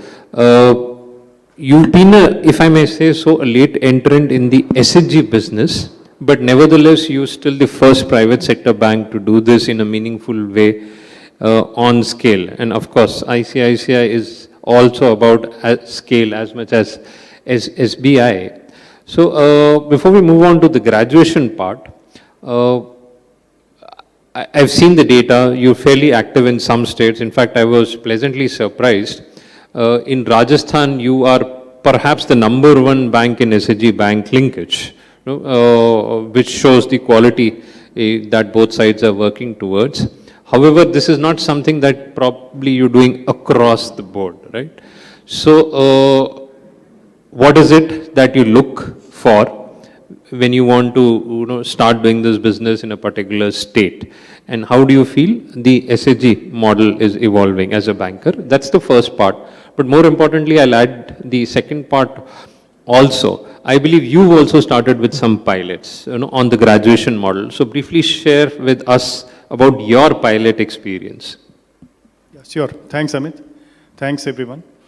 So first part, as a bank, ICICI Bank, we started SHG lending about 12 years back. And currently we have portfolio of approximately 3,500 crore. And I'd be happy to share that our credit losses in this portfolio has been even lower than many secured products. So that talks about the quality of work being done by all stakeholders, SRLM, NRLM, private SHPI, including our bank. And when you're talking about why our presence is not uniform across the country, in certain states like Maharashtra, Rajasthan, Tamil Nadu, our presence is very, very good, and we enjoy a very good market share, but we are almost absent in few states. So the reason is the quality of operations.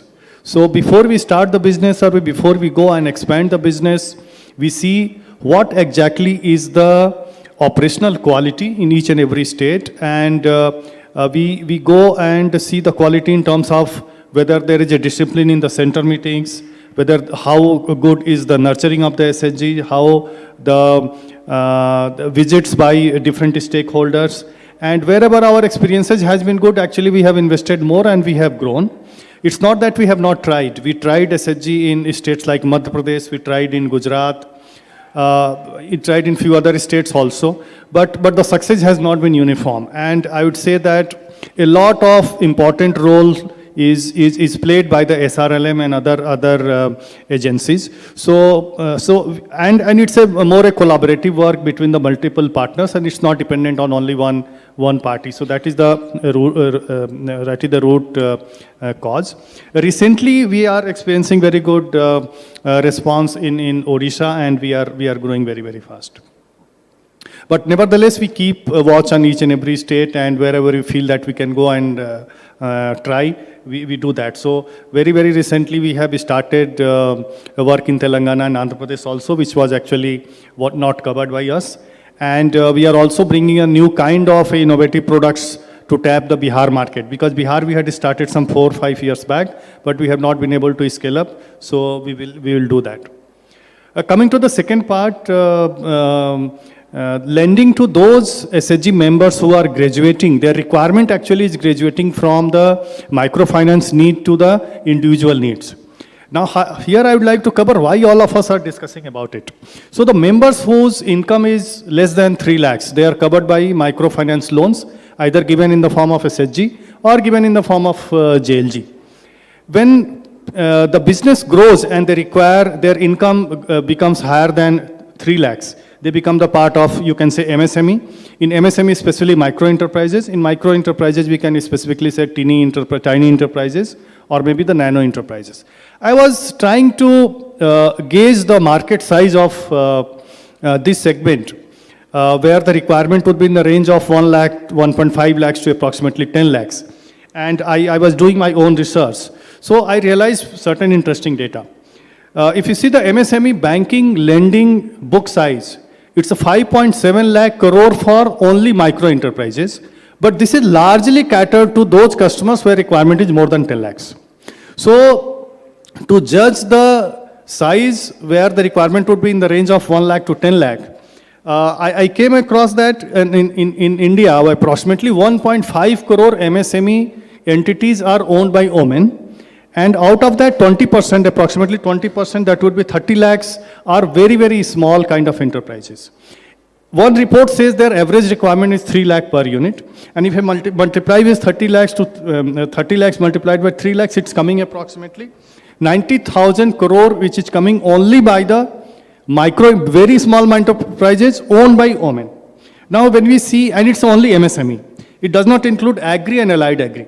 With our experience in the microfinance, we have that for every one non-agri requirement, there are 2 agri and agri-allied requirements. So if I multiplied by 3, approximately the demand here would be approximately 3 lakh crore, where the requirement will be between 1 lakh to 10 lakhs, which is almost unmet, because neither it is being covered by the microfinance institutions, nor it is being covered by the banks in the form of MSME loan. So when the requirement is 3 lakh, I can say the credit gap is 3 lakh crore. Another question I was thinking that from the current set of my borrowers who are utilizing JLG or SHG, how many of them are immediately ready to avail this kind of loan? And I did some certain maths. In JLG business, we have 70 lakhs individuals who have already availed more than 60,000 of loan currently. They can easily be given more than 1 lakh or 1.5 lakhs. And in SHG mode, we have 30 lakhs customers who have availed more than 60,000. So overall, 1 crore customers already have track record with the book size of 95,000 crore in the current scheme of things, which is approximately 10% of the overall microfinance population.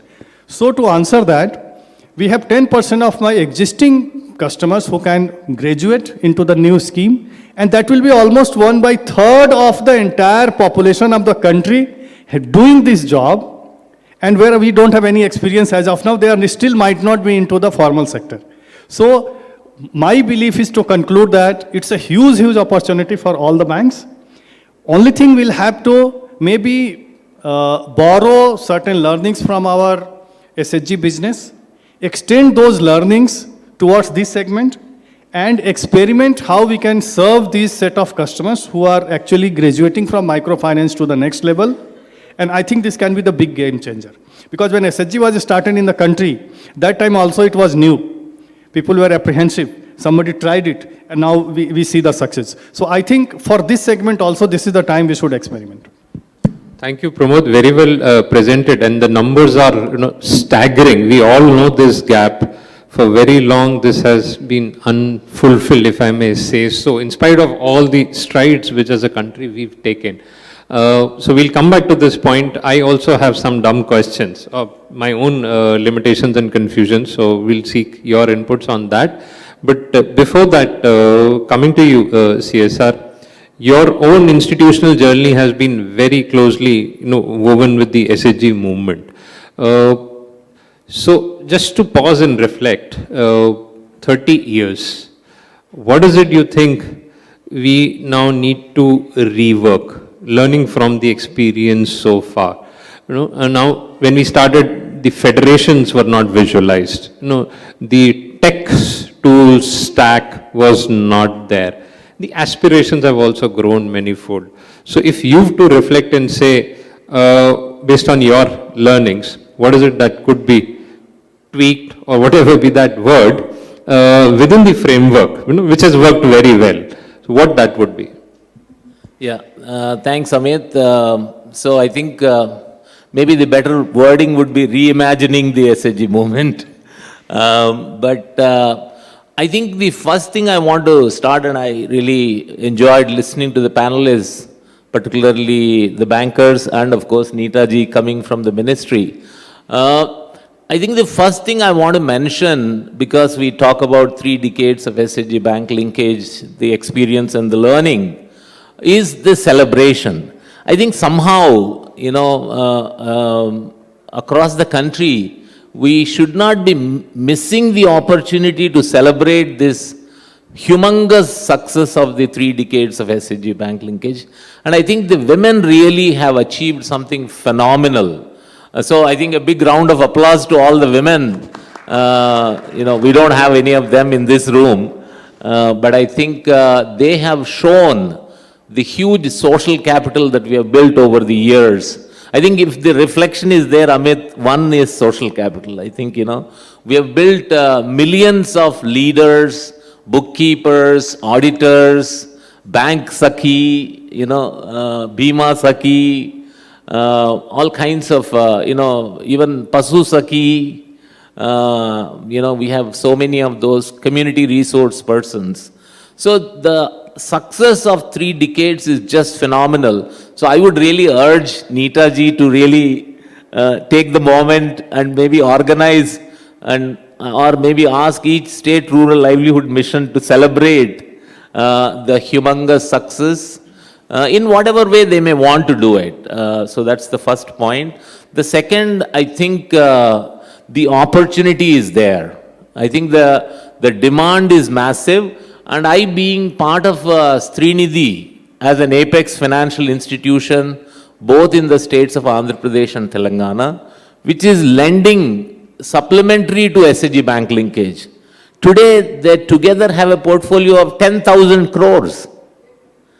And I think, again, for NRLM, it may be a missed opportunity. Why not every state have a Srinidhi kind of an organization that finances enterprises? Yes, SBI can do it. Yes, ICICI Bank can do it. But I think the women SHG federations themselves can come together and set up their own Mahila Bank.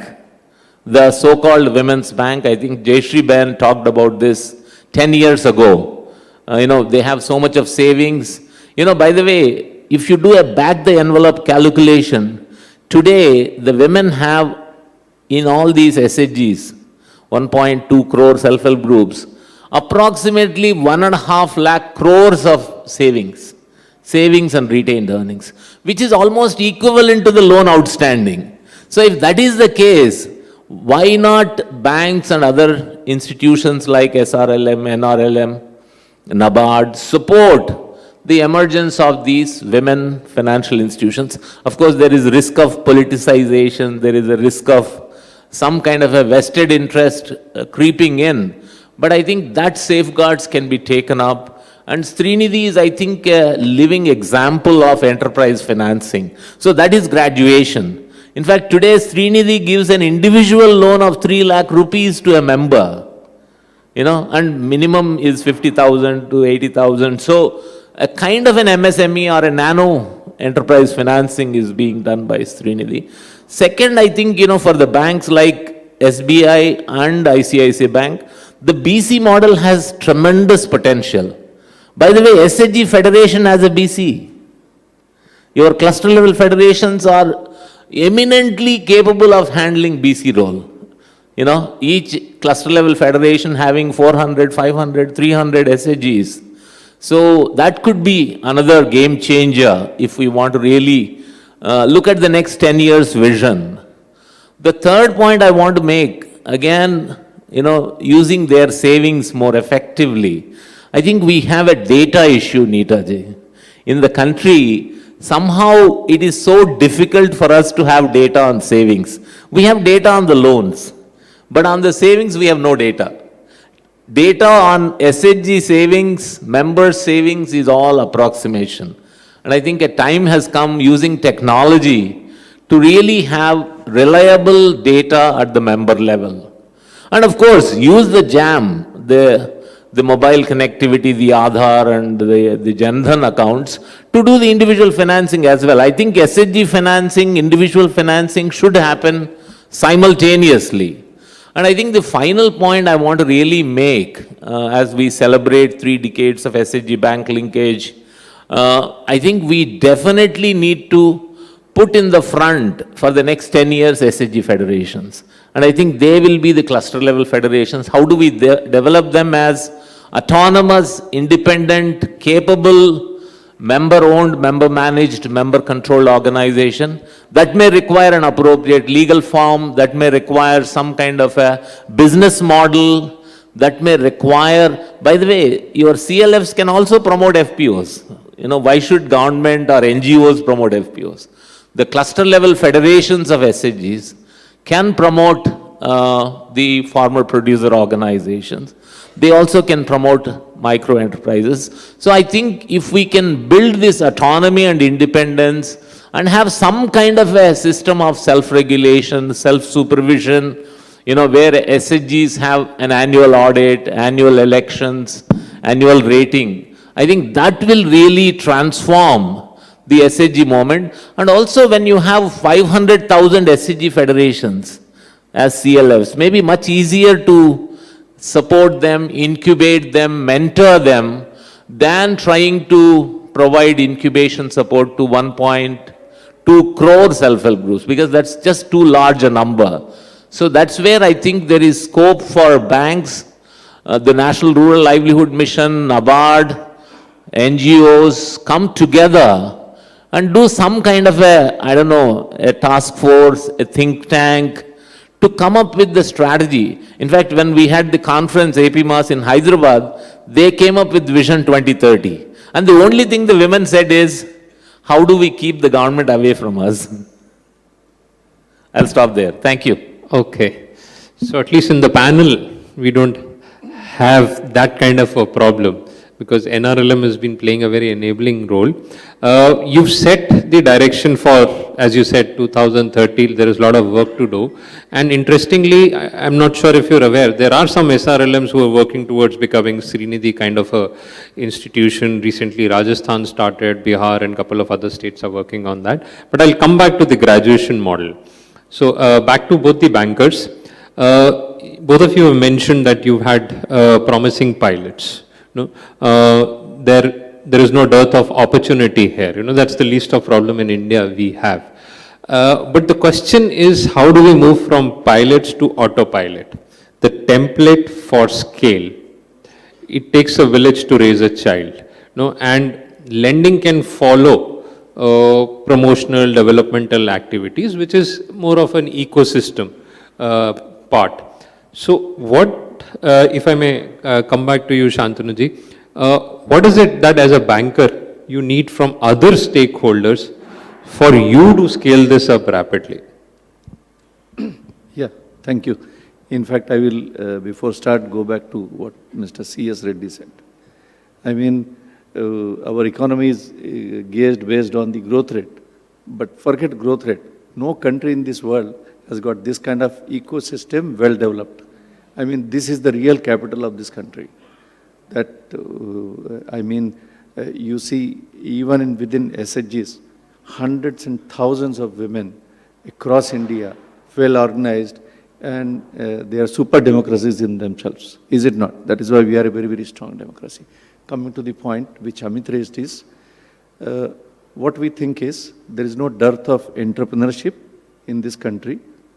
And with the matured SHGs and the women who actually aspire, what we did in pilot with, in support with NRLM is, we developed certain templated forms. And I mean, we engaged with NRLM. What we look forward now is that the bank, and mind well, we need physical presence in this country to do banking. We cannot just go only on apps and digital. Even my engagement with agri-techs also, or startups also, one thing they always tell me is that we exist in virtual world, But for connecting to farmers, we need your presence, because you are present in the rural semi-urban space. So when the startups also need this physical presence, so it has to be digital. I mean, digital plus physical, both presence are required. So what, as a bank, I look forward to is the complete cohesive act between the NRLM, the NGOs, even we are working with some BCs, as CS Reddy sir said. So together we will have to work in specified geographies perhaps, I mean, where the concentration is there. And almost 68% of the SHG is in southern part of this country. So we need to take it to the northern part also. Of late we have seen a uptick in Rajasthan, in Uttar Pradesh, in Bihar also, in MP also. So there is ray of hope that this equilibrium will happen. But with the templated approach, only we can definitely take this forward. Plus there is a NRLM support on kind of subvention to some extent. We can look forward to that. The bank already is working very, very closely with all government departments. So I see all upside in taking this. This pilot is already off the card. Now it's already running, up and running. So we'll make it happen. There is no question about it. Thank you. Pramod, your take for scale up? Yeah, so I think for a scale up, we'll have to put a systematic approach. And I think we'll have to just extrapolate what we are doing in SHG model, because this is graduation from SHG. And I believe for any lending business, the pillars are the same, fundamentals are the same, whether it's a 1,000 crore loan or it's a 1,000 rupees loan. And we normally in banking industry, we say that three things are very, very important in lending. One is we go and judge the capacity to pay. Second, we go and try to judge the intent to pay. And third one is collateral. If both these things fail, then you fall back on the collateral. Now in SHG, what exactly is there? All three things are there. In the form of capacity to pay, it's about 10 people coming together and they are confirming that yes, this person is doing this much business and can afford this kind of loan. That is and it is declared by the individual member. And that is how we judge capacity to pay. I think when we graduate, we'll have to add one or more things. One is when somebody is saying that I now require 2 lakh rupees. One more thing we should do is we should go and do the verification of the business activity. So maybe this is the additional work maybe the SRLM should do or the banker should do, but we should go and just verify, yes, the person actually requires 2 lakh rupees. And I think that is how we can see the capacity to pay. Another thing which I suggest is, which is a little operational in nature, that we can make maybe 50 kinds of templates. When I'm saying 50 kinds of templates means, there are 50 kinds of small businesses being done in rural areas. Maybe kirana store, medical store, carpenter, etc., etc. Can we do a small research, maybe with the help of World Bank along with the bankers, and make a template for all kind of operational ratios and financial ratios for that kind of business? So the moment I go and meet a kirana store, I ask maybe 4 or 5 questions, that how many customers you get on daily basis, what is your sales, and then by putting that into my template, I have all the data in my maybe tablet or in my computer, that yes, annual turnover will be this much, annual profit will be this much, annual OPEX will be this much, because I have already done a research and I know the ratios. We will not have more than 50, 60, 70 kinds of businesses, and that template can be used. So the moment officer goes, he can easily gauge the capacity to means assess the income. Coming to the intent part, we are doing bureau check already for SHG members. Here one more thing I would suggest, that after post disbursement, I should go and check the intent whether the money is being utilized for the purpose which was mentioned before disbursement, and that will actually will keep in mind of the members that yes, tomorrow the banks and the other SHPI come and actually check. So that will ensure the quality. Third one is the collateral. So collateral here, my suggestion would be that the person, when it is graduating and getting a more loan over and above what the group has been getting, still the members should continue to be part of the group. The members should not go away. loans should be given only if the group is recommending, so that the social collateral is continuing as it is, and that is not to extend more loans. Another enabler which I would like to mention here is, as far as JLG is concerned, the bureau reporting by all the financiers is very, very systematic in the name of all the members. But in case of SHG, that is not uniform, because most of the banks give loan in the form of the group. They do not have the complete details of each and every member. So the reporting in the name of member may not be the perfect. That is where I think all of us will have to come together and ensure that the reporting in case of SHG also is perfect. So tomorrow when they are graduating, it's become easier for us to decide. Because many times the recommendation has come from the group, but the individual member does not have the good track record. So that becomes a bottleneck. So that's the tricky part. Come in at this point only, adding to what he said, not taking much time. In fact, we are, in the morning I heard the opening address where they said that the technology is not able to reach to the bottom of pyramid, the access to capital and technology. But the country is at an inflection point basically because, we are working with government, and we are one of the, as bank, we are actually trying to develop a model for even KCC, Kisan Credit Card, end-to-end digitalization, and the pilot is already proven. A KCC borrower who wanted a credit and has to wait for 2 weeks or 3 weeks or 4 weeks, we are actually disbursing the loan in 3.5 minutes.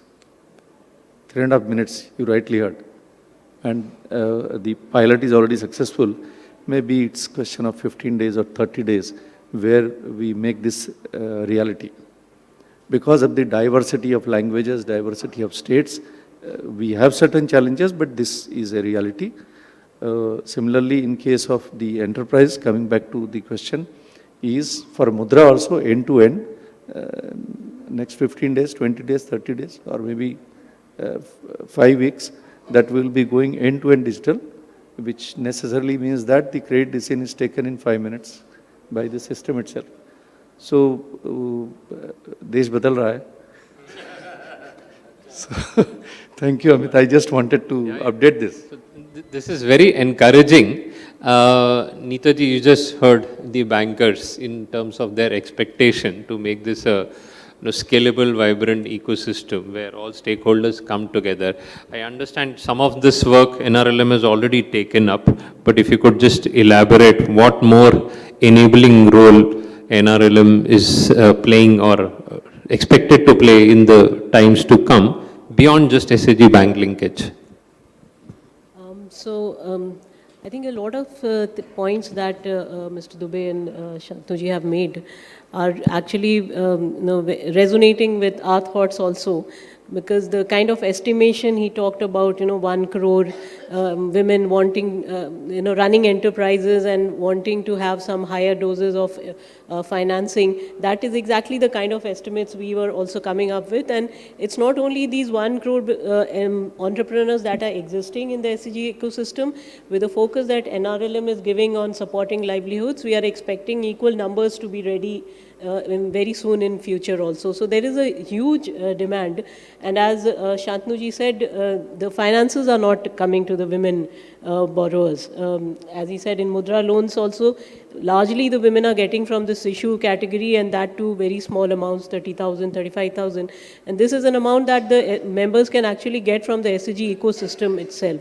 So what they require from the banks is larger amount, as they mentioned, above 50,000, maybe a lakh, or even going up to maybe 10 lakhs. So that kind of financing is not coming.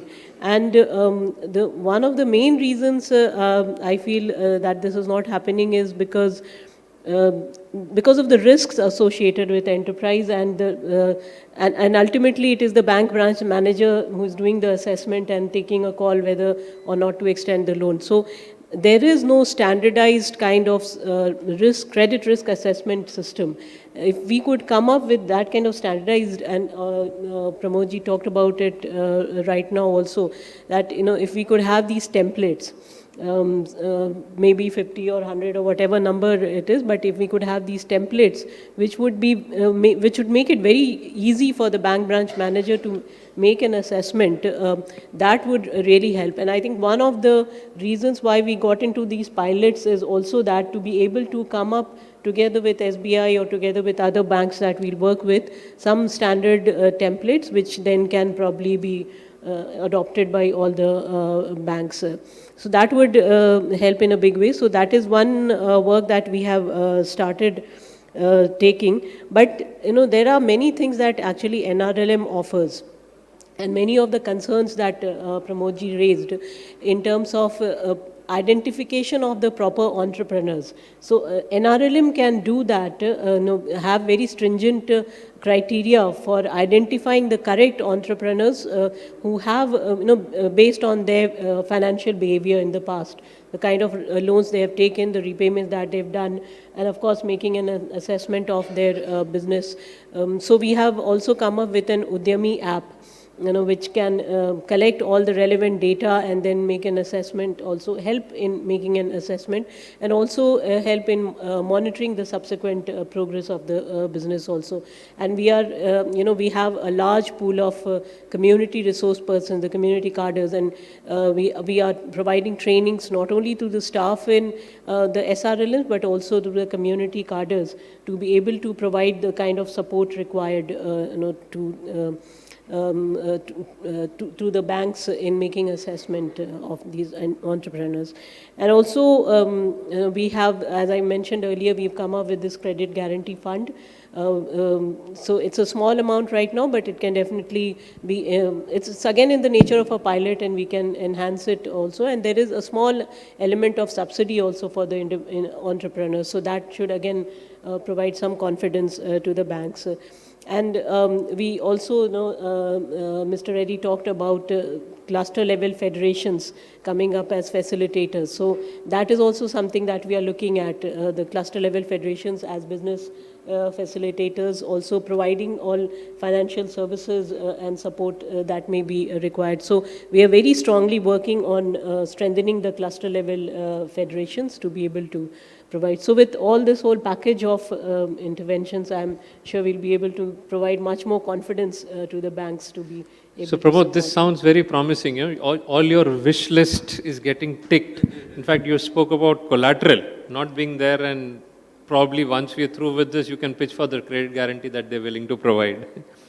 Mr. Reddy, so this seems to be on the right track.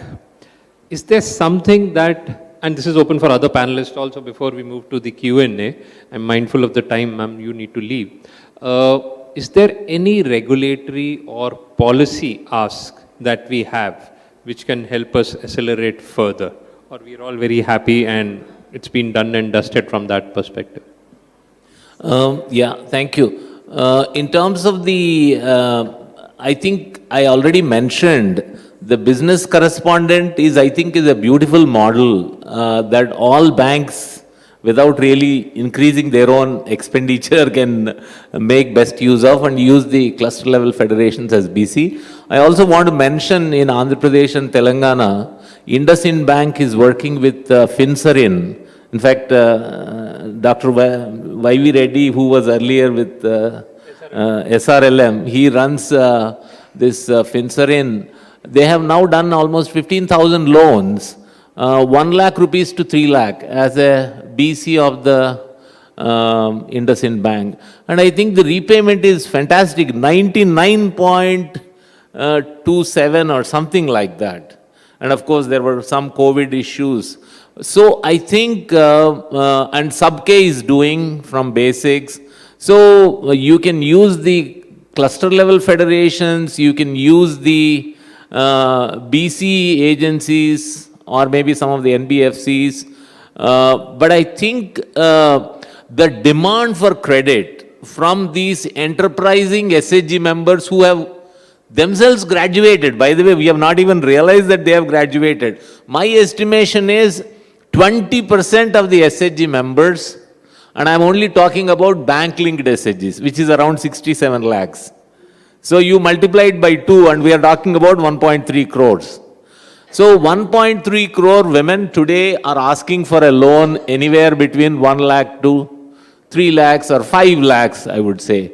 So I think if we are able to come up with easy and a very quick way, and again, I don't think we need to do too much of piloting, to be honest with you. We have done too much of piloting in India. It is now time to go for scale. And the legal form, Amit, you mentioned, I think the SHG Federation Act, I think Neetaji has been pushing for it. I would like NRLM to be a bit more aggressive, because see, ultimately, you don't want each SRLM to go off the tangent.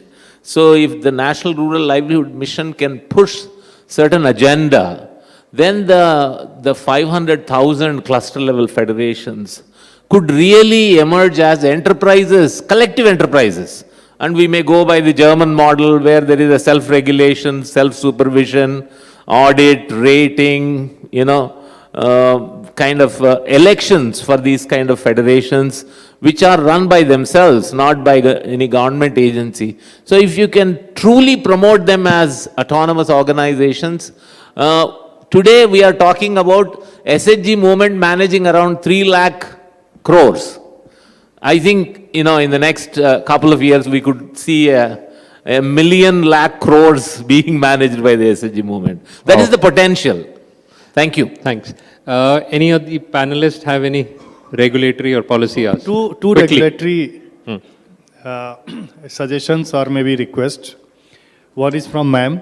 So from NRLM, there is a circular on SHG lending. That's very, very elaborate. And RBI verbatim forwards that circular to the banks to be followed. So that becomes equivalent to RBI circular also from regulation point of view for the banks. So my request is to include these individual loans also in that circular so that it becomes very, very easy to navigate all kind of policies within the bank also and maybe across the ecosystem.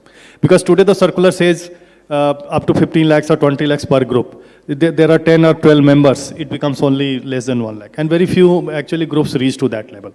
So maybe this can be incorporated in that circular. I'm sure NRLM is all game. Hopefully the regulator is listening too. Yeah. Second one. Another request from RBI. So all of us are aware that banks have target for MSME as a part of PSL. And other than agriculture, actually 22% can be fulfilled from MSME.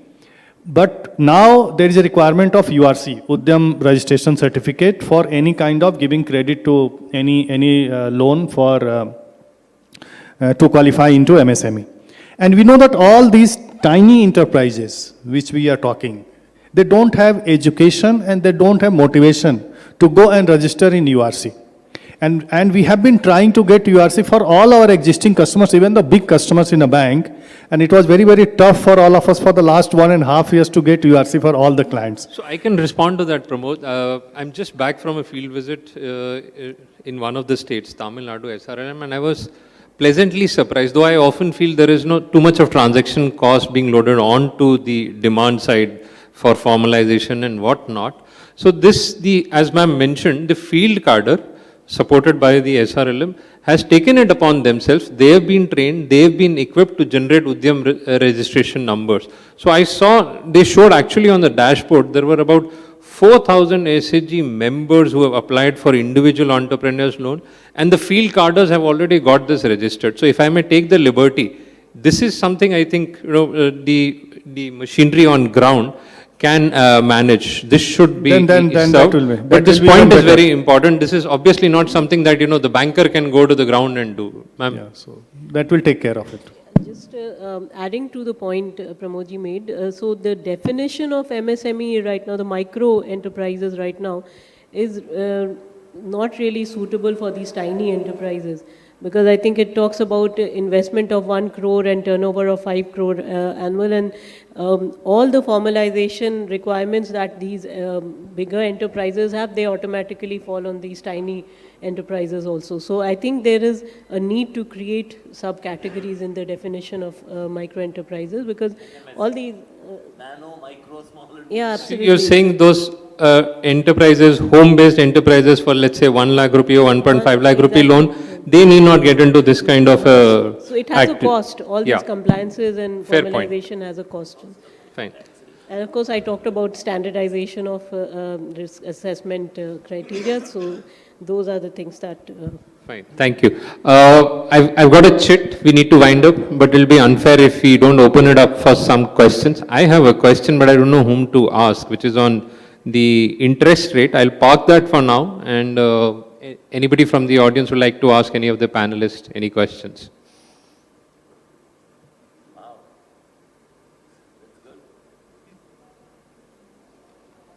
Can I ask if there are no questions?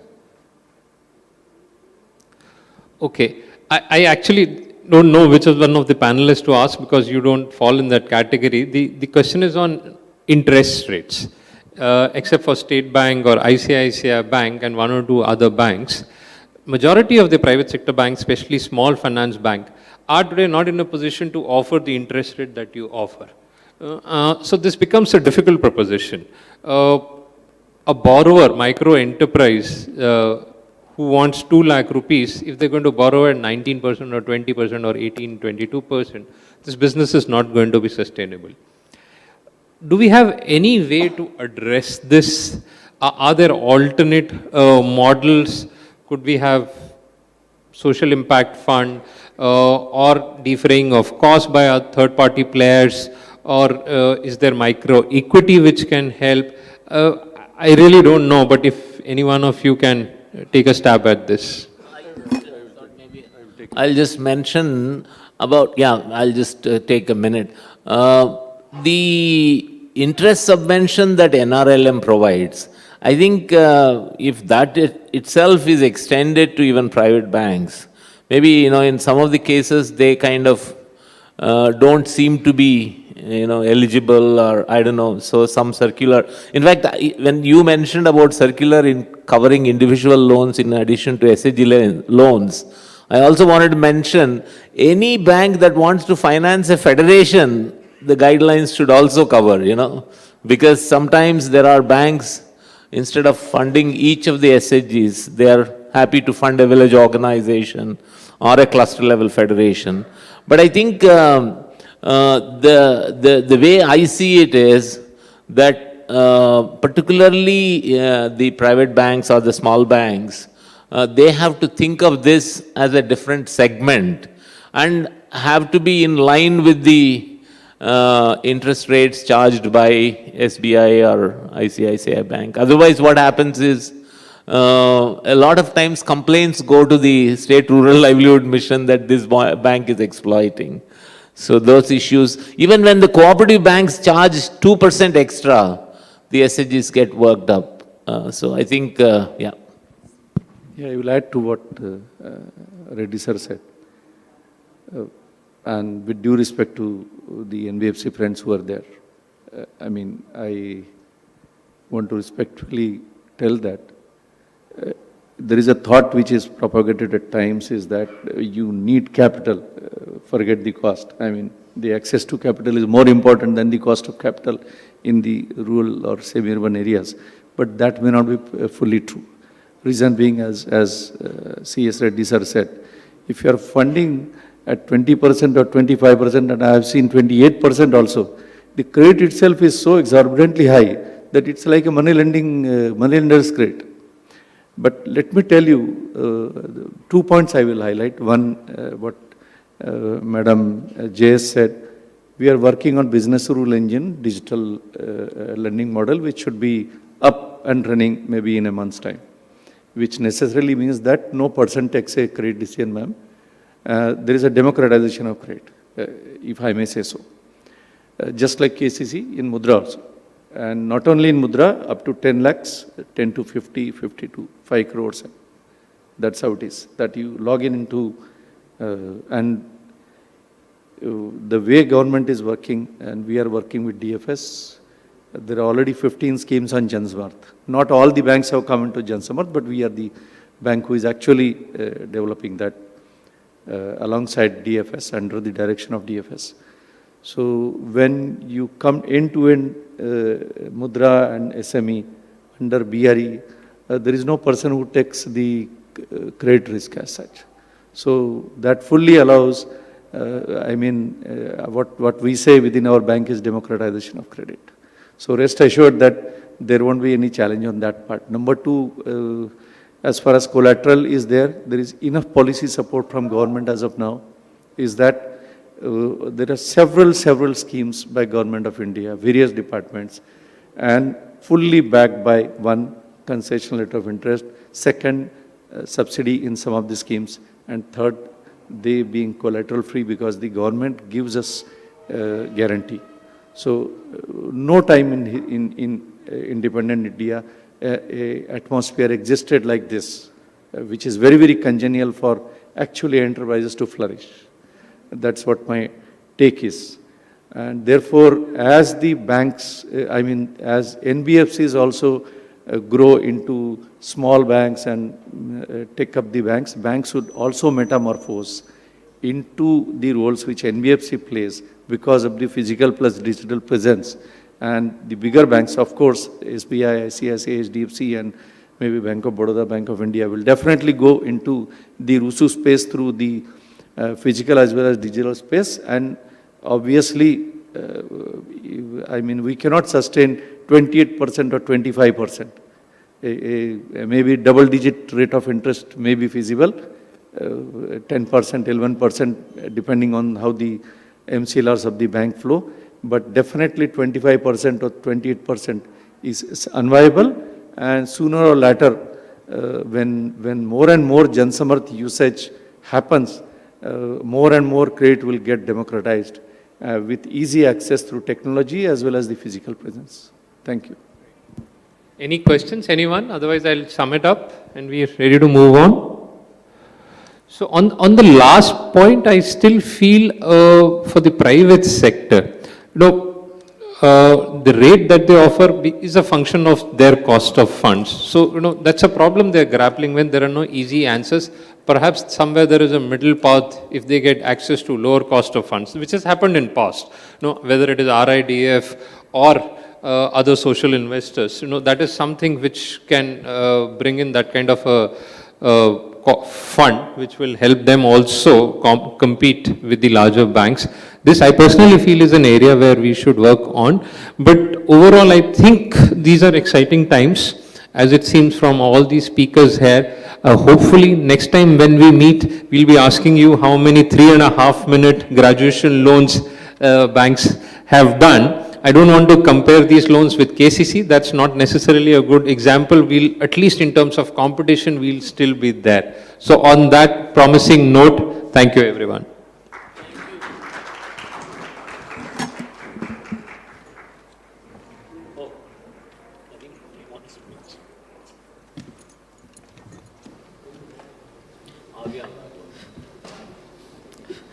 Hello. Thank you, panelists, for such engaging session.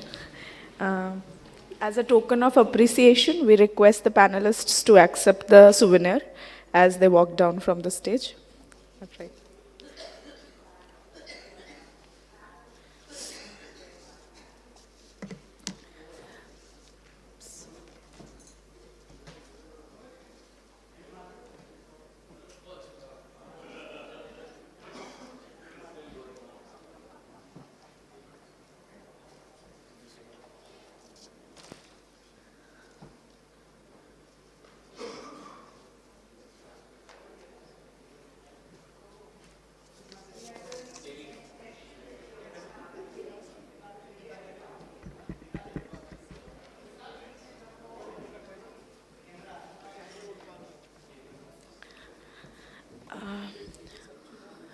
We will start with plenary 2, 2 tracks, 1 mission, reaching the bottom of pyramid.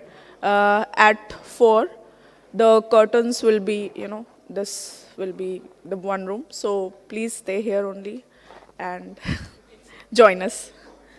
Or you can shift to the central part. Thank you so much.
The anchor of this conversation, Mr. Tamul Bandopadhyay, Consulting Editor, Business Standard, and the two very special CEOs, Ms. Jayashree Vyas, Managing Director, Seva Bank, and Mr. Uday Kumar, Managing Director and CEO, Credit Access Grameen, to kindly join us on stage. And let's give them all a huge round of applause.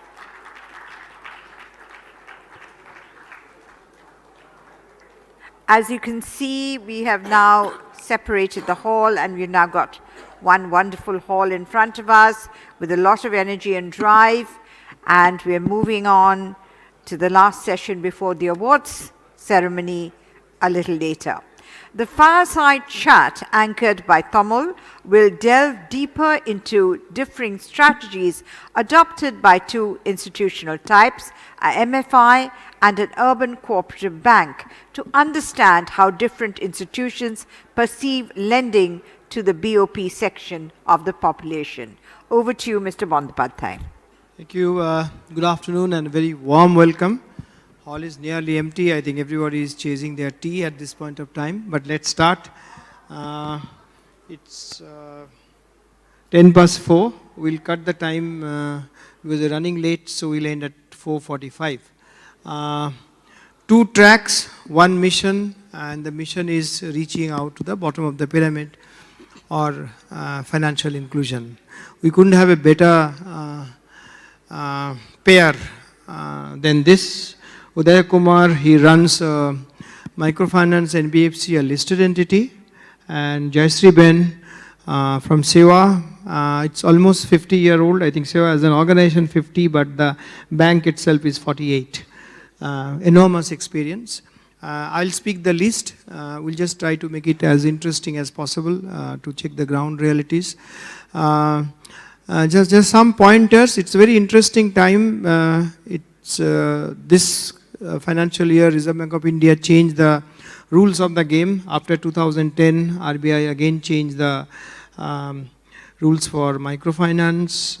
It's now activity-based, not entity-based anymore. So there is the level playing field between banks and microfinance. That's point number one. Point number two is Reserve Bank of India has freed the interest rates, but I can't think of anyone who has cut down the interest rates. It's actually gone up. So for the bottom of the pyramid, the good story is not yet started. Point number three is, of course, the technology, digitization. India is making rapid strides, and particularly after COVID, we have seen what's happening.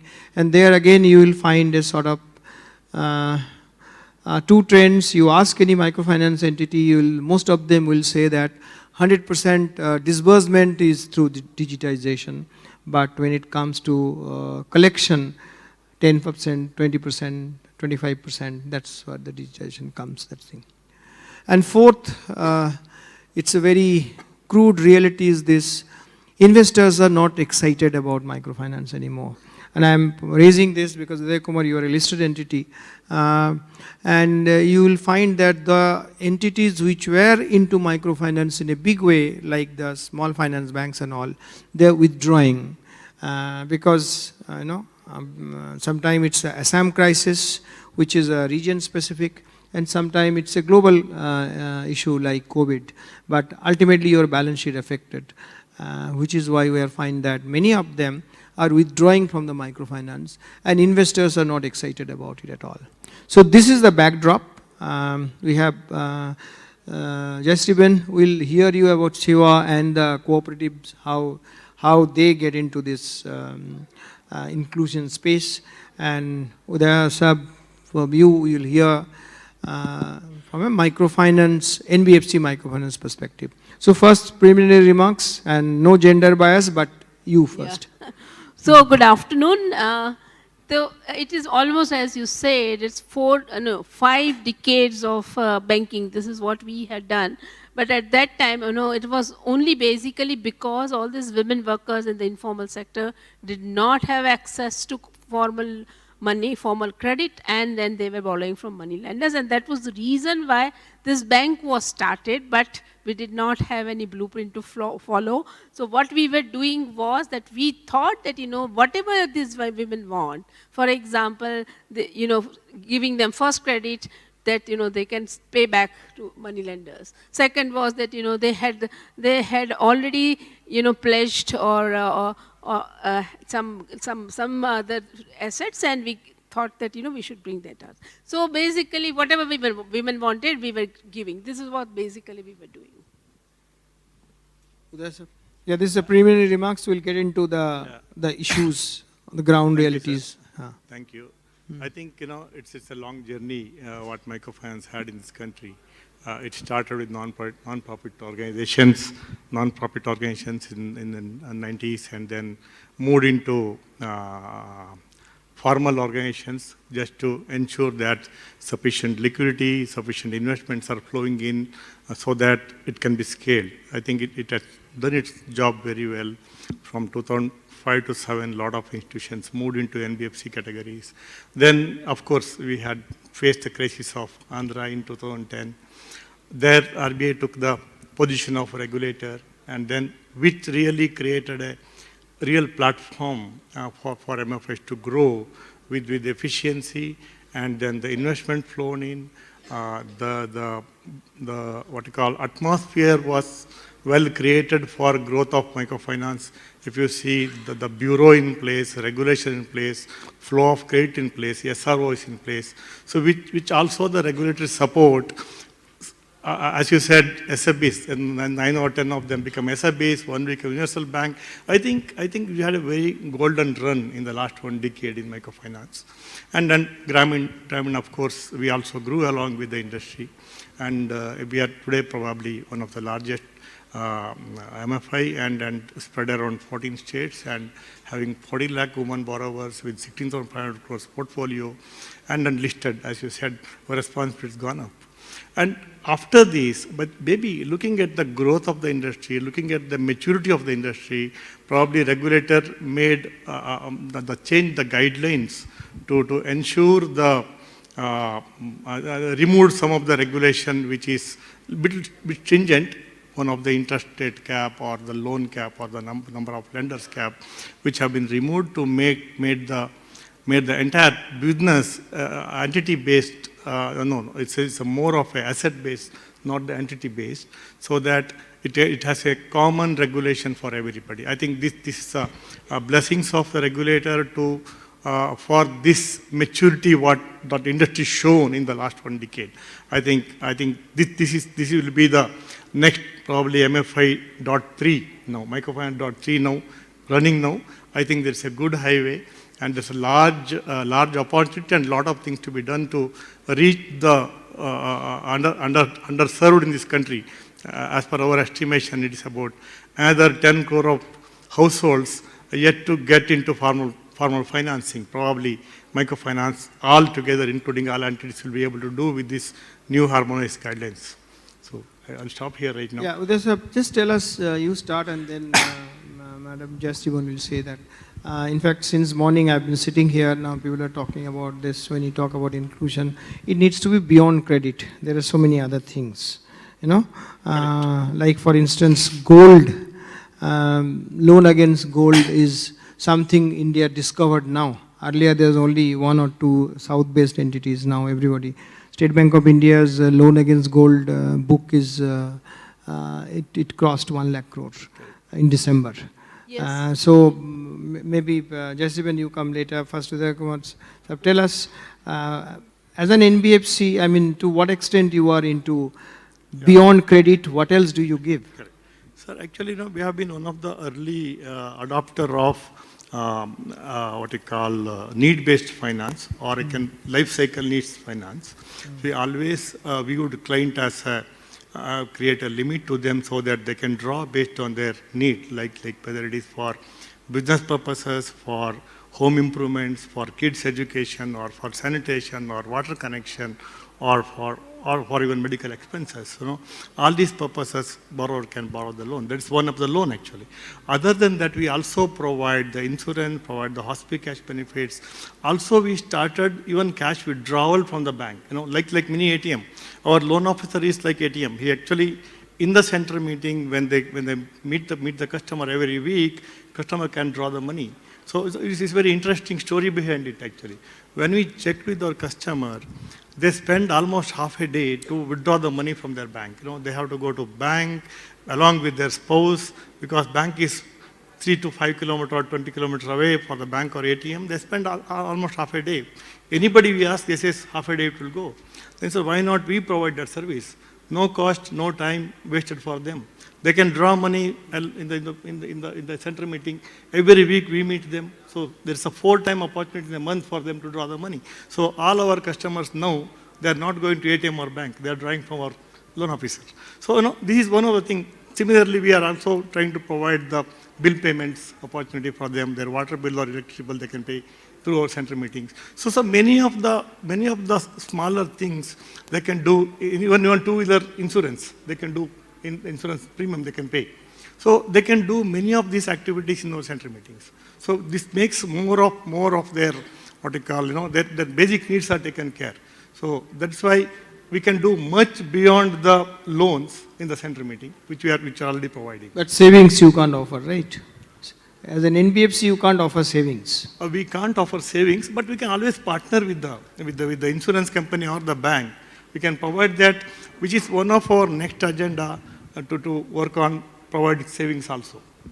Yes, Ruben? Yeah, we always thought that, if we want to understand women, their lives and their, whatever their kind of life cycle needs, and that for that reason, what we were doing was that we were going to our women members, not only going to them, but we were staying there for 2 days, 3 days, and trying to understand that what is their what do they want. And one of the things we realized was that they were very much they were liked, of course, gold, but they were not much of that. But whenever we were saying, they were saying this is our crisis, that whenever there is a crisis we would use gold for us. And that was the first thing, and we did this kind of a product also. But apart from that, we did lots of other products, like as of course, so savings they could do, so savings, but savings also they were withdrawing every time. So savings, insurance, and pension, all these things we had designed over a period of time. I'm not saying only, but also we saw that even if we had designed these products, they were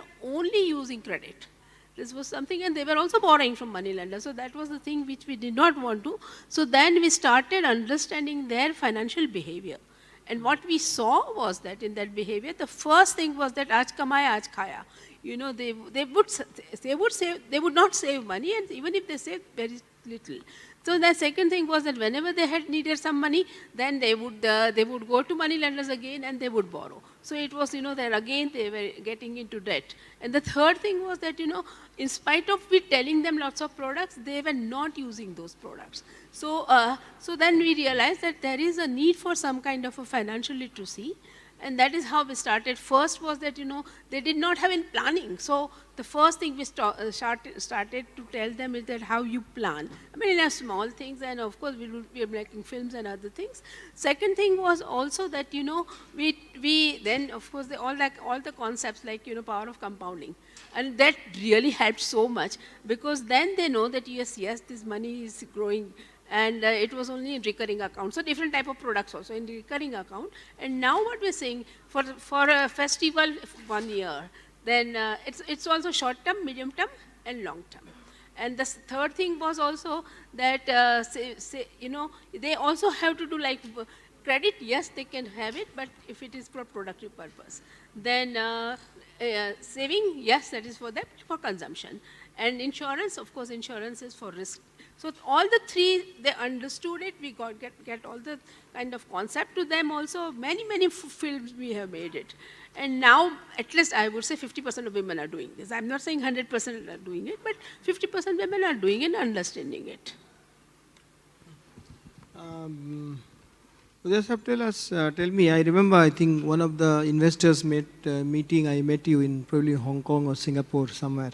overseas.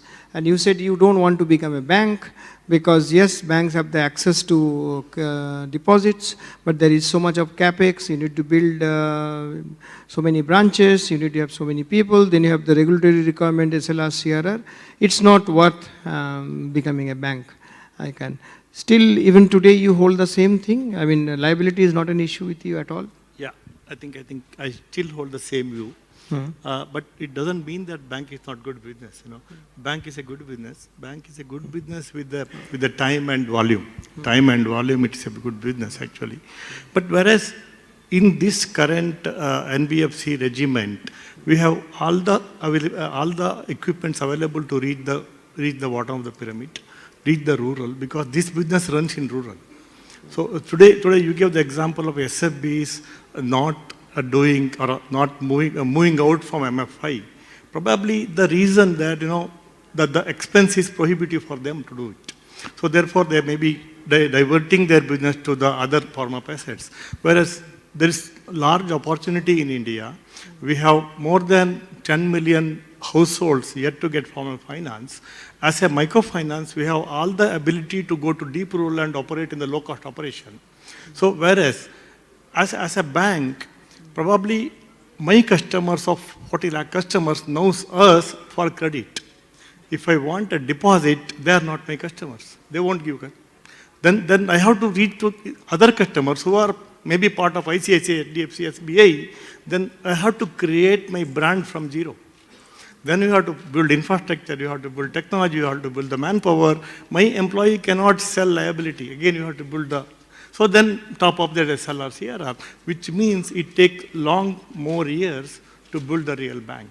So therefore, we have opportunity to run the current regime and then achieve what we want to achieve easily without being a bank. And then we can bring the product to our customers. So therefore, I still hold the same position of don't want to become the bank. Just even for you, liquidity is not an issue because they are the people, they have turned savers and they are keeping their money and they are using sorry, that. I just didn't answer the liquidity. 1 second. Didn't answer the liquidity. I didn't answer the liquidity part actually. So liquidity also we are able to raise liquidity very well. For example, we should not look at the liquidity alone actually. Cost of borrowing plus cost of operation need to be checked to give the real return. So now to become a bank, you have two options, two problems. One is cost of deposits, or cost of liability, and cost of operation. Together, it will be much more than our cost of operations and cost of liability. Therefore, still it is a better bet to remain microfinance. So you never have any problem with liquidity? No, never. Okay. Yeah, just even. So your CUA model is very different. You are not reaching out to banks for money. It's their money and they are using, right? Yes, it's a cooperative bank. But so going beyond, how do you see? Is it sustainable, this model? So far, it has been sustainable. But the scaling, I'm just saying scaling up. Yes, we are scaling up also, but like in terms of numbers of branches and in different other places also. But we do have to grow more and more. This is what we are also seeing it. And we are trying it more, and we are not growing as fast as anybody else. So what would be your size? 6 lakh number of 6 lakh women. 6 lakh women. Yes. Yeah. So what would be the growth year-wise? Year-wise, almost like 50,000 women are coming in. New women are coming. Yes. So how are you? Meaning, is there any strategy to grow more, or how are you? One is our own members are also, their relationship. So first thing is that, they have always been bringing other women. The second thing is also we have all those women who are going in the field every day. So that we are also seeing that, then there are 10 people who are sitting there and they are also earning this. The third thing is that our financial literacy program. We are doing continuously this, and they are understanding and learning it, and they also bring, not only they come, they bring their daughter also, or daughter-in-laws also. So that is how it is going on. Tell us, you're talking about the financial literacy, but going beyond now, the digital literacy also you are looking at. Yes, how is it? Can you? Yes, digital literacy also we have done, and we have got UPI also. So, and of course, majority of them were not very literate. But what we saw was that, first thing was that they were learning because when we were doing it, with them. The second thing what they saw also that, there were three things. One thing was that they are all manual, all work they are doing manually and they have to walk a lot. So once they see that, ATM is there, so then they feel that, now we don't have to, our money, this time is saved. Second is cost is not that much, so cost is also saved because they had to come for bus. The third thing which was very important was that they found so much of self confidence because they come here and there is a passbook printing is there and they would print themselves. So that was something which they were, so what the most thing is what was happening was we saw was that, they were very happy with this. But still it's 40%. Now 40% women are doing this, but we are also working on this. All your 6 lakh women have mobile phone, right? Not smartphones. Mobile phones, yes. Yeah, Android. Yes. So what in percentage terms, so how many would be smartphones? It must be, I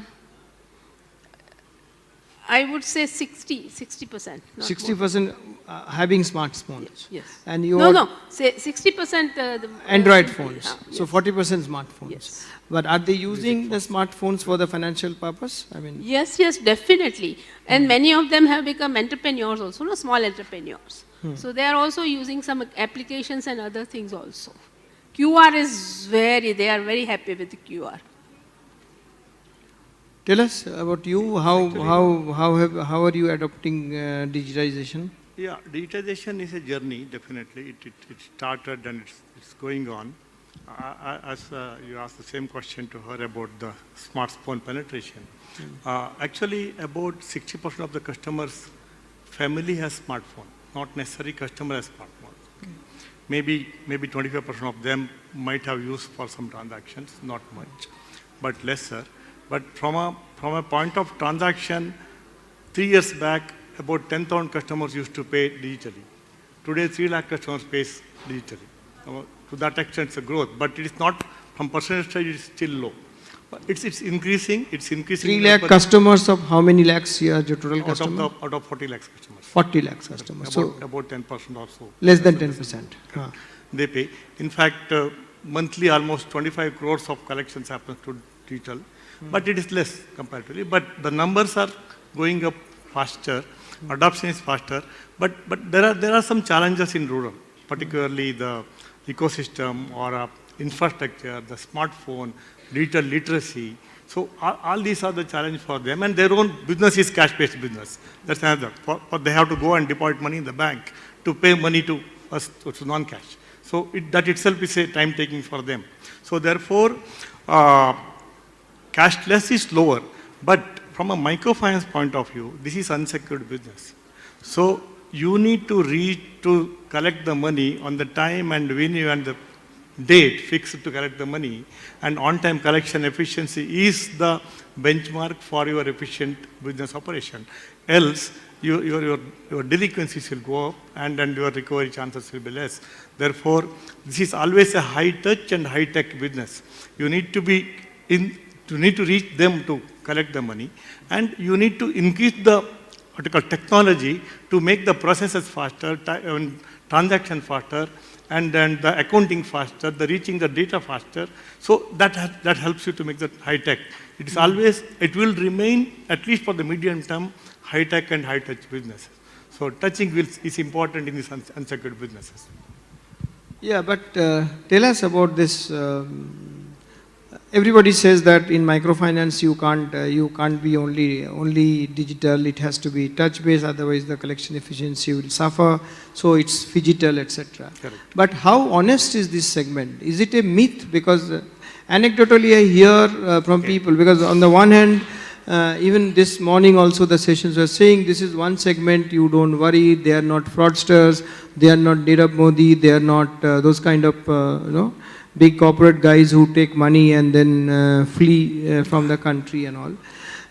They are the honest people and all. Is this correct or is it a myth? Because anecdotally I hear from people There are some guys who take money just not to return the money. On the ground reality, what is that? I endorse Shashi's view, definitely. Endorse the? Endorse Shashi Tumuluri, you said, right? Shashi. So I endorse his views. Actually, poor won't default. So they won't default. Sometimes they get carried away by some influencers. So who perpetrators will actually misguide them to default. Basically, it is not their fault sometimes, many times. Actually, the default start as they become affluent. As they become affluent, suppliers are more, and they don't know what to do with the money.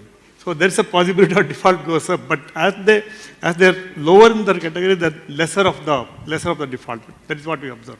They normally, by their own conscience, they are not defaulters. Jessica, what do you see among your people? I would say that, it was Ilaben's point, but we also believe is that, relationship, there are two things, relationship and trust. And this is something on which we are working, definitely, on all women. It's mutual. So that is one thing which we have seen. The second thing which we have seen is somehow or other, because we are so much close to these women, what we have seen is that, I can give you one point, Please, small point, please. is that, during COVID, there was one woman who came, she was really very poor and she even didn't have food to eat. And she came to give us the repayments. So I asked that, why have you come and, now you don't have even food, why have you come and give it to here? She said, I have I have to eat, but bank also has to eat. So I can have to give it, 50% I have to give. So that much of, not all of maybe that like that, but majority of them are sincere, and I see that, it is basically because of relationship. Because of the? Relationship. Good relationship. How do you keep relationship with 6 lakh borrowers? It's all through, we have BCs, we have our own employees who are going in fields. And we are also, not me, I'm saying always, but other people are also going and meeting them, and we also have some meetings with us also. So they come here and we talk with them. See, Reserve Bank of India norm, which is the new norm, apart from being activity-based, not entity-based, there are, and allowing, freeing the interest rate, it also talks about unsecured, the MFI unsecured loan from 85% can come down. I'm sorry, the loan for the productive purpose, etc., can come down. Can be down from 85% to 75% of the balance sheet, so that you can give loans for other purposes as well, right? This is not applicable to you because you are applicable to. So does it change the way you your business model? It will change actually. So basically, when are you giving education loans and loan for the Rupa Mai? We were giving education loan for the primary education earlier.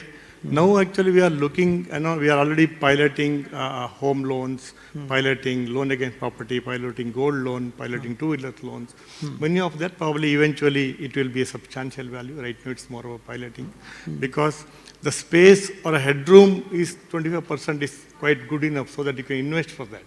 So earlier it was not a case of investing and building it because the space was so small. So I think over years, many MFIs will really build non-microfinance books substantially. Definitely, there's a scope. There's a definitely good potential for that. You are on a different track, Jesse. You are not subject to all these norms and regulations, right? Yeah. So for you, anything you can give. Yeah, 90%. I'm just saying, from medical loans to education loans to loan to have a roof over my head, everything you can give. Correct. Yes. So what will be roughly the kind of, in percentage term, what will be the for the business purpose loan versus the other loans? Sometimes it happens that, if we have given, say for example, 50,000, 30,000 they might have for their business and 20 for something. That is what we have seen. But now because they are saving, then that percentage is decreasing because then, they have saving. Because otherwise earlier fees for children or any kind of consumption needs, they would definitely take this. But now this is slowly, it's not going down. And just even you were talking about financial literacy and teaching them, etc. Do you keep a tab actually in this 48 years of its existence, Seva, how many lives you have been able to change and push them up in that income bracket? Is there any study that you have done? No, we have Is not there anything done this. concrete you can change that yes, we are changing the lives of people? No, that kind of survey we have not yet done, but just generally it would be 60%, 60 to 70. But we will do that. And But it never comes to your mind that we need to do a study how we are changing our lives? We are doing individual things, but this is what we have not done yet. So.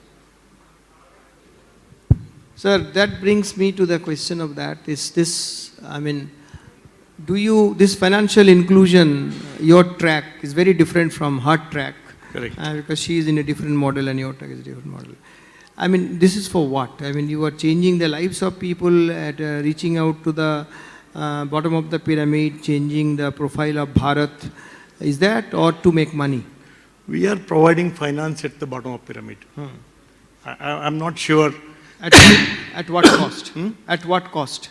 So it's after Reserve Bank of India has given you freedom for interest rate, have you raised the rate or have you cut down the rate or have you stuck to the rate? Microfinance in India is the lowest price across the globe. No, sir, let's not, because the inflation is different, economy is different, so purchasing power parity is different. So let's not compare with others.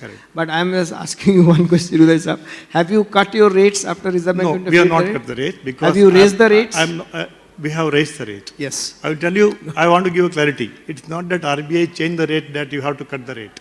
They have not told that. They said you can price based on the risk. Not based on the regulation. I think, Vipin sir, you should bring some borrowers also in this kind of thing. So they also listen to, you. Tell me, so what's the philosophy? See, the idea is actually, for example, 2 years of COVID, I'll give one example. Regulator were allowed us to charge only 10% over the cost of borrowing. For 2 years of COVID, entire microfinance industry would have lost 5% each, both years, without having any markup pricing. Within that 10%, they would have managed that 5% losses and also the cost of operation and the delinquencies. So what regulator probably so that this regulation is only for MFIs. For other entities which are 75% of the 70% of the entire industry need not follow that rate. Therefore, they may align the policy among all the players. I think it's only given the level playing field. One related question, Uday sir. I'm not getting deeper into it because we don't have much of time. But have you started differential interest rate? Of course. Like in the same vicinity, I am paying a higher rate because my risk profile is different than somebody else? Yes, we did that. For the matter of fact, we are the lowest priced microfinance in the country today. Because despite all this price increase, we are the lowest priced. Average interest is just 20.5%, which is 10.5% over the cost of borrowing, even though regulator allowed to charge more. But we charge only that. We have priced, differentially priced based on geography, high risk, low risk, medium risk. We have also priced differentially for the vintage of the customer. What we found that after the vintage of 3 to 4 years, customers' delinquency will come down. So we price 1% lesser than the others. So we price two types of prices. In that context, can you tell us urban versus rural? Because when we talk about bottom of the pyramid, it exists both in urban, even in cities, as well as rural. So are the urban, is the risk profile of urban borrowers is higher? Are they higher risk than Not really. That's what the industry say? Not industry really. says? Not really. People say that Not it's really. safer to, because their addresses, it's very difficult to track, there is migration, etc., etc. Tomorrow, today you take money from me and tomorrow you are not there, where that's not the case in rural India. Is that it is correct? anecdotal. Normally, microfinance won't give loan for a migrating person. Normally, they would look at the residency there, 2 years, 3 years, then only they will give the money. Normally, microfinance won't give like that. They will look at residential status. So you don't see any difference between urban and rural? Not really. But we are actually away from urban. We always work in rural. Very little operations in urban actually, because there are enough suppliers in urban. But rural is our main. But we have not seen too much variation there. Jessiben, we have 2 minutes, 1 minute each. What are the biggest challenges? Because in 48 years, one issue is this, you have not been able to grow. Like he is 1/4 of your age, this particular entity, but he is 10 times the size of yours in terms of growth.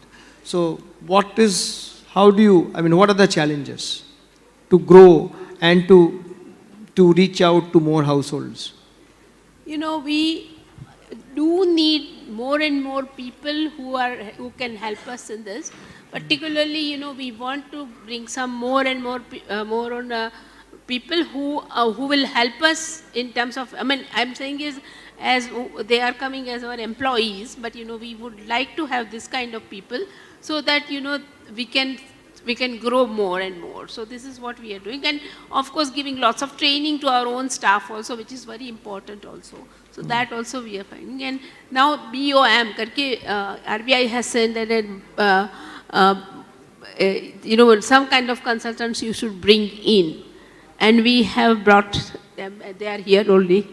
So we are also taking some kind of, you know, things from them also. So we want to learn more. That is basically. Uday sir, last word is what is the biggest challenge? I would like to answer one of the question in that 1 minute. You said that there is no investor interest, but I would like to differ against that, because recently Fusion concluded the IPO with great success. So there is investor interest. Okay. We have opened a public NCD. It oversubscribed in the first day itself. So which really shows there is enough investors interest in microfinance. Sure. No, I'm asking what is the biggest challenge? For you, you are a listed entity. And you have to keep a very close eye on your ROA, ROE, and how many times the book, the stock is traded. Not really. And at the same, this balancing act, how do you do? Doing good to the society, reaching out to the poor, getting to the poor household below poverty line, at the same time making your business profitable and keeping the investors happy. The last word. It's always a balancing act to remain socially relevant and commercially sustainable, definitely. But in the meantime, if you want to remain relevant, right quality of business, right quality of processes replicating continuously, working with the rural, but provide the suitable product, suitable process, suitable pricing, growth is not a challenge. There's enough opportunities there, we can continuously grow, but it's a moderate growth, not exponential growth. Thank you, Uday Saab. Thanks, Yasiben. We could have gone on and on, but it's I think very candid conversation about the two tracks. One is her model, where it's very different. The people who keep the money, they get their own money in their own ways. And it's beyond credits, so many other things also. And Uday's model, which is balancing act between keeping the investors happy and at the same time reaching out to the poor household. So give them a big hand. Thank you. Thank you. Thank you.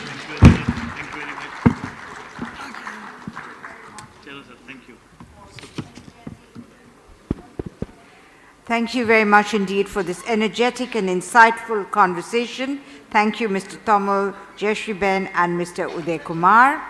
And we will proceed right away with the next and the last feature for today, the presentation of the 14th Inclusive Finance India Awards. The team, ladies and gentlemen, will take a couple of minutes to get organized. Please stay with us to witness the announcement of the winners of this year's and join us in applauding them for their achievements.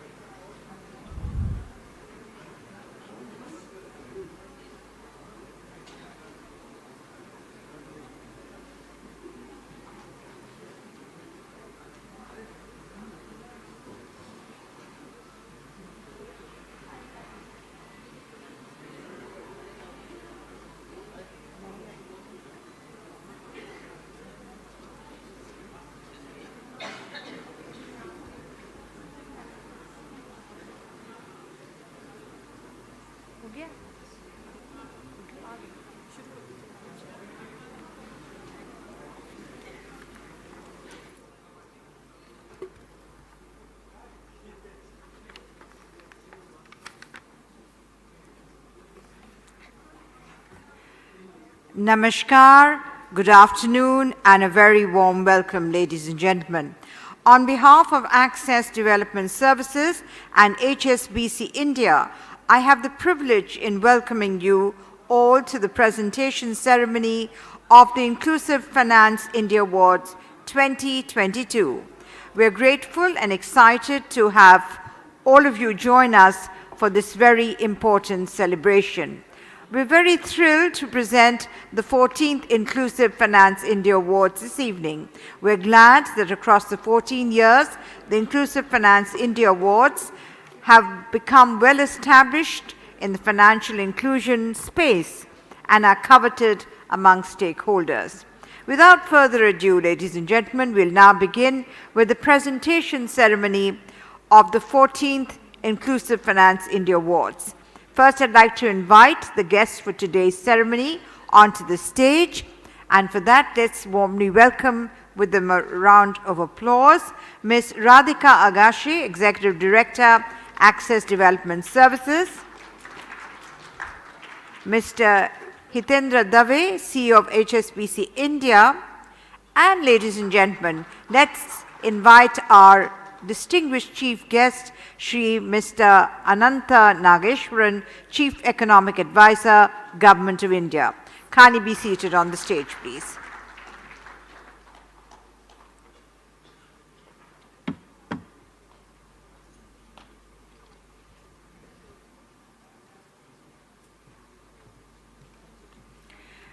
The award ceremony has been called to order. May I request the exit doors to be closed, please? Thank you.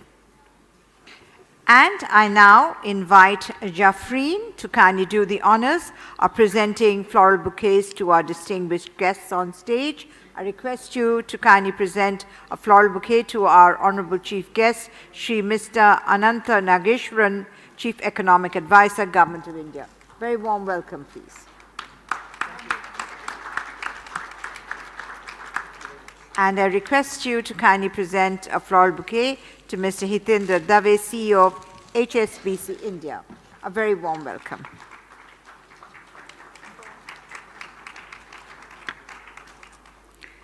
Thank you, Jafreen, for doing the honors. To begin the proceedings, I now have the pleasure in inviting Radhika Agashe, Executive Director of Access Development Services, to provide us with the brief introduction to the awards, please.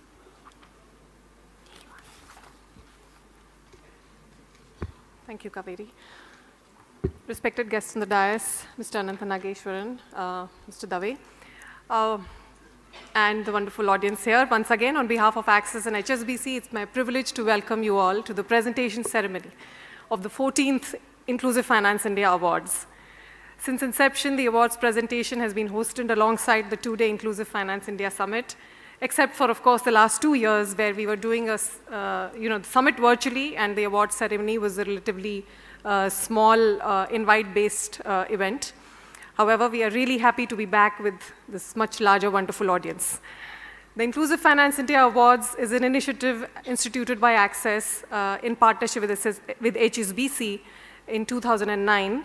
The awards provide a way for recognizing efforts and performance of various institutions and some individuals that have contributed to financial inclusion over past several decades.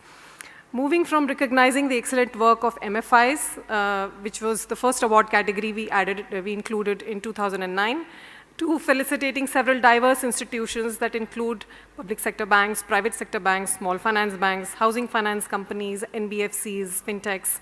The awards now cover a range of institutions and actors that help advance financial inclusion in India. The prestige of the awards is also enhanced by the layers of scrutiny and screening which the nominations are subjected to. I would like to put in place our huge gratitude to various technical committee members who have helped us shortlist nominations for consideration of the grand jury, which have evaluated the top 3 nominations and given us the winners that will be announced today. I would also like to say a big thank you to senior dignitaries that were part of the grand jury this year. Mr. Hitendra Dave, CEO of HSBC India, Chair. Mr. N.S. Vishwanathan, former Deputy Governor of Reserve Bank of India, is the co-chair, with Mr. S. Raman, SIDBI Chairman, Mr. Rohit Kumar Sahni, MD of India Rating, Mr. Tamal Bandyopadhyay, Consulting Editor, Business Standard, Mr. Sanjeev Chadda, Managing Director and CEO of Bank of Baroda, Mr. C.S. Shetty, Managing Director, State Bank of India, Ms. Veena Wankar, Founder and Board of Directors, Swadhar Finaxis, Mr. Sanjeet Dawar, MD of CRIF Highmark, Maya Vengurlekar, Chief Operating Officer of CRISIL Foundation, and Mr. Nanaya, MD of Equifax. We are really grateful for all the support and the deep engagement that the jury showed in looking at the nominations and deciding the final winners. We are grateful to HSBC for their steadfast support to the awards, which is a small effort of access to recognize big contributions of a large number of institutions.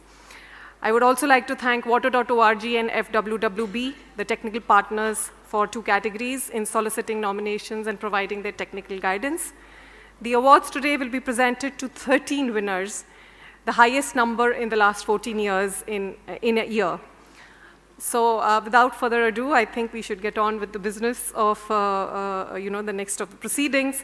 And I would like to hand the podium back to Kaveri. Thank you once again for joining us, all of you. Thanks. Thank you very much, Radhika, for a wonderful welcome.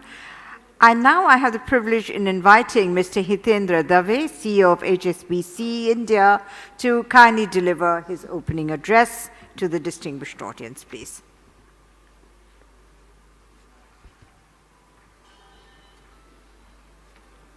Thank you, Chief Economic Advisor. Ladies and gentlemen, friends, good afternoon to all of you. I hope this has been a day full of rich discussions on a very important topic. As Radhika mentioned, this is the 19th summit, the 14th awards. I think that tells you a little bit. If it was not being done with the degree of seriousness the subject deserves, we would not be here in the 14th award session. You would not be there in the audience. We would not be there on the stage. And I think it's important to call out why these awards are important. I think it is on financial inclusion. I think we spoke in the morning that whichever way you look at it, financial inclusion is almost a necessary precondition for India to achieve its objective of achieving the intermediate goal of $5 trillion economy, the longer term goal of becoming a developed economy by the time we turn 100 years of independent India. And I think almost everyone agrees, whether they are experts in the line, whether they are economists like our chief guest, or whether they are just normal people, that unless the bottom of the pyramid grows, their per capita income grows at a faster pace than the per capita income of the country, which needs to grow at a faster pace than the GDP of the country, we will not achieve the ambition, the dream, the aspiration, the dream that all of us have, which has been articulated extremely loudly and clearly by the Honorable Prime Minister. I think just Radhika mentioned again about the awards for this particular year, but I would like to once again highlight to all of you the seniority, the pedigree, the experience, and the reputation of some of the jury members. We have Mr. Vishwanathan, Deputy Governor, our Reserve Bank of India, who chaired the meeting, and quite honestly, with very clear views on what is right, what is wrong, where he wants to put the stamp of the jury on, what he wants to back, what he does not want to back himself. So, sir, thank you once again for agreeing to chair the jury panel. We had the MD of State Bank of India, the CEO of Bank of Baroda, the Chairman and Managing Director of SIDBI. Again, these people were there in the room, in person, allocating 3-4 hours. I'm sharing this with you so that you understand that this is not one of those typical awards which are just given because you're a sponsor or you're part of an association or something like that. There is serious discussion which took place. We have experts from the rating agencies, experts from credit bureaus, and many other people who are generally have spent their lifetime trying to improve the subject of financial inclusion. I think financial inclusion clearly, I think, started with banks, understood to be banks just opening bank accounts as this number one journey, and as what we heard in the morning, it is the first step, but it's the most important step, and thereafter comes other steps, whether it's credit inclusion, awareness, financial literacy. I think banks started it, and therefore the initial lot of awards were to banks. As Radhika mentioned earlier, this was about microfinance, but financial inclusion, we all understood, is way beyond just microfinance, and therefore now we have awards for fintechs, which are facilitating financial inclusion, either on the credit side or on the liability side or on the transaction side. So from fintechs to NBFCs to banks that do a great job in priority sector, to self-help groups that help women. Women is very clearly an important part of financial inclusion. There is financial inclusion overall, but it is again an established fact that as women get access to finance, the household, the village, the community starts doing much better. So I think all of these point to the fact that we are on to something special. My request to all of you is to please pay attention when we list out the reasons why a particular entity or a particular individual or a particular business won the awards. We have spent a lot of time trying to get the right entity or the right individual to win the award.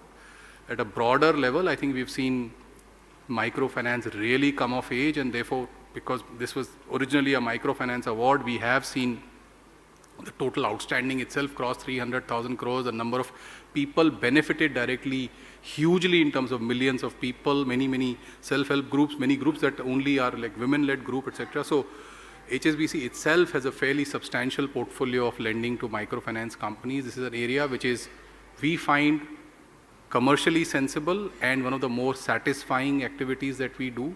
And I hope that as our teams have interacted with many of you, there will be greater opportunity for us to work together. This is an area we are very proud to be associated with the Access people. Vipin himself, I think he's done a fantastic job. Please, let's give him a round of applause, please. And yes, thank you once again. And I hope the discussions earlier in the day and the discussions tomorrow allow all of us to do our own little bit to make the process and the subject of financial inclusion come alive on a day-to-day basis. Thank you very much.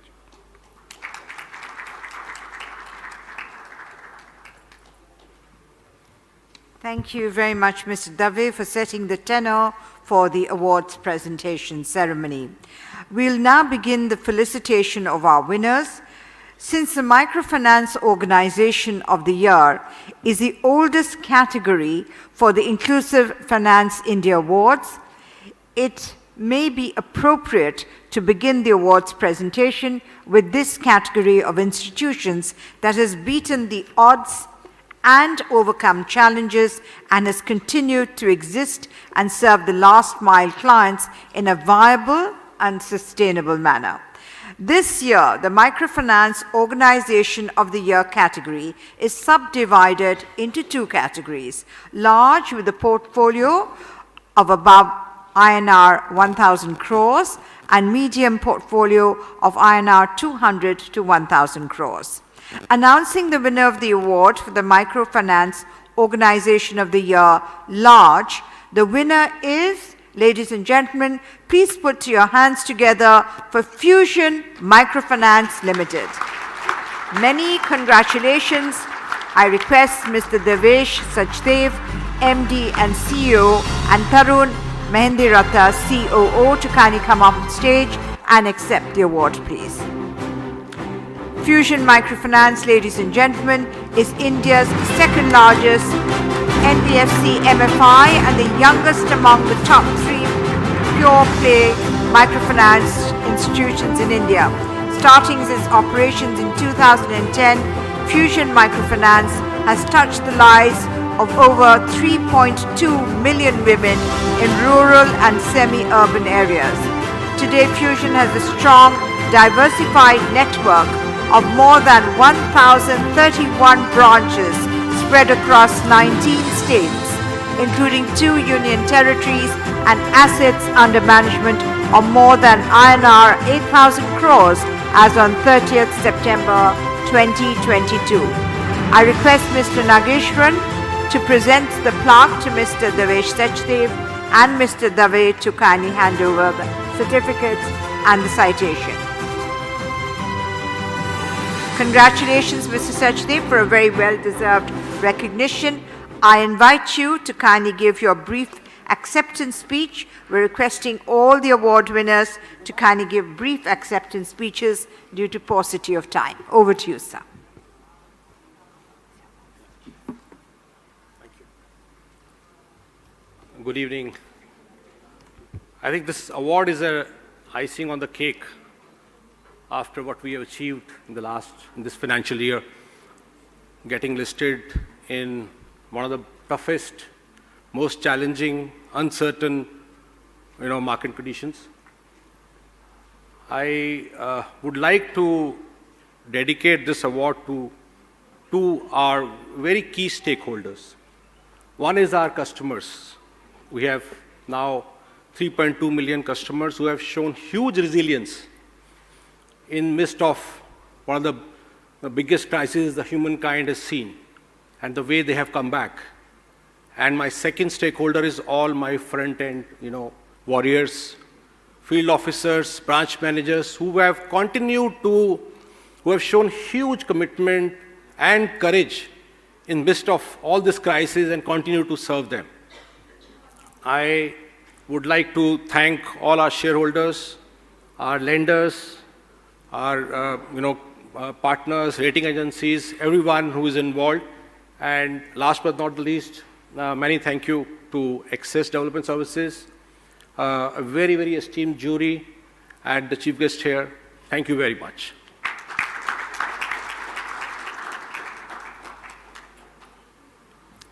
Thank you very much for your wonderful, brief, and short and sweet acceptance speech.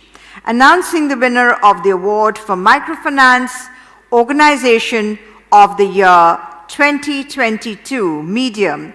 The winner is Sindhuja Microcredit Private Limited. Many congratulations. I request Abhishek Kumar, co-founder and managing director, and Malkit Singh Didalia, co-founder and CEO, to kindly come up on stage to accept the award. Sindhuja Microcredit Private Limited operates in states of Bihar, Jharkhand, Chhattisgarh, Rajasthan, Madhya Pradesh, Gujarat, Haryana, and Uttar Pradesh, with a focus on providing financial services to women entrepreneurs who have the skills but lack capital. The company's mission is to make financial services easily available to financially excluded and MSME entrepreneurs through efficient, customer-friendly, and technology-driven solutions. Mr. Nageshwaran has already presented the plaque to Mr. Kumar and Mr. Didalia. Congratulations, Mr. Kumar, for a very well-deserved recognition. I invite you to kindly make a brief acceptance speech.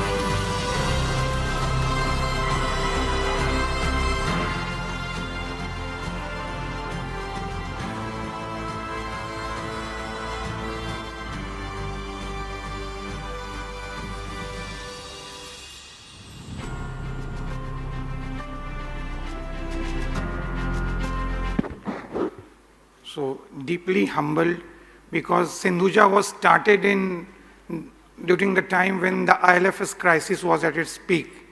And in the last 4.5 years, after ILFS, there was COVID-1 and COVID-2. But in spite of that, and we have from zero from that time to till today, we have reached 650 crores with an impeccable portfolio quality. And I think, so we are very, very humbled and very thankful to all the stakeholders, especially the banks, the NBFCs and other players who supported us, especially for a young organization with a very small vintage and a very small asset size. So when today we have around 40 lenders, so that speaks volume about the confidence they have reposed in Sindhuja.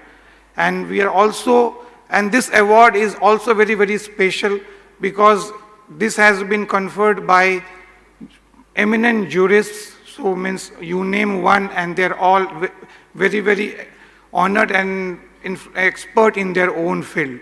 So this makes this award more special. So we are again thankful to all the people who reposed faith in us, and we promise next time we will come in the larger category to take this award. Thank you.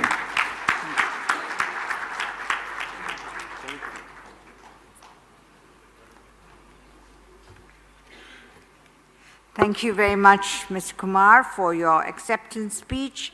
Now the third award of this evening, Vijay Lakshmi Das Award for Small and Emerging Microfinance Organization, hosted in partnership with FWWB. This category, ladies and gentlemen, was introduced in 2022 to pay homage to Vijay Ma'am's vision of supporting emerging institutions with the ethos of client centricity and inclusion of the last mile. The award in this category, ladies and gentlemen, please put your hands together for Grameen Shakti Microfinance Services Private Limited. Many congratulations to the Grameen Shakti team on this important recognition. May I request Ganesh Chandra Modak, Managing Director, and Ms. Shukriti Mukhopadhyay, Executive Director, to kindly come up on stage to receive the felicitation, please. Grameen Shakti Microfinance Services Private Limited was founded in 2005 with the goal of providing financial and other support services to the economically disadvantaged women living in the underdeserved areas with a focus on helping them overcome poverty and become self-sufficient. Mr. Nageshwaran is presenting the plaque to Mr. Modak, and may I request Mr. Dave to present the certificate to Ms. Mukhopadhyay, please.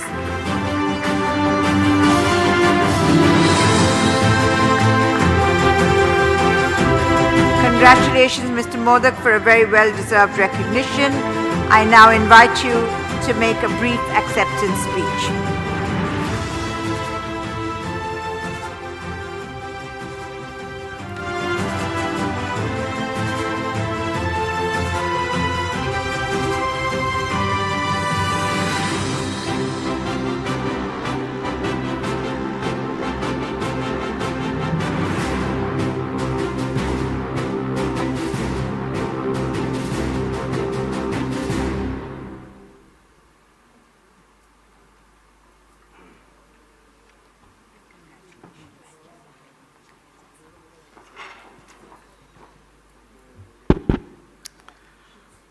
Good evening, everybody.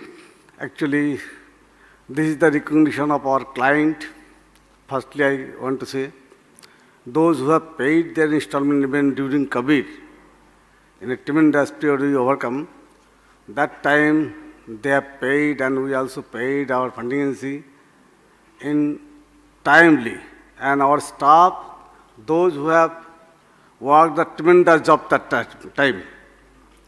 Because you know, during COVID time, everybody in home. But our staff also, that time, given some masks and sanitizer, even some awareness to the client. Don't fear, please come out and repay as per your ability.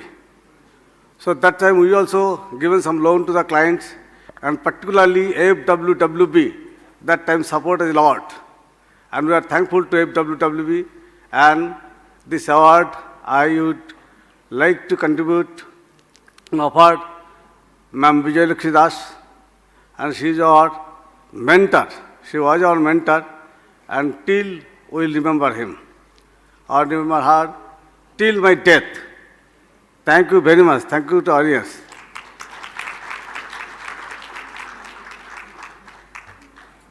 Thank you very much, Mr. Modak, for a very sweet and short acceptance speech. Now, the third award of this evening, ladies and gentlemen, is the Technology Innovation for Financial Inclusion. This and the first award in this category goes to Avanti Finance. Many congratulations to the Avanti team on this important recognition. May I request Mr. Rahul Gupta, CEO, and Mr. Manish Thakkar, COO, to kindly come on stage and receive the recognition, please. Avanti has built a co-creation platform that fosters hyperlocal livelihood innovation and mass customization. Avanti's platform approach helps to diversify quickly. In a short span, Avanti today is present in 22 states and 1/3 of India's districts without a single physical branch, leveraging the power of local communities and regional institutions. I request the chief guest to kindly present the plaque to Mr. Gupta and Mr. Dave to kindly hand over the citation to Mr. Thakkar, please.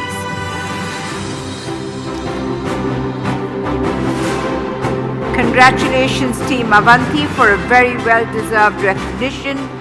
I invite you now to kindly give a brief acceptance speech.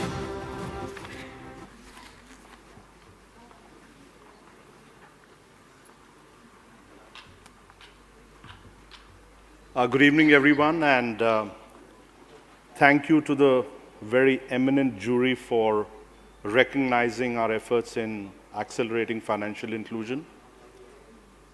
Avanti is a bold experiment indeed in trying to create a digital delivery model for the base of the pyramid customers based on operating principles of being paperless, presence-less, and cashless.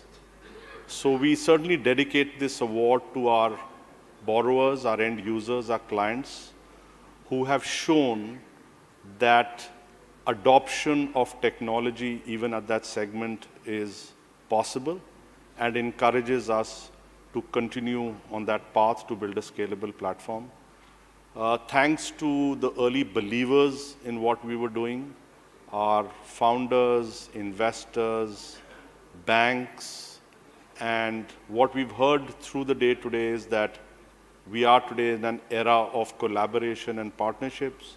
So we continue to look forward to building a strong ecosystem, amplification of the partnership network, be it with banks to facilitate last mile credit to the end users, or with other institutes to reach our end borrowers and build fit for purpose products for them.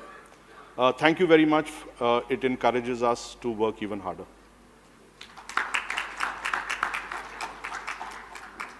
Thank you very much for your acceptance speech. The next award of this evening is for Housing Finance Company Lending for Affordable Housing. This category was introduced to recognize the commitment of housing finance companies to the development of the underserved communities by helping them access safe and improved homes. And the award in this category, ladies and gentlemen, let's put our hands together, goes to Vastu Housing Finance Company. Congratulations to Vastu Housing Finance Company. I request Mr. Sandeep Menon, Managing Director and CEO, and Mr. Sujay Patil, Head of Strategy, to kindly come up on stage to receive the felicitation, please. Vastu Housing Finance. Vastu is a consumer financial services provider founded in 2015 with a mission to deliver easier, simpler, faster and affordable credit solutions to the low-income emerging middle class. And they do that in citizens in semi-urban and rural parts of India. Vastu focuses on enabling women ownership of homes and businesses by providing affordable and faster loans. Mr. Nageshwaran has already presented the plaque to Mr. Sandeep, and Mr. Dave has presented the citation to Mr. Patil. Congratulations to the Vastu team for this very well-deserved recognition, and I invite Mr. Menon for a brief acceptance speech, please.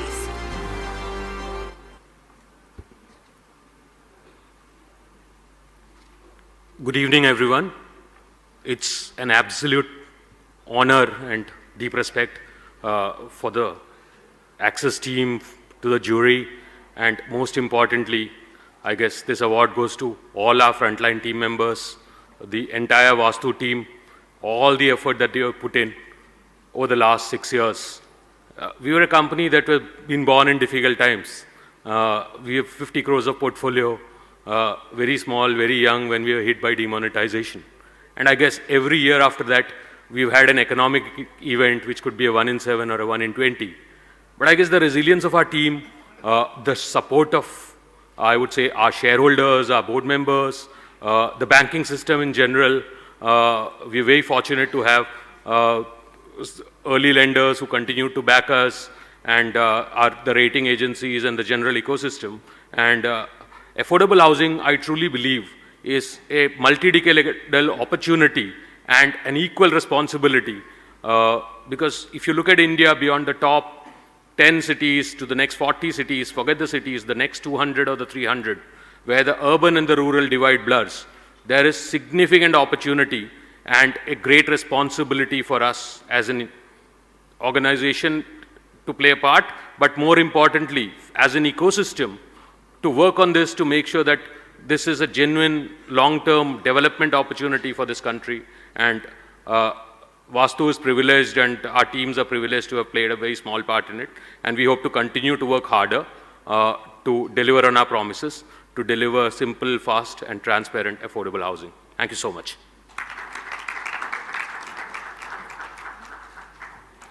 Thank you very much, Mr. Menon, for your brief acceptance speech. The sixth award for the evening is for the non-banking finance company, NBFC Lending to Micro and Small Enterprises. And the award, ladies and gentlemen, please put your hands together for Veritas Financial Services. I invite Mr. D. Arulmane, Managing Director and CEO, and Mr. V.G. Suchindran, Executive Director and CFO, to kindly come up on stage and receive the award. Veritas Finance Private Limited, founded in 2015 by Mr. D. Arulmane, aims to ensure a formal and affordable credit access to the undeserved rural and semi-urban MSME segment customers running small and micro enterprises. Mr. Nageshwaran, kindly present the plaque to Mr. Arulmane and Mr. Dave to hand over the citation to Mr. Suchindran. Congratulations to the team for a very well-deserved recognition. I invite Mr. D. Arulmane for a brief acceptance speech, please.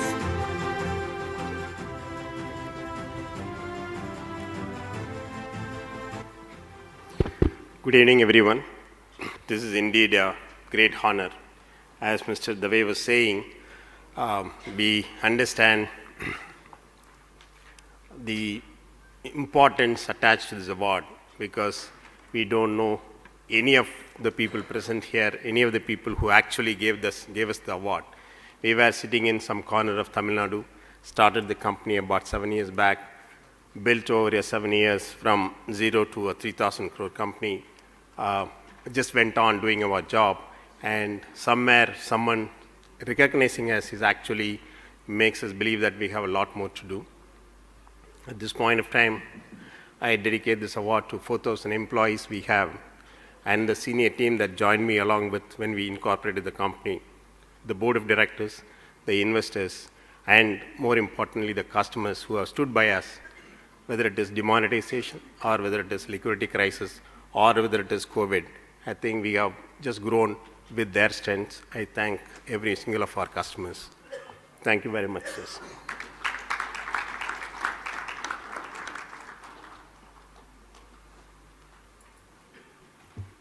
Thank you very much for your acceptance speech.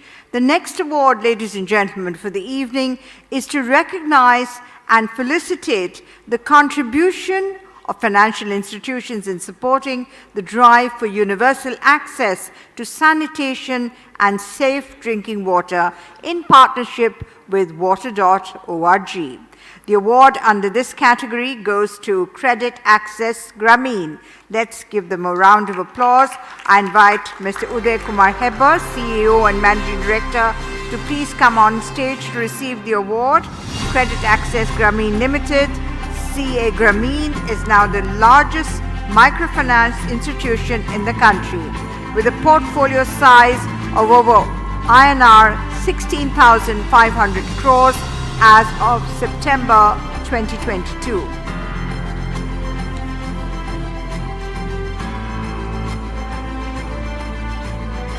I request the chief guest to do the honors, please.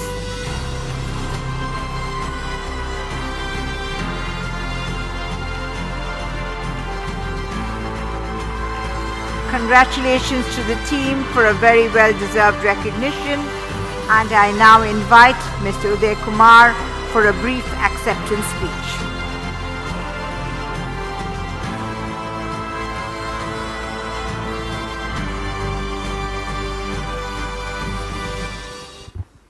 Thank you. Thank you, Executive Development Services. It's an honor to us. We realized the need of the customer a decade before, in almost 2010-11. We started working with water.org to create these wash products, and probably we started working to support and to create awareness around the whole community, not just to the customers, customers, their families, the villagers, the masons, the panchayats, and the whole villages. We try to address them. I think in the process, we also synchronized our entire operation and then made it commercially sustainable. And over a period of time, we were able to provide this product with much cheaper than our normal trade products. So at a point of time, we are charging 4% less charges for wash products. Even today, we price 1% less than the normal microfinance product for wash products. In this process of last 10 years, 14 lakh of our borrowers have built toilets, 12 lakh of our borrowers built houses and improved their houses, and 4 lakh of our borrowers connect to their waters. Thanks to Water.org supports and all our frontline officers who have made it possible. And definitely, this one important social relevant activity of ours, and we continue to do it. And definitely, we take this award as our recognition for doing this work, and continue to do this. Will continue to motivate us to do much more in this space. Thank you, everybody. Thank you very much. Thank you very much, Mr. Uday Kumar, for your brief acceptance speech. The next award, ladies and gentlemen, for the evening is for the Small Finance Bank for achieving financial inclusion. The award under the category goes to ISAF Small Finance Bank. Let's give them a round of applause. I invite the ISAF team to kindly come up on stage to receive the award. Founded by Sri K. Paul Thomas, the ISAF Group of Social Enterprises has been fighting for economic equality for over 3 decades. The bank's financial literacy and credit providing initiatives has played a crucial role in boosting the entrepreneurial spirit of rural masses. With branches spread over 23 states in India, ISAF SFB is now providing assistance to 6 lakh women through the host of products and services. I request our chief guest to do the honors, please. And we'd like to congratulate the team for a very well-deserved recognition.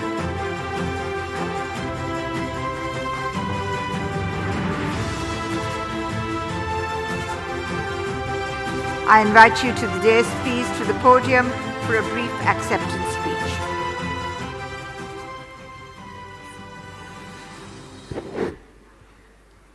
First of all, let me thank Access and HSBC for instituting an award for small finance banks.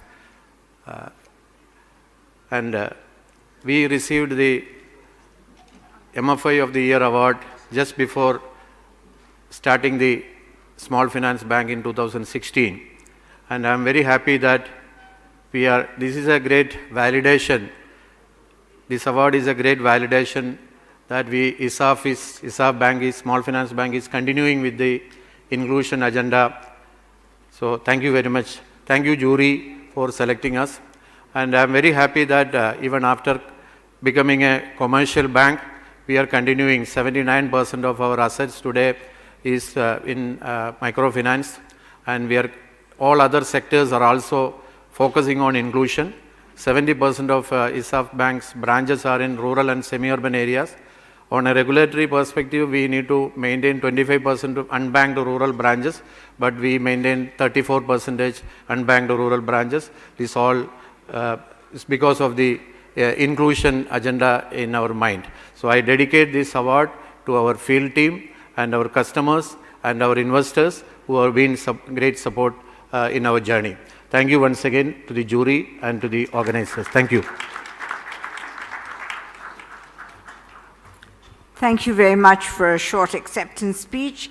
The next award, ladies and gentlemen, for the evening is for the priority sector lending by a public sector bank, and the award goes to Canara Bank. And unfortunately, we are not joined today by any member of Canara Bank, but I'll just say a few words about it. Canara Bank has touched the lives of 11.83 crore customers through a network of 10,000 495 branches and 13,023 ATMs spread across all Indian states and union territories.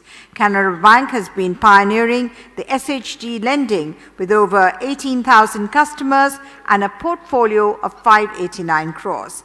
The concerted efforts of Canara Bank has made it possible to mark its footprint in the rural citizens as well. So, unfortunately, since we are not joined by them, we move to the next award for the evening, which is for priority sector lending by a private sector bank. And the award, ladies and gentlemen, put your hands together for Axis Bank.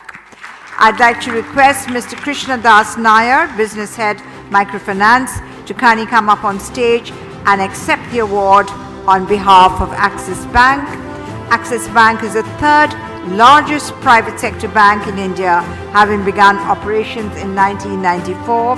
The bank offers a wide range of financial services to customers, including large and mid corporates, MSMEs, agriculture, and retail businesses.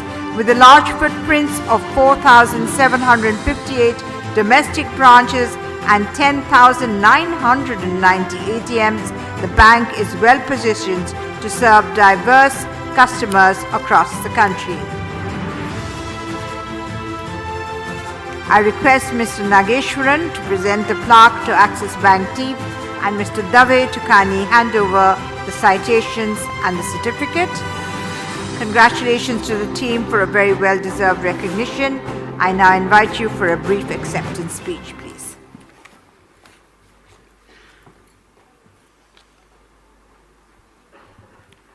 Firstly, big thank you. It's a pleasure and honor to be on this dais and receive this award. So thank you so much, Axis and the esteemed jury.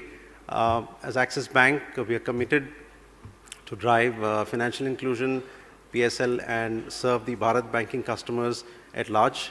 We're backed with the 3 vector strategies that we've been following on growth, profitability, and sustainability. I think this is an important step for us, and recognizing this at such an esteemed audience, it's a great pleasure. I dedicate this award to our customers, microfinance customers. It's a large set of customers that we serve through our Axis Bank Foundation, and overall at Axis Bank as a group, we've been trying to work on various products and solutions to cater to the segment.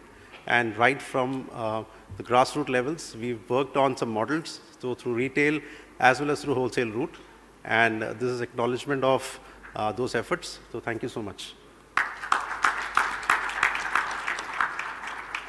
Thank you very much for your acceptance speech. Next, ladies and gentlemen, is the award for contribution to advancing financial inclusion in India by an enabling institution. And the award, ladies and gentlemen, please put your hands together for the winner, Jivika. To receive the award, I invite Mr. Manish, State Program Manager, Microfinance, onto the stage, please. Jivika is India's largest state-level women's socio-economic empowerment program, working directly with 1.27 crore families in rural Bihar. Jivika is one of the flagship programs for poverty alleviation of the government of Bihar. The program operates across 534 blocks and 38 districts of Bihar, promoting 10.42 lakh self-help groups. I request Mr. Nageshwaran to present the plaque to Mr. Manish, please. And congratulations to the entire team of Jivika, a very well-deserved recognition. And I invite you to kindly make your acceptance speech, please.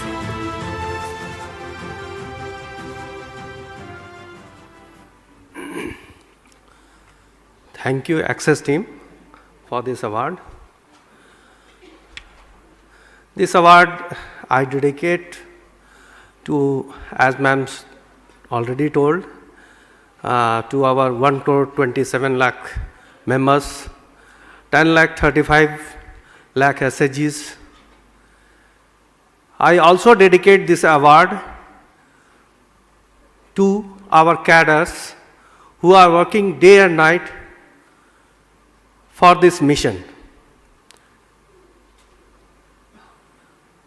They means our cadres like community mobilizers, Bank Mitra, Bank Sakhis, CSP members, financial literacy CRPs, FLCRP repayment recovery, which we tell they are working for repayments.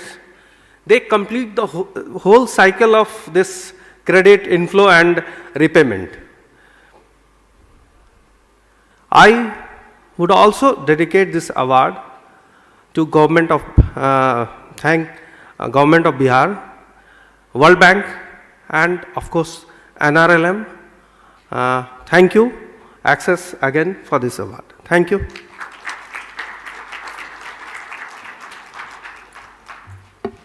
Thank you very much for a very brief acceptance speech. The next award for the day, ladies and gentlemen, is the Award for Contribution to Advancing Financial Inclusion in India by an Individual. And before we ask for the presentation of this award, I have the privilege in inviting Mr. Vipin Sharma, CEO of Access Development Services, onto the stage, please. And the award is being conferred on Mr. Pamidi Kotaya.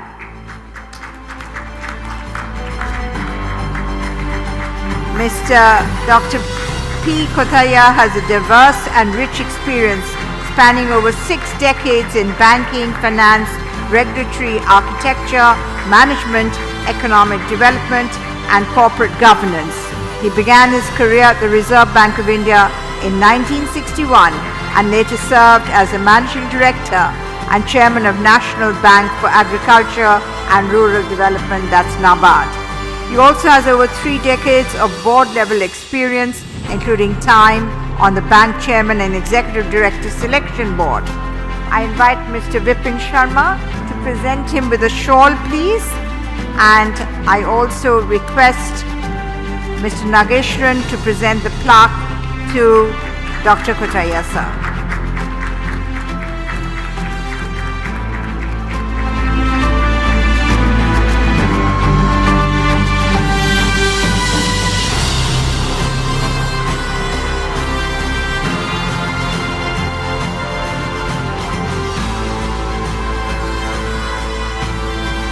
Congratulations to you, sir, for a very well-deserved recognition. And now it is my privilege in inviting you to kindly give your acceptance speech.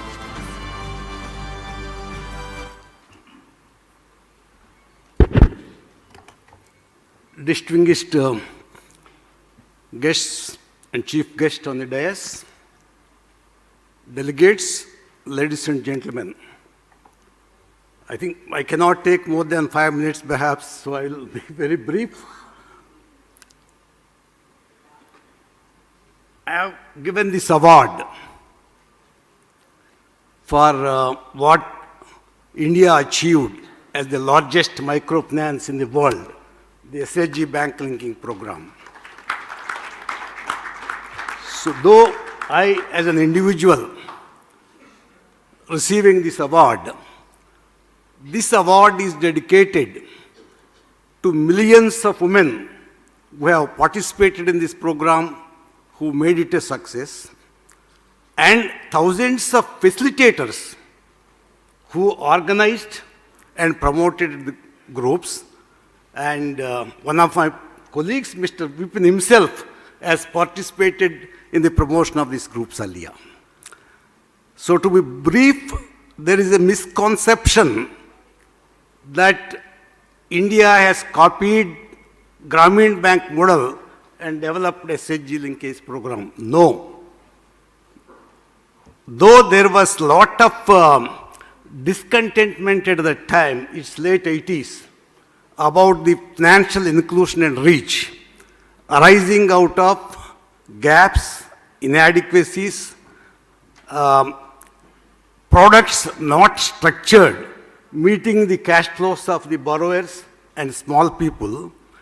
So there was a churning of thought in the Reserve Bank of India,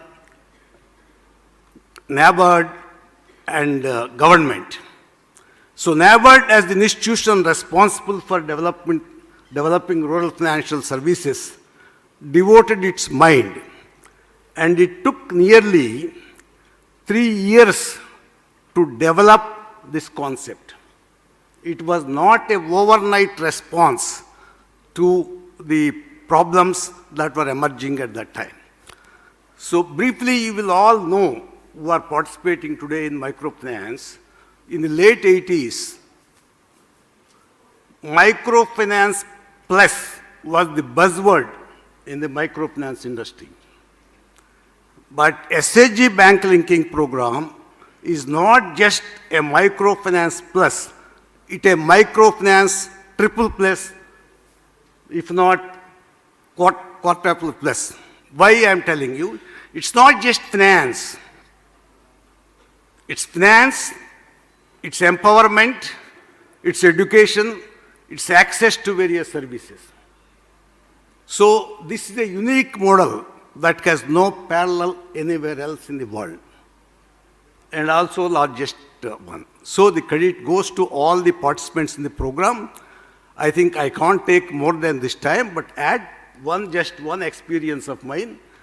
I have seen this, it was happy to see me, all the institutions, different institutions. And when immediately after I became chairman of NABARD, there was the first Financial Sector Reforms Committee under the chairmanship of Mr. Late Narasimham. And the committee recommended removal of priority sector lending. And I think most of you know that IMF, World Bank, all were, critical of our targeted lending program. And so it was clear that the banks have to be taken to the higher level, not involved in the targeted lending. So when the recommendation came, at that time, Venkatramanana was the governor of RBI. He called me and one or two bank chairmen. I said, we oppose it. It cannot be done in India for various reasons, you know it. So it's not done. And then second reforms committee was there by 96. By that time, I was a member in the committee. So again, he proposed we should recommend removal of priority sector lending. So I strongly oppose it for various reasons, which you know, but as NABARD chairman, that's my responsibility to oppose it. So the then banking services secretary and others told me, you pursue this process. We got it removed. But while explaining to the chairman of the committee that logically what he says is right, the banking system should not have a targeted lending program. It should follow the market forces and allocation of resources. But we in India, market is distorted, economy is distorted, so we require it. So I said, that's why I said, context I'm telling, let thousands of rural and microfinance institutions emerge in the country, which will meet the requirements of entire rural India and micro sector, then yes, you are right to remove this priority sector lending. Not till then. So it is happening. That's what I'm saying. But it's happening. When you will reach that stage, I'm not sure. That is the direction for future. Really, we have to come to that stage where thousands of institutions in the country will meet the requirements without the support of the government with targeted lending. Then you succeed. So thanks, and I'm very happy that Access team is as passionately not only involved in the ground level programs, but instituted this annual summit, which is very important, which takes account of the status of the system, makes recommendations to the policy makers and stakeholders to go for a forward movement. So thank you and wish you all the success. Can we give the players have a standing ovation, please? And it's so appropriate that It is also so appropriate that he is being felicitated in this year when the SHG program is completing 3 decades, and it is under the chairmanship of Dr. Kotaiya that we started the SHG program while he was at NABARD.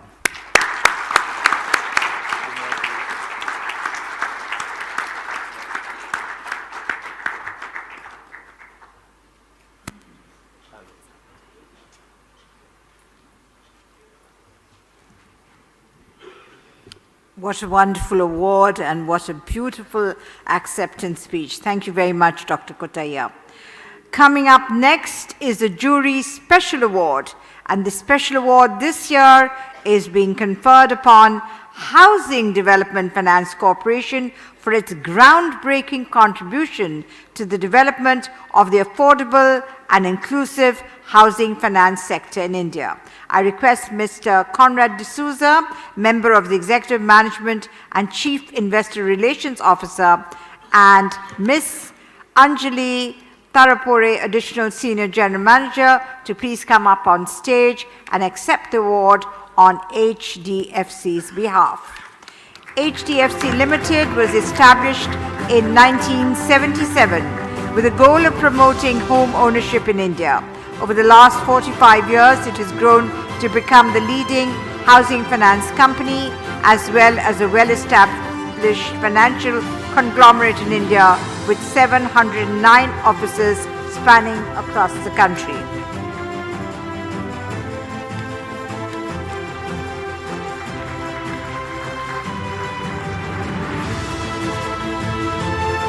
I request Mr. Conrad D'Souza, Member of the Executive Management and Chief Investor Relations Officer, Ms. Anjali Tarapore, to kindly accept the award on HDFC's behalf.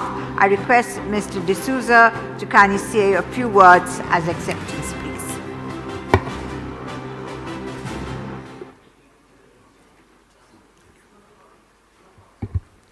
please. Good evening, everyone. 45 years back when HDFC was set up, it was a small startup with a vision and really without clarity of what could happen in this field. And I think 45 years later, it's very nice to be honored as a company for our contribution in the area of housing finance and the related stuff. I think as an organization, we have been always trying to reach out to more and more customers. Started many years back when we did financing for, tea plantation workers, for flood-affected victims. But those were small programs, those were more pilots. And then, of course, the big event was the setting up of the first Rural Housing Finance Corporation, Grow Finance. And thereafter, I think together with the government, we have worked on various programs like the Credit Link Subsidy Scheme, the whole affordable housing push of recent times. And I think this award is a recognition of what has been done. But I must also mention that there is so much more to be done. And during the course of today, I've sat in on a few sessions and realized that what we have done is just the tip of an iceberg. There's lots more that can be done in different areas. And it's really an area where we can not meet the requirements of the entire sector, but work together with so many organizations who are in this room to reach out to every nook and corner and provide finance in line with what the country requires. Thank you very much to the jury for identifying and recognizing us. I think it's an outstanding jury, as Mr. Deve mentioned, and thank you to Access Development for giving us this opportunity.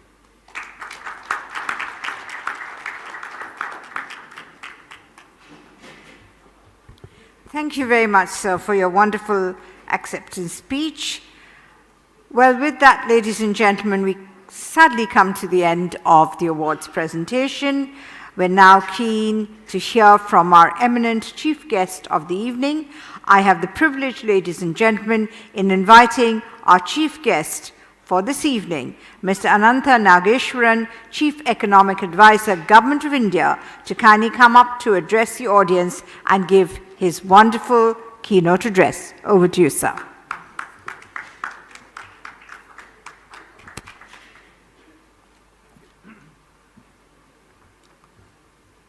Good evening, ladies and gentlemen. And there is still time to wish you all a very happy and healthy 2023.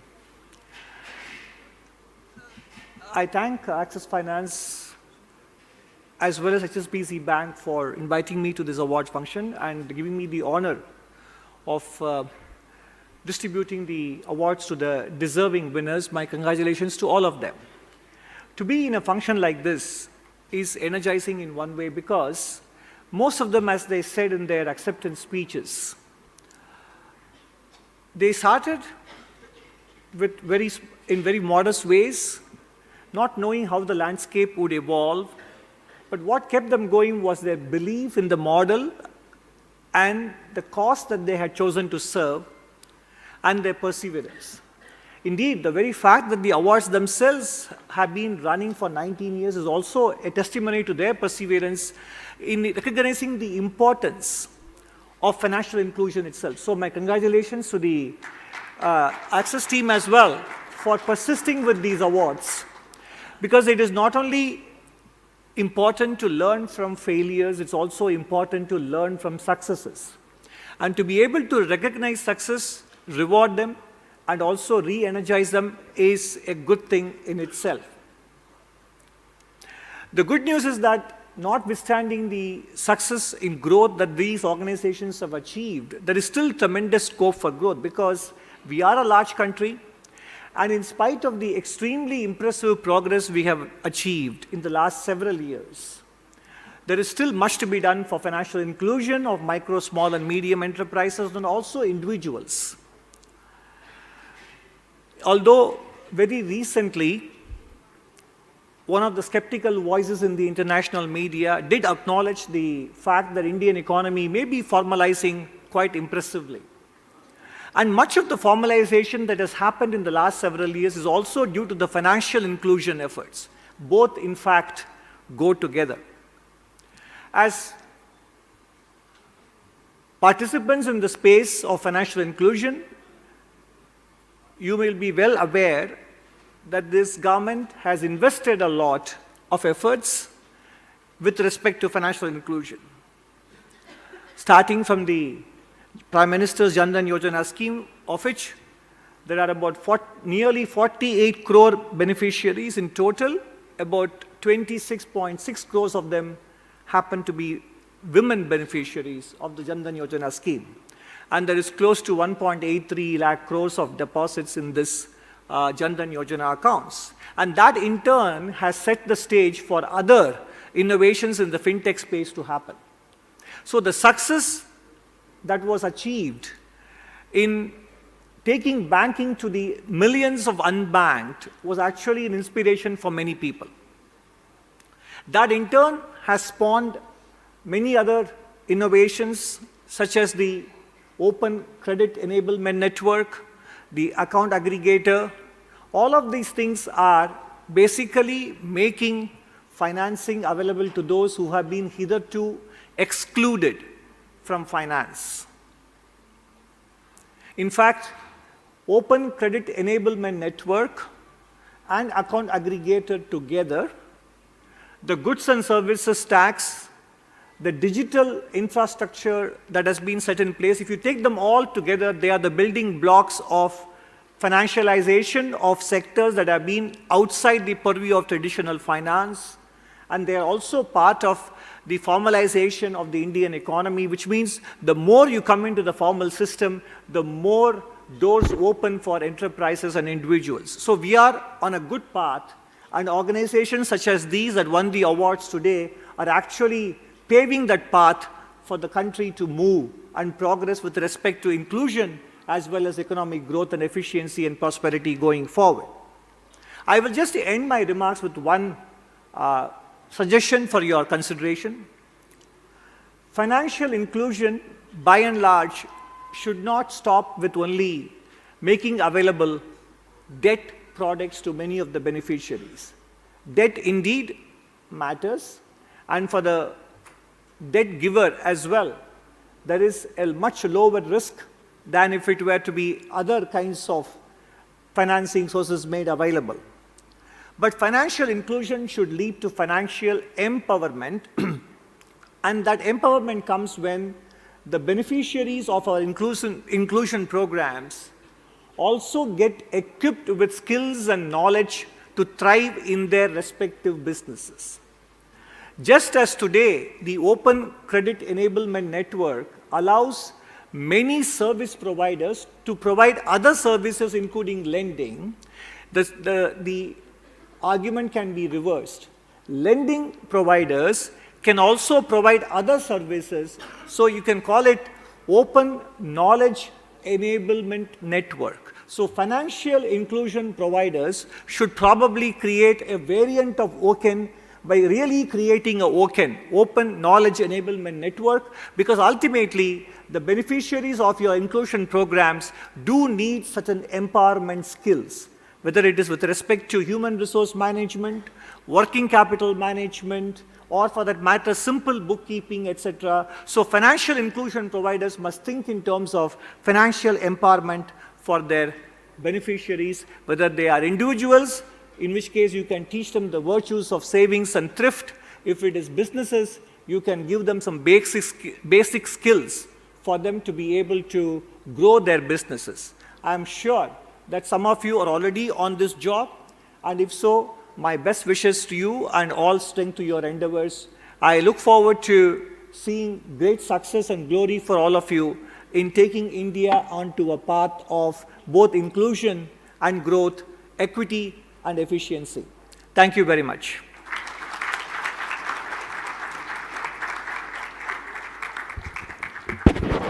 Thank you very much indeed, sir, for your most wonderful address. And that was a wonderful address, the keynote address, to mark the closure of the first day of this summit. On behalf of Access and HSBC, I place on record our gratitude to the key guests, Mr. Anantha Nageshwaran, Chief Economic Advisor, Government of India, and for taking this time out for joining the awards presentation this evening, for felicitating the award winners, and for this inspiring keynote address. May I request Mr. Vipin Sharma, CEO of Access, to kindly come up on stage and kindly felicitate Mr. Anant Nageshwaran with the shawl, please.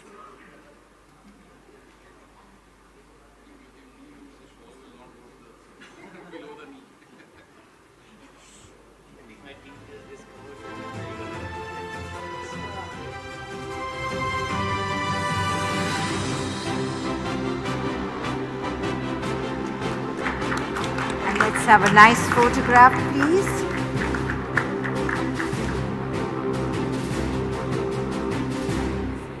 And I request all the award winners to kindly come up on stage for a group photograph.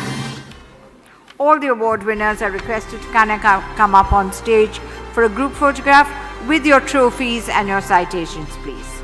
Thank you.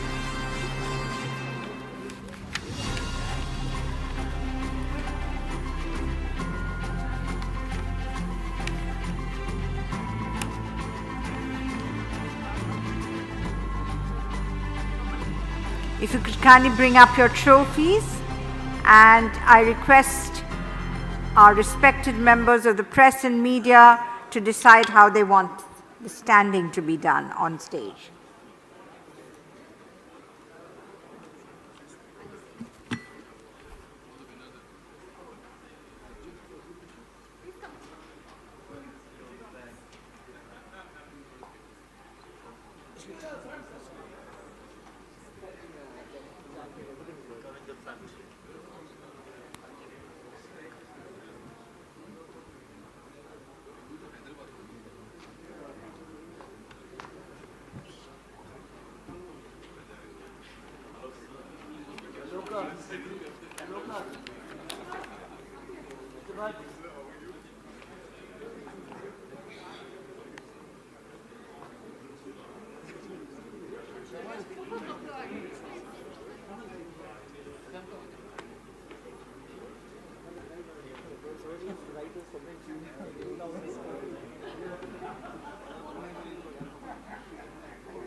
So let's give a round of applause. These are the wonderful award winners for today.